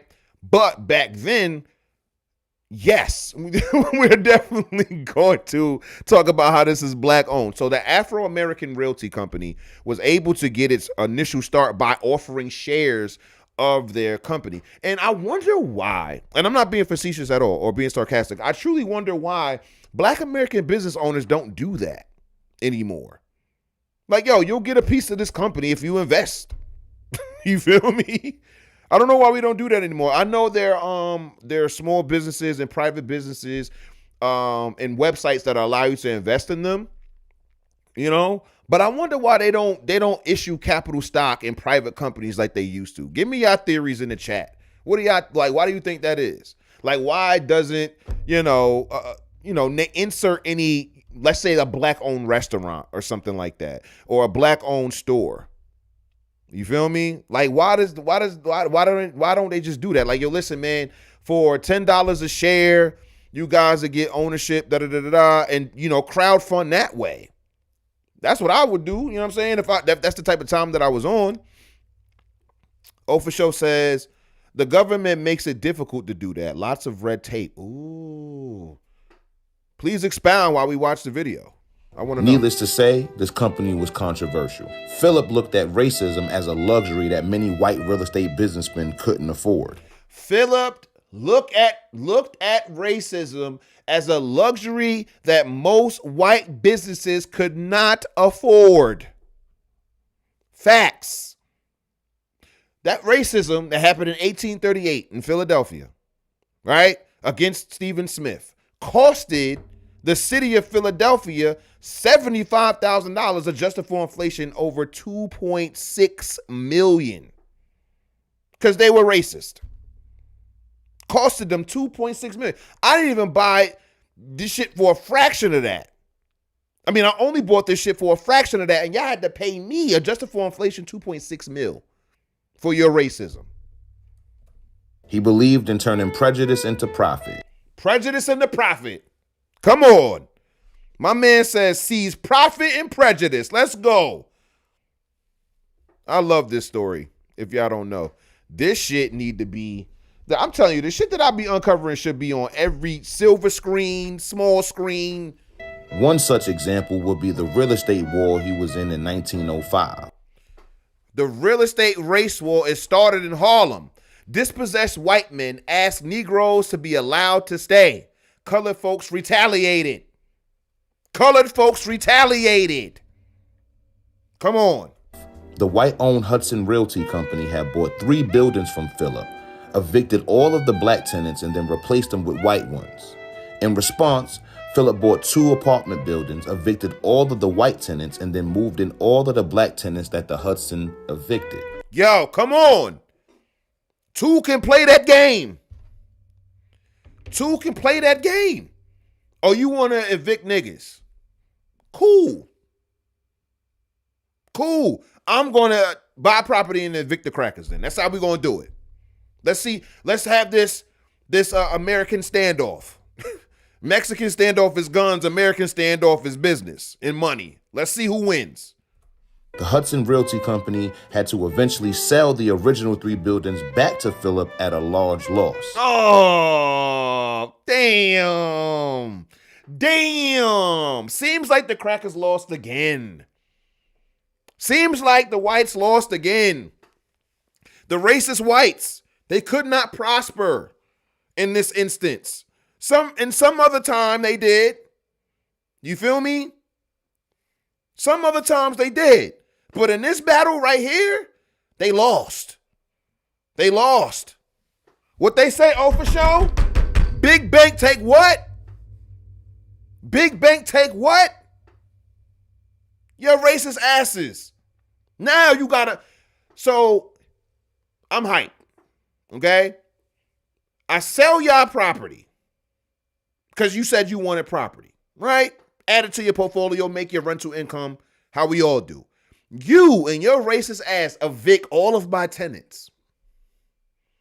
Out of pure racism. Pure racism. It wasn't like they weren't paying their rent on time. It wasn't like none of that shit. You just wanted to evict them because you was white, they was black, and you wanted to move white tenants into my buildings or my previously owned buildings. You bought 3 of them from me. Okay? Instead of getting mad, going to the fucking press and crying like a bitch, nah, I don't do that. I say bet. I buy properties adjacent to the ones you have, evict all of the white people out of that shit, all of them, and move black people in. Now, you idiots have to sell back the original 3 that I owned already back to me at a steep discount. So not only was I able to make the rental income that I've been making every month off of my tenants, I made the money off the original deal that we had, and now I'm about to make even more money from you bitch ass niggas having to sell that shit back to me to recoup your losses. You see how I would have just been able to pay just to be a regular fucking person, but no, you wanted to use your prejudice and shit like that. Now look at you. You gotta give, I win, bitch. I win. I keep all of the properties. I got the additional properties that I bought while fucking y'all over. You feel me? I keep all my tenants. I keep all the money, and I get my original 3 properties back. Tough. Philip's real estate portfolio served as one of the main catalysts to have black Americans move to Harlem. This migration to Harlem, mixed with the wealth, talent, and ingenuity, is what ushered in the Harlem Renaissance. Listen, man. That's how you do it, ladies and gentlemen. That's how you fucking do it.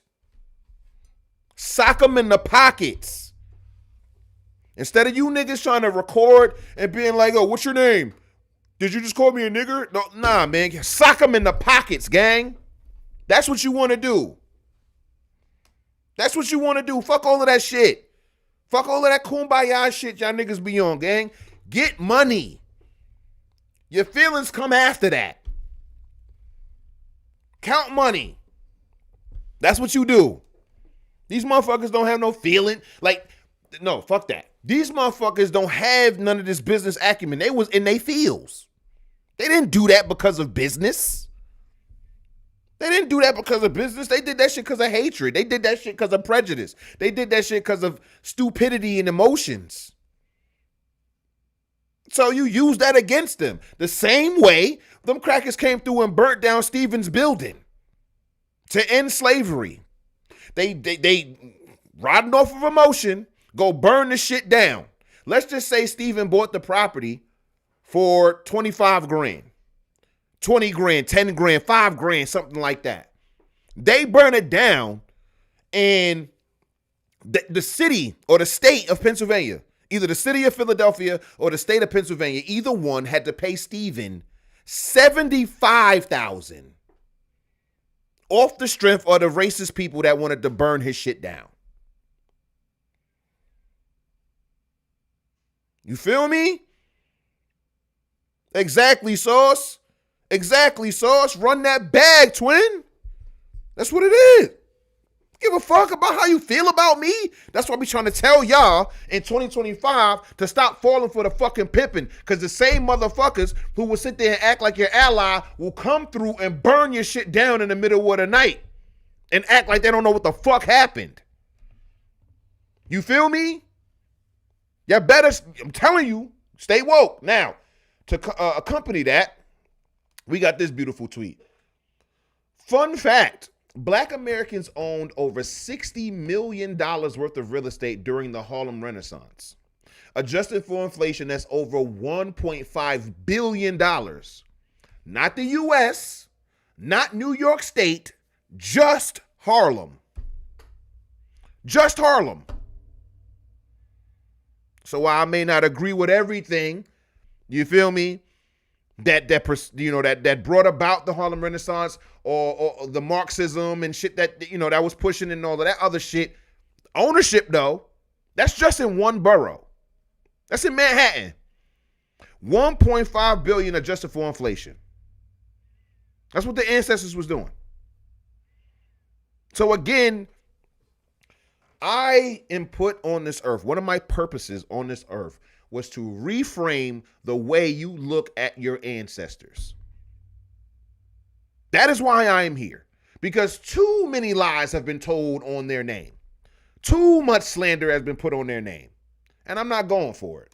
I don't be going. Niggas who know me, no, I don't be going. What we got next? We can go back to the articles. We'll get to that video in a second. Let's get back to the articles. Yeah, we definitely gonna go over probably gonna go about to 12:30. Let's see what we got. Yeah, Colonel John McKee, very interesting story here. I'm about to have, let's get it over here. Boom. Yep. Control V. I love this format. Because I told you having all of the tabs up was like lagging my shit. And it's like you'll see little points of lag here and there. I'm telling y'all, when the new laptop and the new camera come through, y'all gonna see me on the screen. I'm gonna center myself, gang. You feel me? This little corner that I'm in and shit like that, this little fucking corner that I'm in, nah, we gonna be in the middle of the motherfucking screen when I got the 4K camera, you feel me? Where y'all can see all of this. It's Black American beauty, you feel me? This Black American sex appeal.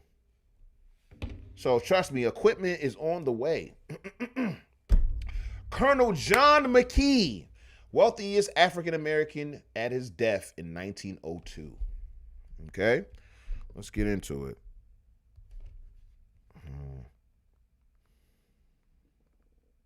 Just let me know when you outside.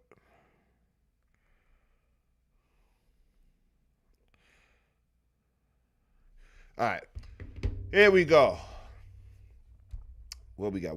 Here we go. An article from the Philadelphia Inquirer published on April 8th, 1902 announced the death of Colonel John McKee with the title, "The Richest Colored Man Passes Away." In subheadings, quote, Colonel John McKee, whose wealth is estimated at $2 million, victim of paralysis. 1902, $2 million. 1902, $2 million, chat. Tell me what that is. Veteran of Civil War, owned many houses in city and acres of farmland, but lived unostentatiously. The article title points to Colonel John McKee's financial status and achievement. The subtitles detail his acquisitions, the cause of his death, his military back. Okay, yeah, we got it. Anyway, I can read. I know what it meant. John McKee, this guy right here, was born to enslaved parents in Alexandria, Virginia, around 1819, where he lived until the age of 21. Records of John's registration in Virginia in 1838, another 1838 again, reads, quote, John McKee is a bright mulatto boy, about 19 years old, 5 feet, 4.5 inches tall. He was a short dude, who was straight built with light colored eyes. Oh shit. He was born free, as appears by oaths of Betsy Beckley and Fanny Beckley. This registration indicates that John McKee was born free, even though some historians contend that he was enslaved and set free in his teens. Besides this disagreement on his status at birth, researchers agreed that John was a bricklayer before leaving Virginia. Trades, got to get you a trade. Okay. During his indenture as a brickmaker, John ran to Baltimore, Maryland, and was brought back to complete his apprenticeship. Nah, nigga. You're following through. Get your ass back to work, John. Nigga. Start laying those bricks, nigga. Okay, we got the numbers. Oh, we got the numbers. 2 million in 1902 will be $75,343,255. Give it up for him. Give it up for him. There's a lot more that you need to know about him too. I doubt that they're going to get in and say here, but I got you. Hotep History got you. Little is known about John's parents, except for the fact that one was probably white, given that he was registered as a bright mulatto boy, more than likely his father. But after completing his indenture, John left for Philadelphia at age 21, where he worked in a livery stable, then with a successful black restaurateur, James Prosser, on Market Street. Now, if you guys remember the episode about caterers and restaurateurs, what was Prosser and who? Come on, though. Remember, come on. Prosser. It was another man. It was Prosser and somebody else. They were talking about having the monopoly. Having the monopoly in Philly for the... No. Oh, damn it. Did I tweet about it? I think I did.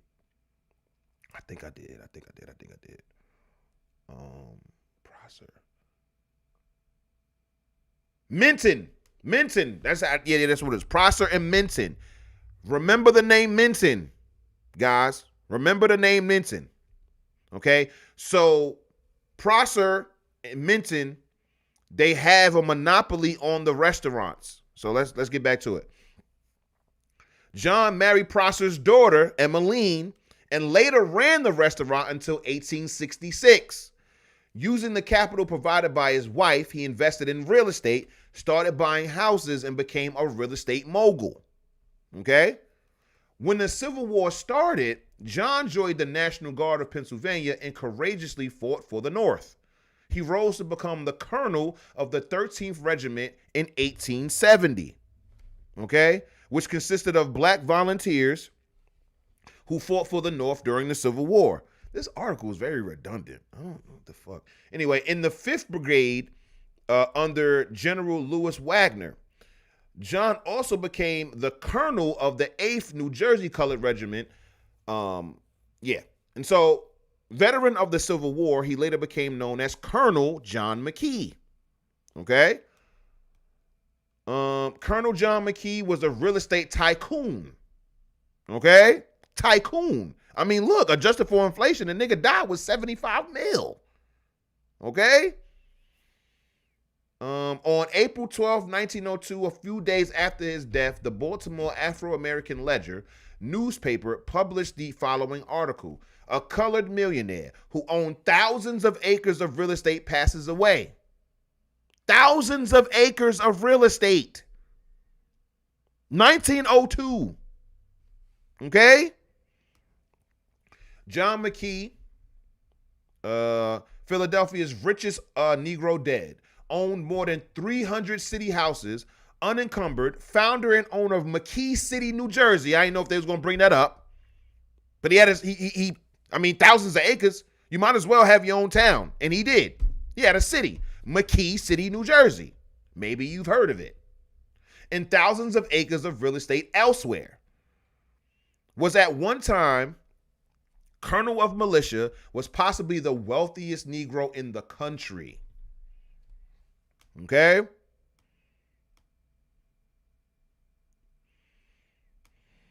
Let's keep it going. In the third paragraph in the same article, gives more details. Quote, in this city, Colonel McKee, at the time of his death, owned from 300 to 400 houses. I don't know anybody with 300 to 400 houses in 2025. Now me personally, I guess you can like pull Grant Cardone out or some shit like that. I don't know anybody who owns 300 to 400 houses in 2025. Each of them unencumbered. He was the founder and owner of McKee City of the West Jersey Railroad, New Jersey, a tract 4,500 acres divided into 21 farms. He also owned about 300,000 acres of coal and oil land in Kentucky and in Logan County. All right, y'all give me a second. I got to run outside real quick. Give me a second.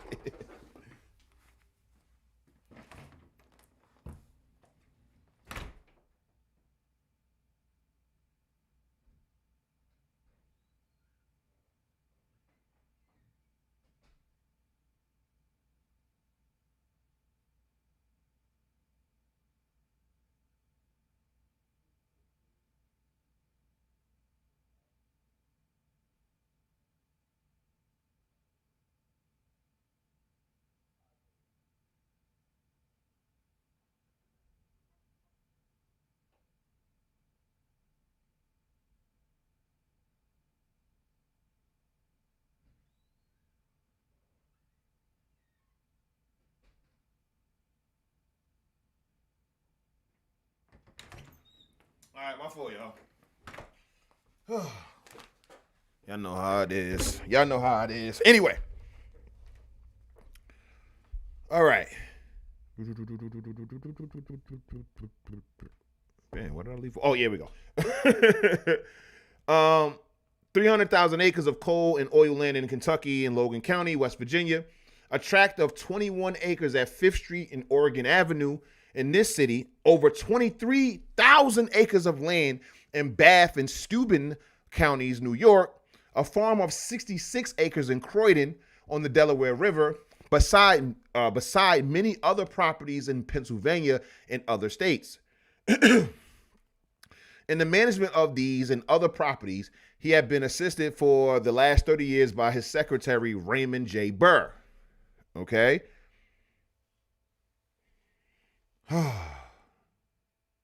Thank you, Crystal, because I was wondering, like, unencumbered, did that mean, like, no occupants in that bitch?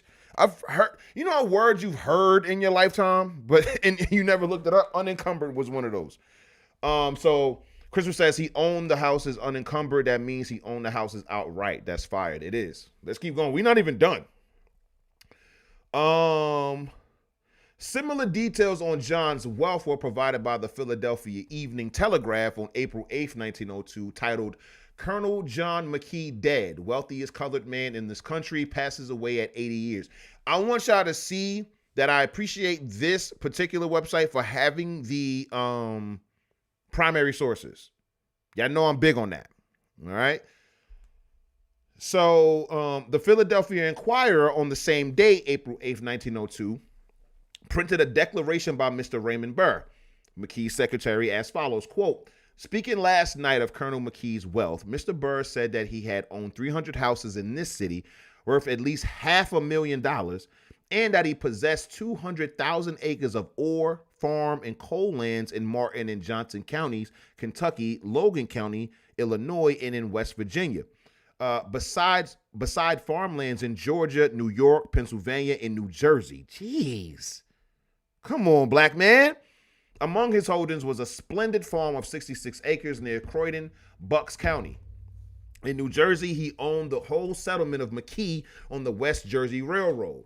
The town consists of 22 farms of acres each, beside 1,800 additional acres, and on each farm, he had erected Paul's buildings valued at $2,500, a total of $55,000. $55,000. Okay. The extent of Colonel McKee's wealth was not questioned in the 19th century, and even after his death. He was a treasure and a point of pride for the African American community, as shown by excerpts of letters giving information on Colonel McKee's wealth, published in the Negro History Bulletin 8 of April 1948.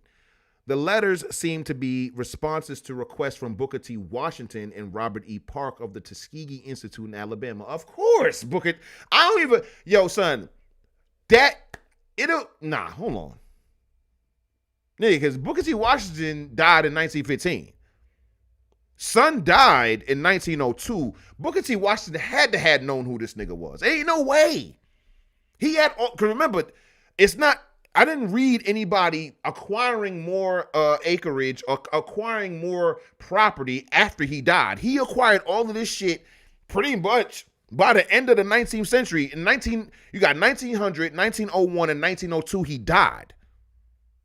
You feel me? Not saying he didn't make no money in the last 3 years of his life, but I don't think that a significant portion of his wealth was accrued, you feel me, in 1900 to 1902.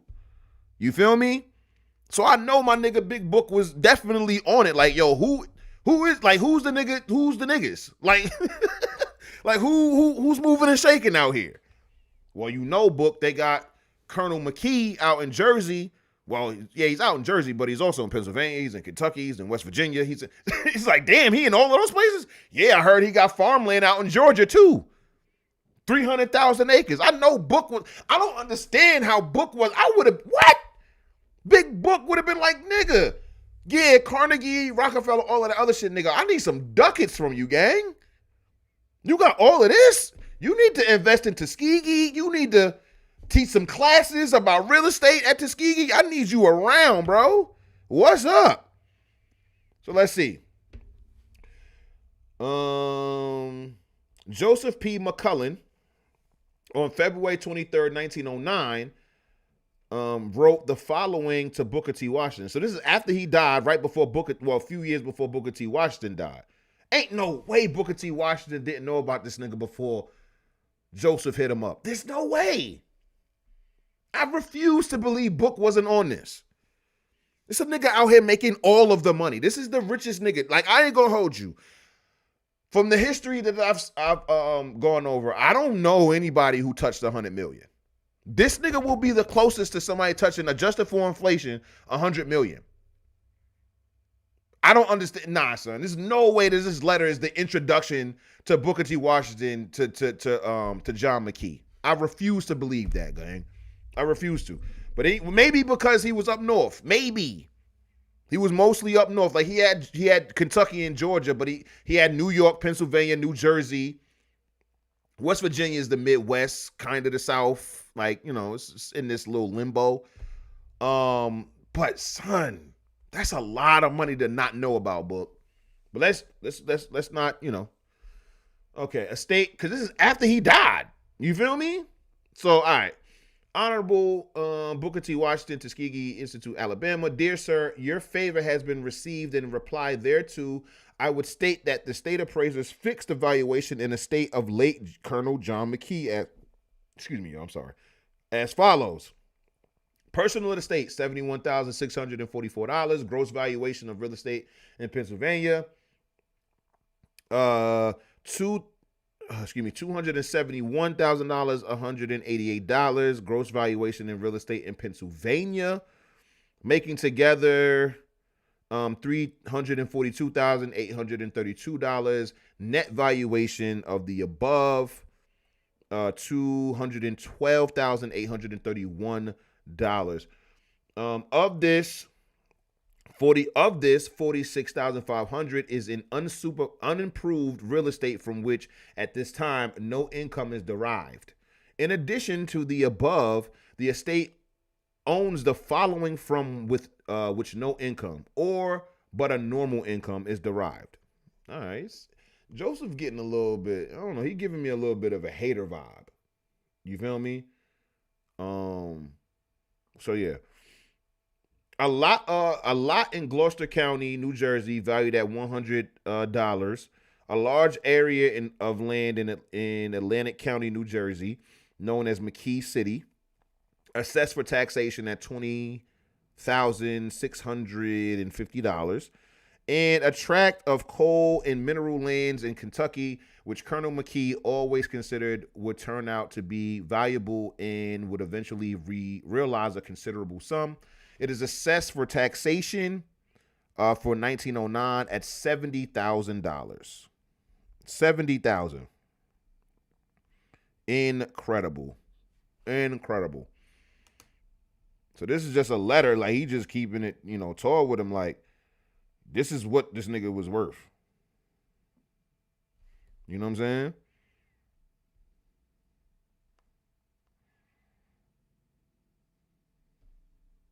My fault, y'all. All right. Reading this letter, one cannot help but wonder about Booker T. Washington's interest in Colonel McKee's estate. See, this is what I'm saying. His estate? I mean, that makes sense.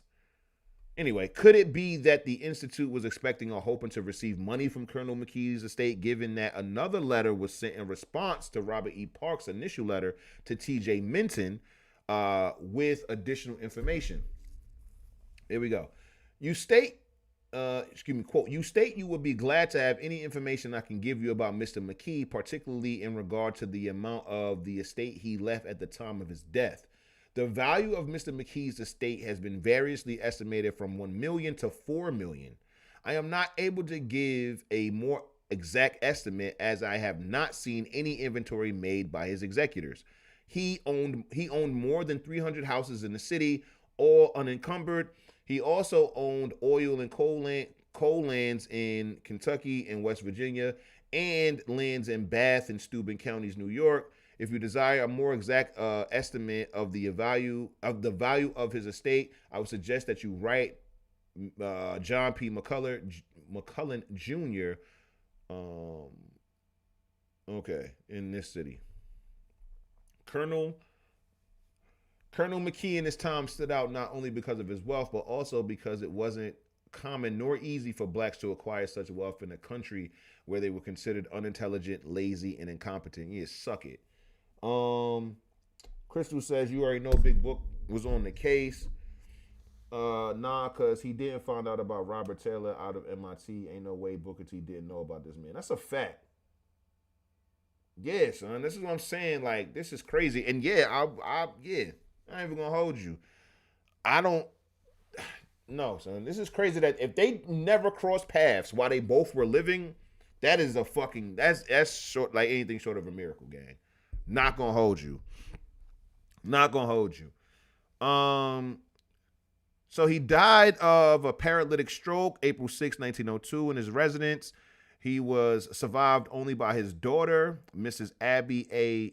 Syphax. Now, if you don't remember the Syphax family, okay, they were one of the like early original Black American families and shit like that. Like they have their lineage is very long. One of the first like prominent Black families in the country. I'm pretty sure they had white relatives too. So yeah, her 5 sons and the child of his deceased daughter. In his will, Colonel McKee gave the majority of his wealth to the Catholic Church, leaving his family with practically nothing in comparison. Come on, McKee. What the fuck, nigga? You don't amass $75 million and only give it to the church? Come on. For instance, the Negro History Bulletin on May 1948 explained that he gave an annuity of $300 to his daughter and willed $50 yearly to all 6 grandchildren. God damn, bro. $50 a year to all 6 of your grandkids? His heirs contested the will in courts and finally settled out of court with the church on May 21st, 1902. John desired his wealth to serve 2 main purposes: build a Catholic church rectory and a convent, in McKee City, New Jersey, and B, maintain a charitable institution in Philadelphia for the education of both white and Black male orphans. Okay, I ain't mad at that. However, the consternation and disappointment caused by Colonel McKee's will could be felt at his funeral and was captured by newspapers at the time. Of course, nigga, I would be enraged. Oh my God, gang. If my father or grandfather made $75 million, $75 million while he was alive and left me, what's $50 adjusted for inflation in 1902? $50 adjusted for inflation in 1902. I'm not going to say another motherfucking word until I get that number. I ain't even going to hold you. I need to know. Because, yo, Colonel, I was with you, gang. I ain't even going to lie to you. I was with you until this shit. What the fuck was $50 in 1902? I need to know that you felt like that shit was enough to sustain your grandkids yearly. And I don't even know for how long. But I need to know, stat, what the fuck was $50, okay, in 1902? And we can do the math, from there. That shit is fucking wicked, boy. That's wicked. 75 million, you gave most of it to the Catholic Church? An institution that has never been hurting for money, ever? When have you ever heard the Catholic Church or the Vatican needing money? $50 was $1,883. John, what the fuck? And so the $300 annuity is just 6 times that. So it's basically a little bit under 12,000. 12,000 after you made 75 million to your daughter, fam. You give her a fraction of what the fuck you made, and you give the bulk of it to the fucking Catholic Church. Shout out to the Catholics. But I have never known the Vatican to be hurting for money, ever. Ever. This is insanity, son. Nah, son, this is crazy. $50. $50 a year. Less than $2,000 a year you give the grandkids? Nigga, I am arguing. I am going crazy, son. I'm going crazy. Now, I haven't fought over inheritance or nothing like that before, but I'm telling you, if my granny made $75 million while he or she was alive, and they only gave me $2,000 a year, fam, oh my God. Oh my God. I might quit Hotep History because my ancestors did me fucking wrong. So fuck y'all's. Fuck all of the ancestors. Mine did me dirty. Anyway, let's get back to it. That shit got me out my body. I ain't even gonna hold you. That shit's crazy, son. You gave all of that land, all of that shit to the... Oh, my God. Let's move on. For example, the Philadelphia Evening Telegraph of April 28th, 1902, titled "Minister Denounces the Late Colonel McKee." The Reverend Dr. McGuire declares, quote, "The infidel stands higher with God than such." Published excerpts of the sermon preached by Reverend G. Alexander McGuire. Quote, "If any provide not for his own, especially for those of his own house, he hath denied the faith and is worse than the infidel." By this passage, St. Paul asserts the obligations that spring out of family relationship, especially the duty of supporting dependent relations. You may have the greatest funeral pomp and ceremony over the dead body of such a man, yet if he has not provided for his own, the text may well be an inscription on his tomb. See, I ain't gonna lie to you.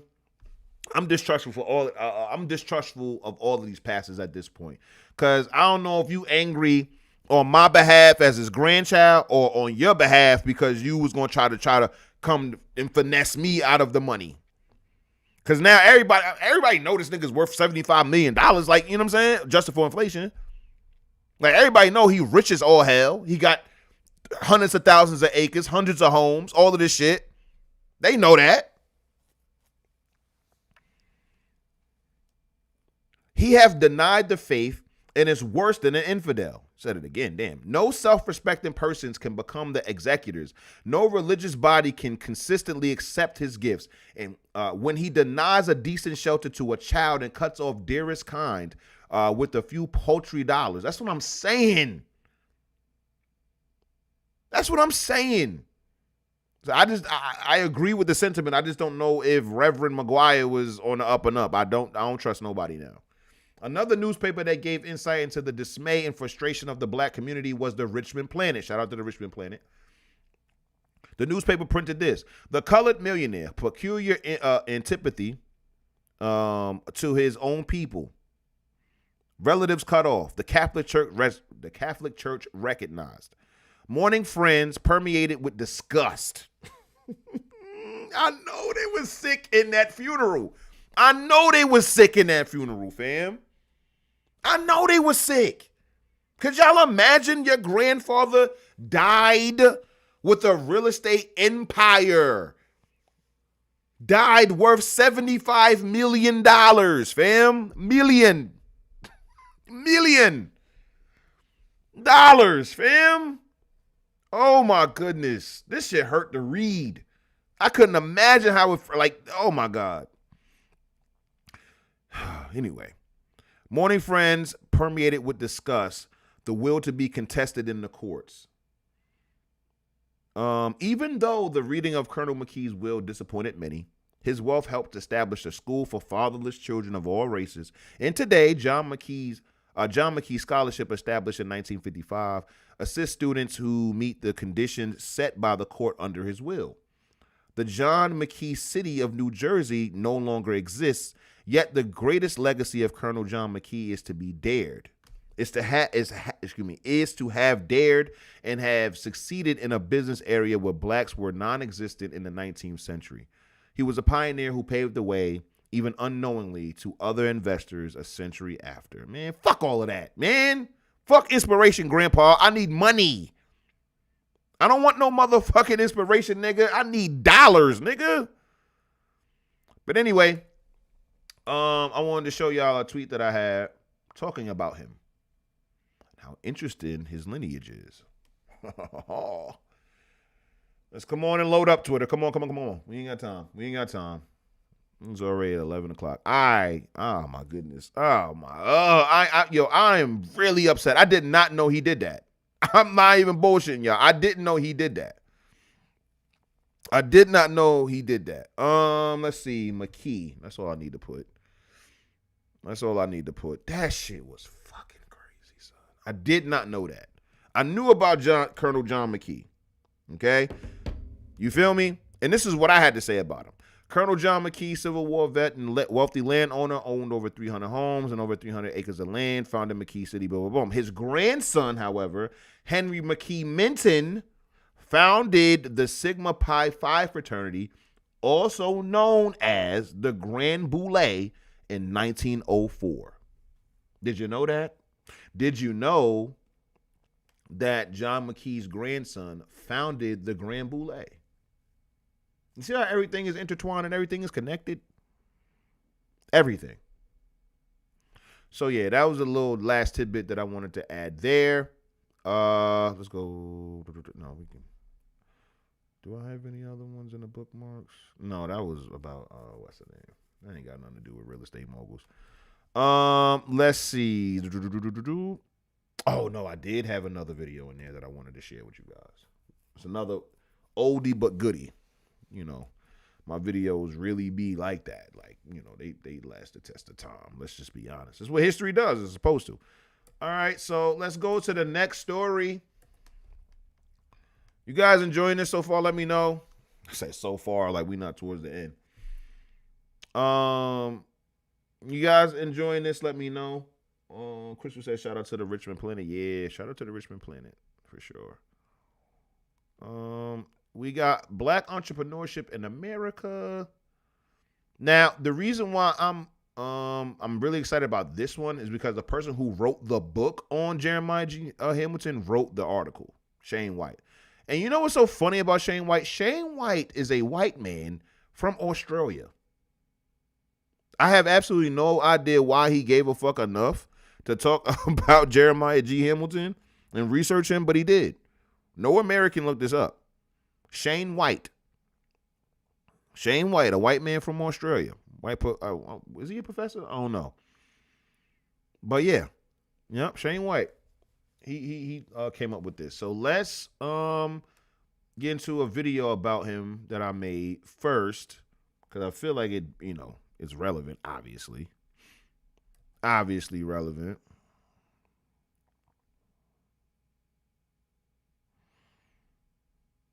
There we go. Yeah, this is back when I used AI. Or at least prominently used it. Okay.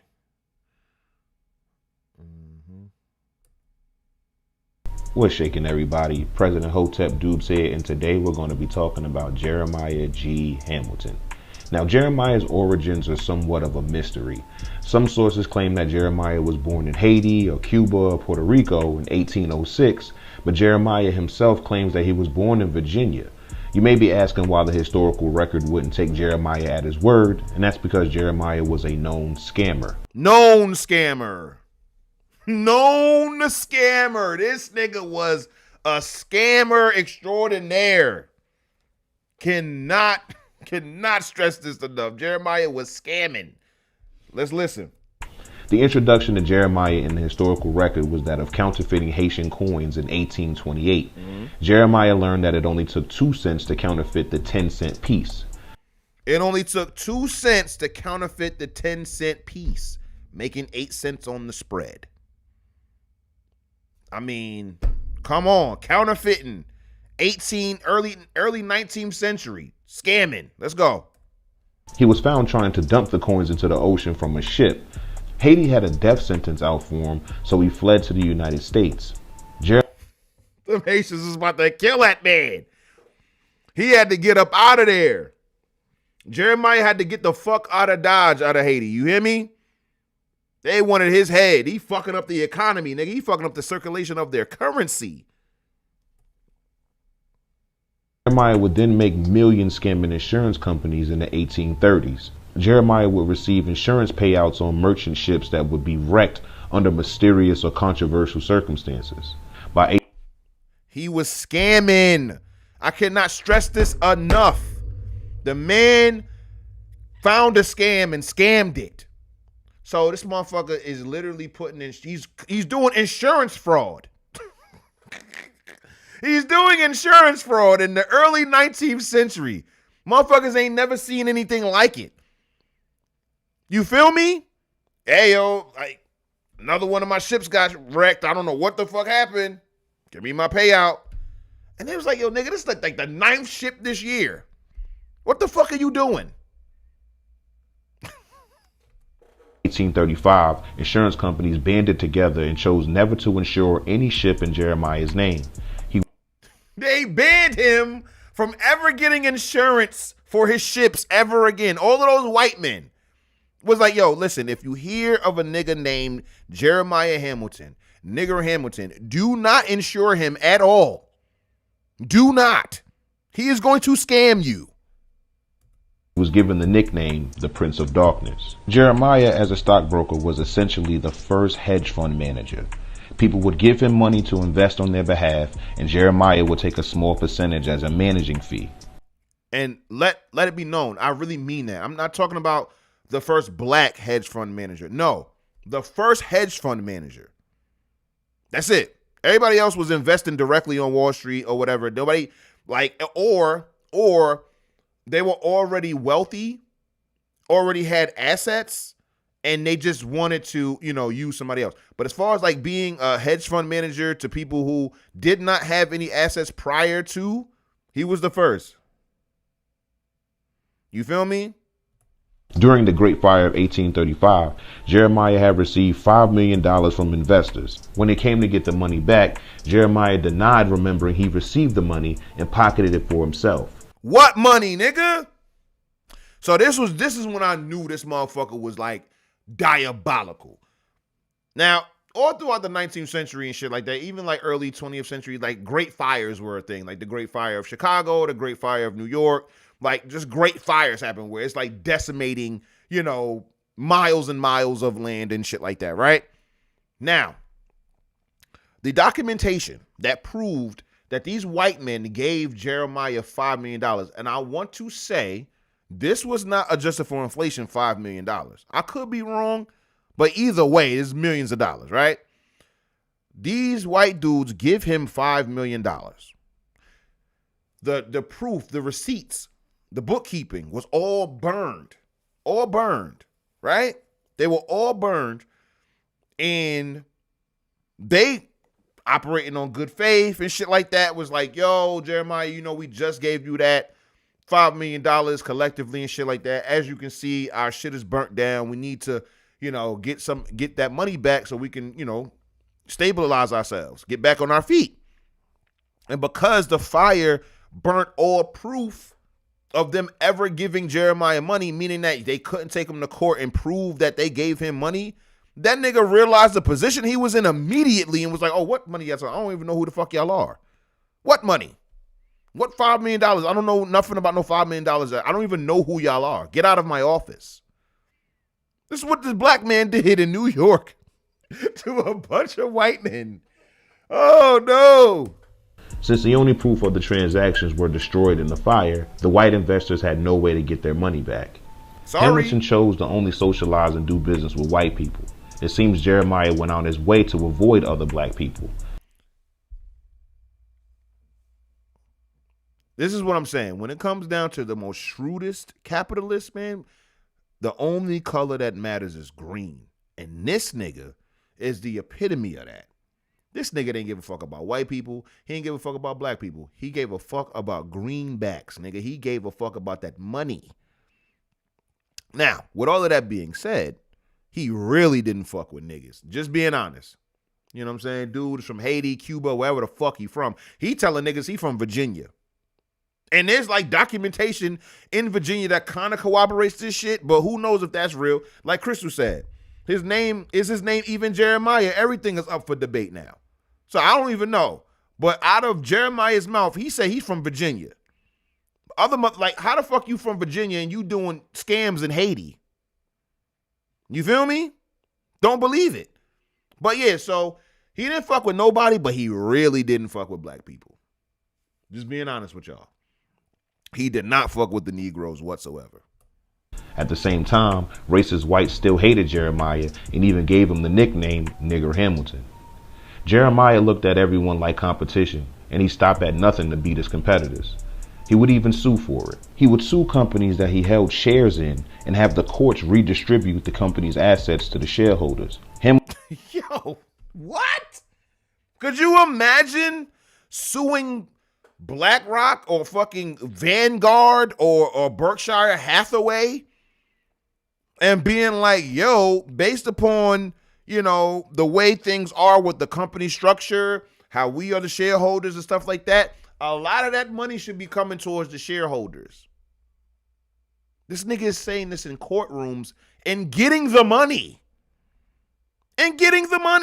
Like, this is oh my goodness. I really wish that y'all could understand.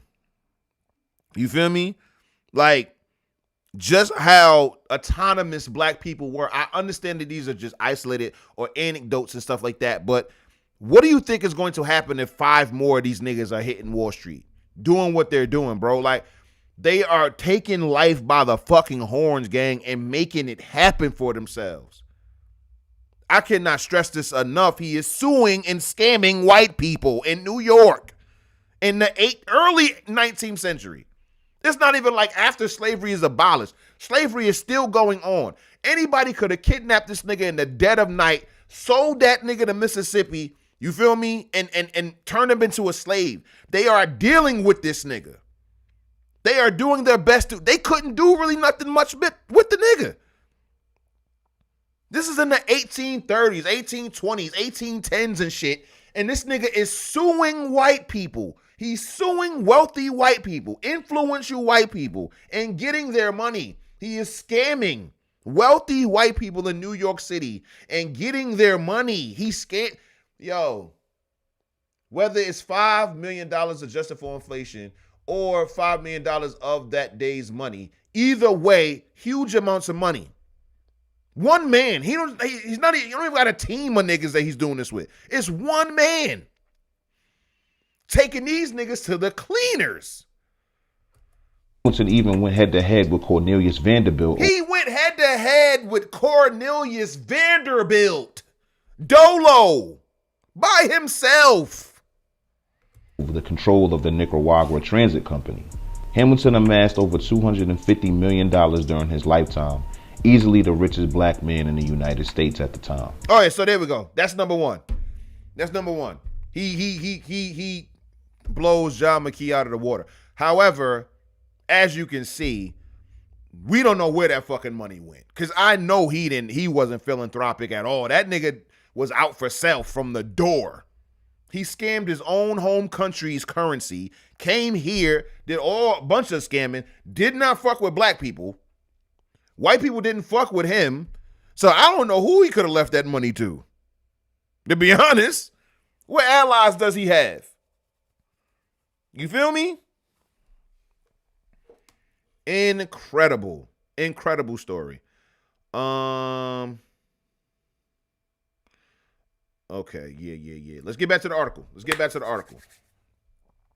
Let's see. And this is the man who wrote the book that I read about him, because that's it. That's the only thing that's about it. Like, the only thing that I know about Jeremiah G. Hamilton came from Shane White's book. And I understand, like, where I'm at in my my study and stuff like that. Okay? I do. Like, I haven't authored any books in that nature in this history of subject. In the subject of history, but that's coming. It's on its way. All right. Jeremiah G. Hamilton was a black man whose very existence flies in the face of our understanding of the way things were in the 19th century New York. He made his fortune as a broker. Although a pioneer, far from being some novice, feeling his way around economy's periphery, he was a Wall Street adept. A skilled and innovative financial manipulator. A skilled and innovative financial manipulator. Unlike later black success stories such as Madam C.J. Walker, the early 20th century manufacturer of beauty products who would make their fortune selling goods to black consumers, Hamilton cut a swath through the white New York business world of the middle decades of the 19th century. His depredations earned him the nickname the Prince of Darkness. No matter how challenging it is to accepted views of 19th century New York, Hamilton was a wealthy African American who lived and worked in the city for some 40 years. You feel me? Hamilton was born in 1807, but we already know about all of that shit.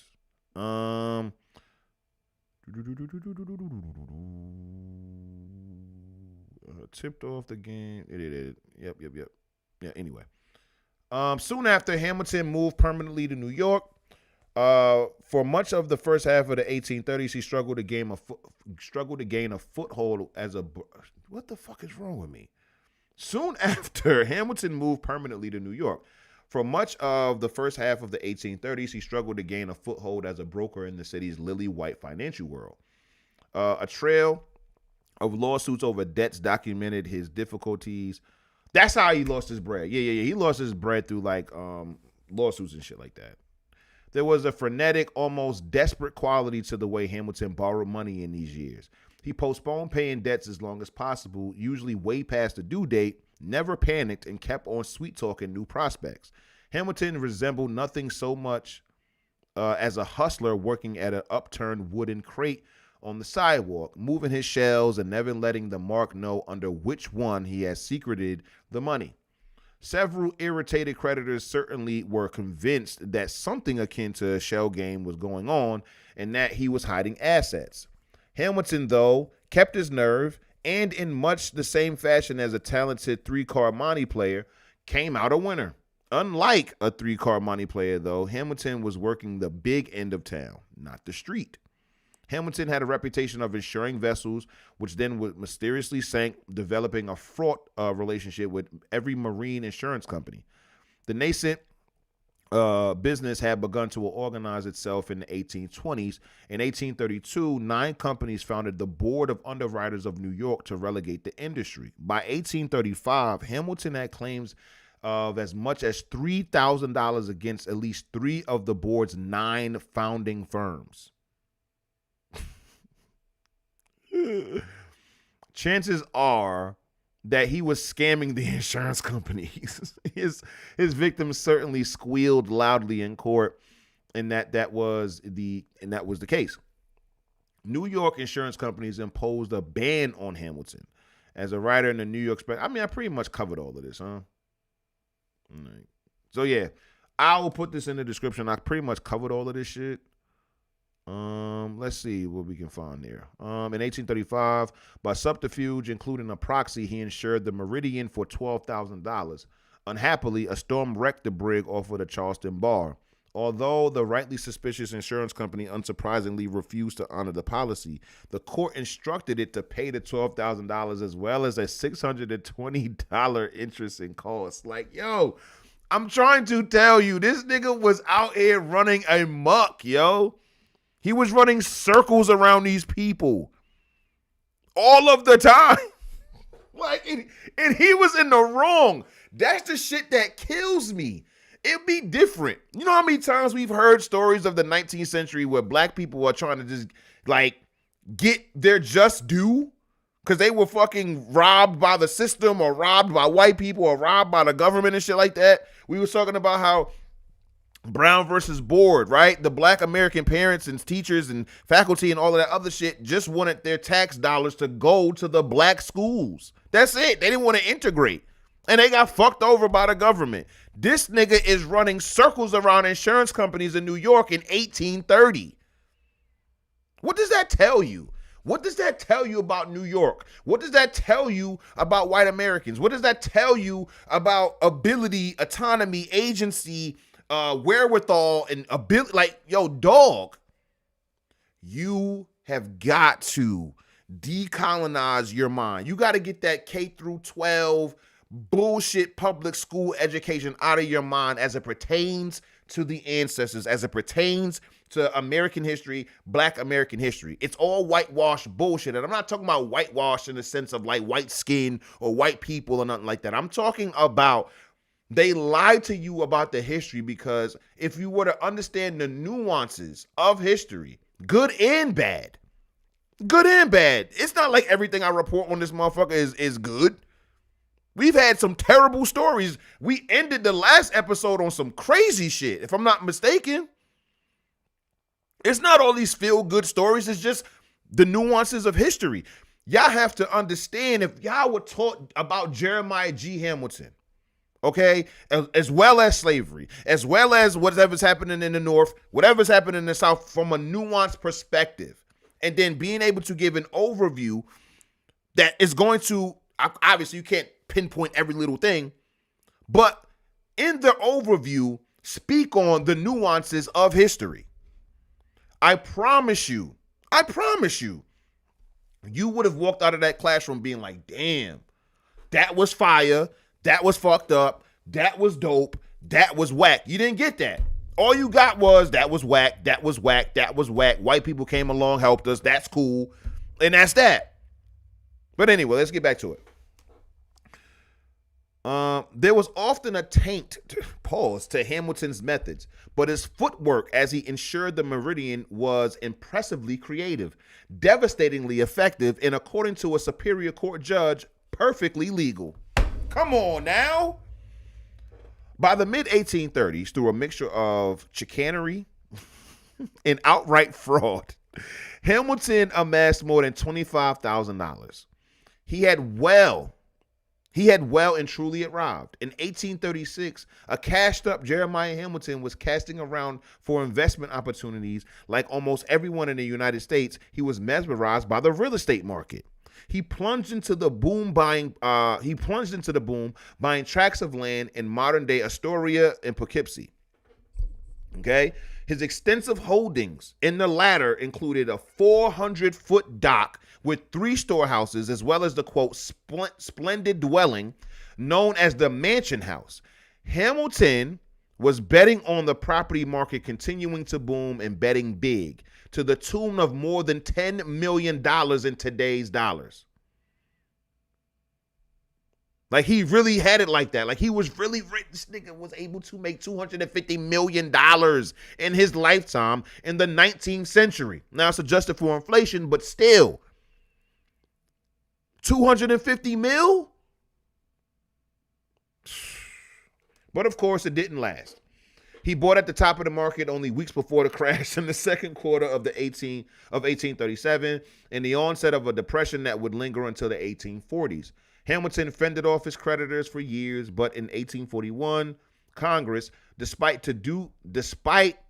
desperate to do something about the thousands of failed financiers, merchants, shopkeepers, and artisans languishing throughout the nation, passed an experimental bankruptcy law extraordinarily generous to debtors. On the fourth day of its operation in February 1842, Hamilton registered, and a couple of months later, all the money he owed creditors was discharged or written off. Oh my God.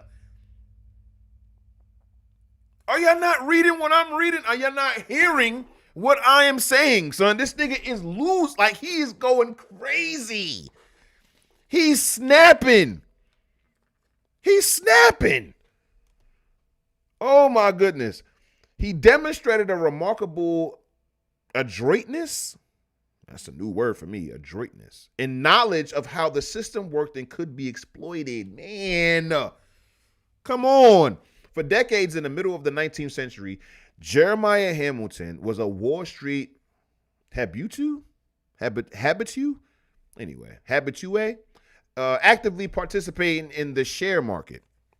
It was here in the crucible of American capitalism that he reestablished himself after bankruptcy. This nigga fell for bankruptcy and didn't have to pay a dime. This nigga robbed them blind and did not have to pay back his debt. Oh my God. No jail time. None. I get excited every time I hear this story. I'm sorry. This shit is so fire. Anyway, he had many memorable ventures in the 1850s. He clashed with Cornelius Vanderbilt, famed as America's first tycoon, in a stock market brawl over control of a company pioneering a route through Nicaragua to the Pacific Ocean. After Vanderbilt's death, a front-page obituary in the National Republican recorded, quote, "There was only one man who ever fought the Commodore to the end, and that was Jeremiah Hamilton." This white man's obituary had to have a black man in it, because that's how hard Jeremiah was going. Vanderbilt named only one opponent who he respected in a takeover battle. Named only one. Although he did not fear Hamilton because he never feared anybody. Do you know how lit you gotta be, how fire you gotta be, that on your deathbed, motherfuckers is asking you, like, who was your biggest opponent in business? And it's some random nigga that they never heard of. Ain't no pedigree, ain't no rich parents, ain't none of that shit. Just a regular New York nigga. Like, oh my goodness, I need this movie. Am I the only one who needs this? You know what? No, I need this show. This shit takes place across decades. We not about to rush the story. Okay? This needs to be a series. Oh, watch, y'all. Watch. Don't even trip. Don't even trip. Don't even trip. I'm hype. Let me calm down. In the 1860s, if not before, Hamilton was running a pool like a modern hedge fund. Investors contributed money that would be used as the margin or security to borrow more money. This leveraging allowed Hamilton to take more aggressive positions in particular stocks and shares, making more money in any bull market. A few white men were willing almost to grovel, gifting Hamilton cigars and champagne to gain access to this African American's wisdom about the prospects of listed corporations. Do y'all not hear what Shane is telling y'all? These white men were begging this black man for financial literacy. Please give us your stock picks. Please teach us how you pick the stocks. I don't know where everybody went in the chat. What the fuck is happening? Listen, it's fine. Crystal says he's a real Teflon Don. I don't know where everybody else went, but I'm telling you, I'm fucking hype, son. I'm fucking hype. This story is amazing. Yeah, we're about at 11:30 anyway. Yeah, I'm not staying up later than I need to. I think we covered it in the chat. It's just me and Crystal in the chat. Y'all niggas is dying on me. It's all good. Especially those laying. Oh yes. Especially those laying thousands of miles of railroad track and steaming huge iron vessels across the oceans.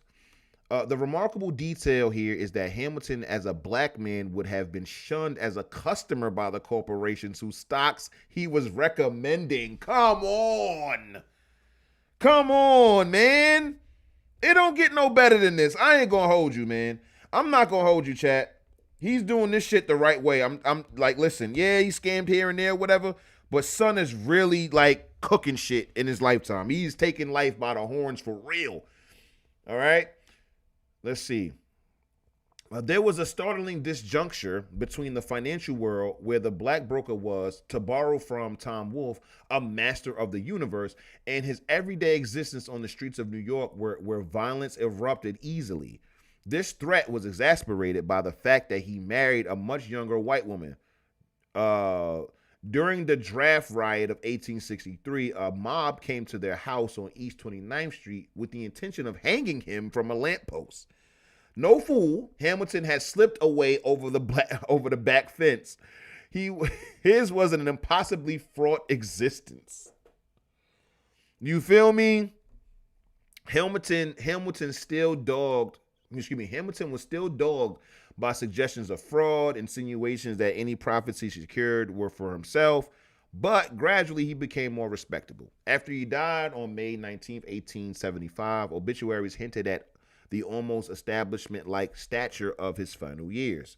According to the Herald writer, quote, his advice was regarded by some of the most substantial men on the street as exceptionally sound. A verdict echoed in the Tribune, where it was reported his judgment was esteemed, and, quote, he was often consulted by prominent bankers. Incredible. Dozens of newspapers from one end of the country to the other printed brief notices of his death, often captioned, quote, the richest colored man in the country, or some such. According to another, he had, quote, accumulated a colossal fortune of nearly $2 million. So that's $2 million back then. He died in 1875. What's $2 million in 1875? I remember the book told me 250,000, but you know, it is what it is. Yeah, he is a history professor. That's what it was. Yep, at the University of Sydney. You see, listen, man. When I tell you I be knowing, gang. You know what I'm saying? The University of Sydney. I remember I looked it up years ago. Jeremiah Hamilton was quickly forgotten.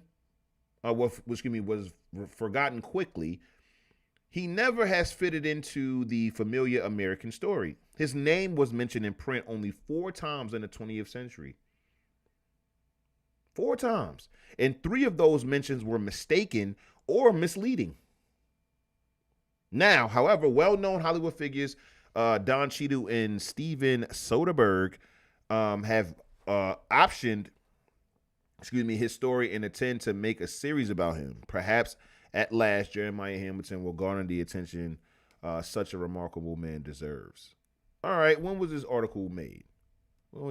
Fall of last year. So, okay, there's something that we might be able to look forward to. Let's see. Jeremiah. How do you fucking spell this nigga name? Jeremiah. There we go. Show.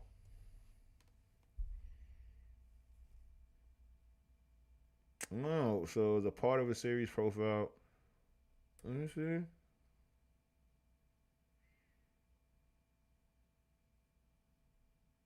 Oh, so it's a part of, okay, this episode was just a part of a series.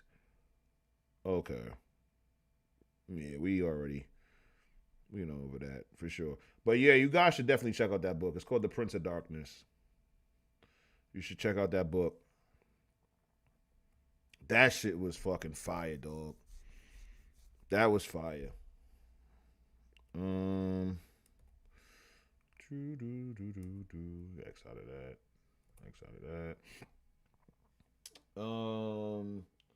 O for Show says, I love a good scam story. O for Show says they didn't want to mention him because they were embarrassed. Yeah. Yeah, man. He cooked them. He took them niggas to the fucking cleaners, man. He was so good at it that they couldn't really, obviously they were mad at him. They tried to kill him and shit like that. But when it comes down to, his expertise showed he couldn't deny it. They couldn't deny it. So they was legitimately asking that nigga for advice. You feel me? On some really real shit. If you can't beat them, join them type shit. Like, shout out to Jeremiah G. Hamilton, the Prince of Darkness. You made it to Hotep History. I don't give a fuck. I don't give a fuck if it's just me and Shane White that will have your memory live on and shit like that. Don Cheadle and Soderbergh or whatever. If you guys make it happen, make it happen. You know, I would love to see it. I just want it to be done correctly. I've read the book. And the thing is about this person, there's only one book about him. So it's really like you don't have to go, because I've read the book and I remember Shane was just talking about how he had to go through several different things to be able to, get these, stories about him and stuff like that. Like it was a lot of work to piece together Jeremiah's story. So he did all of the hard work for you already. Everything is been compiled. It's here. You good.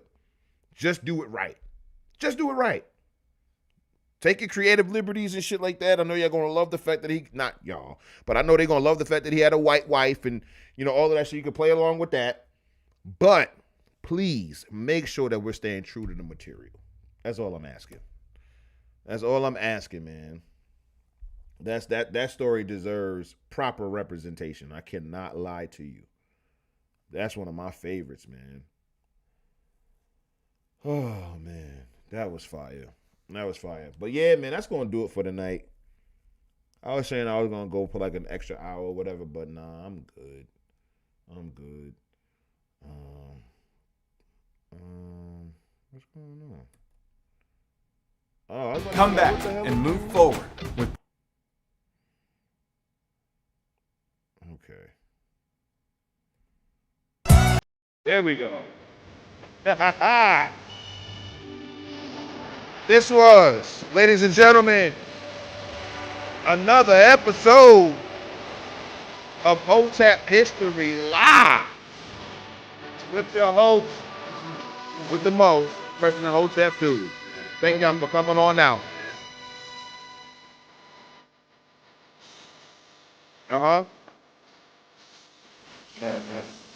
Fuck that.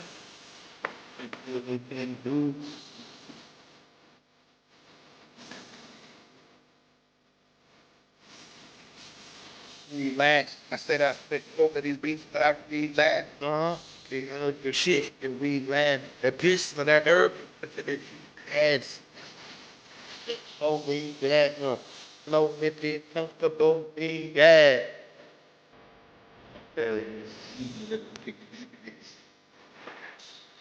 Niggas. Shit. Listen, y'all, thank y'all for coming through. This was another episode of Hotep History, man. You guys were amazing. I hope you were inspired, educated. You feel me? And as always, y'all, you can't have the future without the present, and you can't have the present without the past. You don't study history to live in the past, but to properly order our steps in the present, so we can positively what? Affect our future, man. Thank you guys again. See you guys Friday. Hotep and Bill, man. Hotep and Bill. Let me get up out of here. Oh, what a night, man. What a night.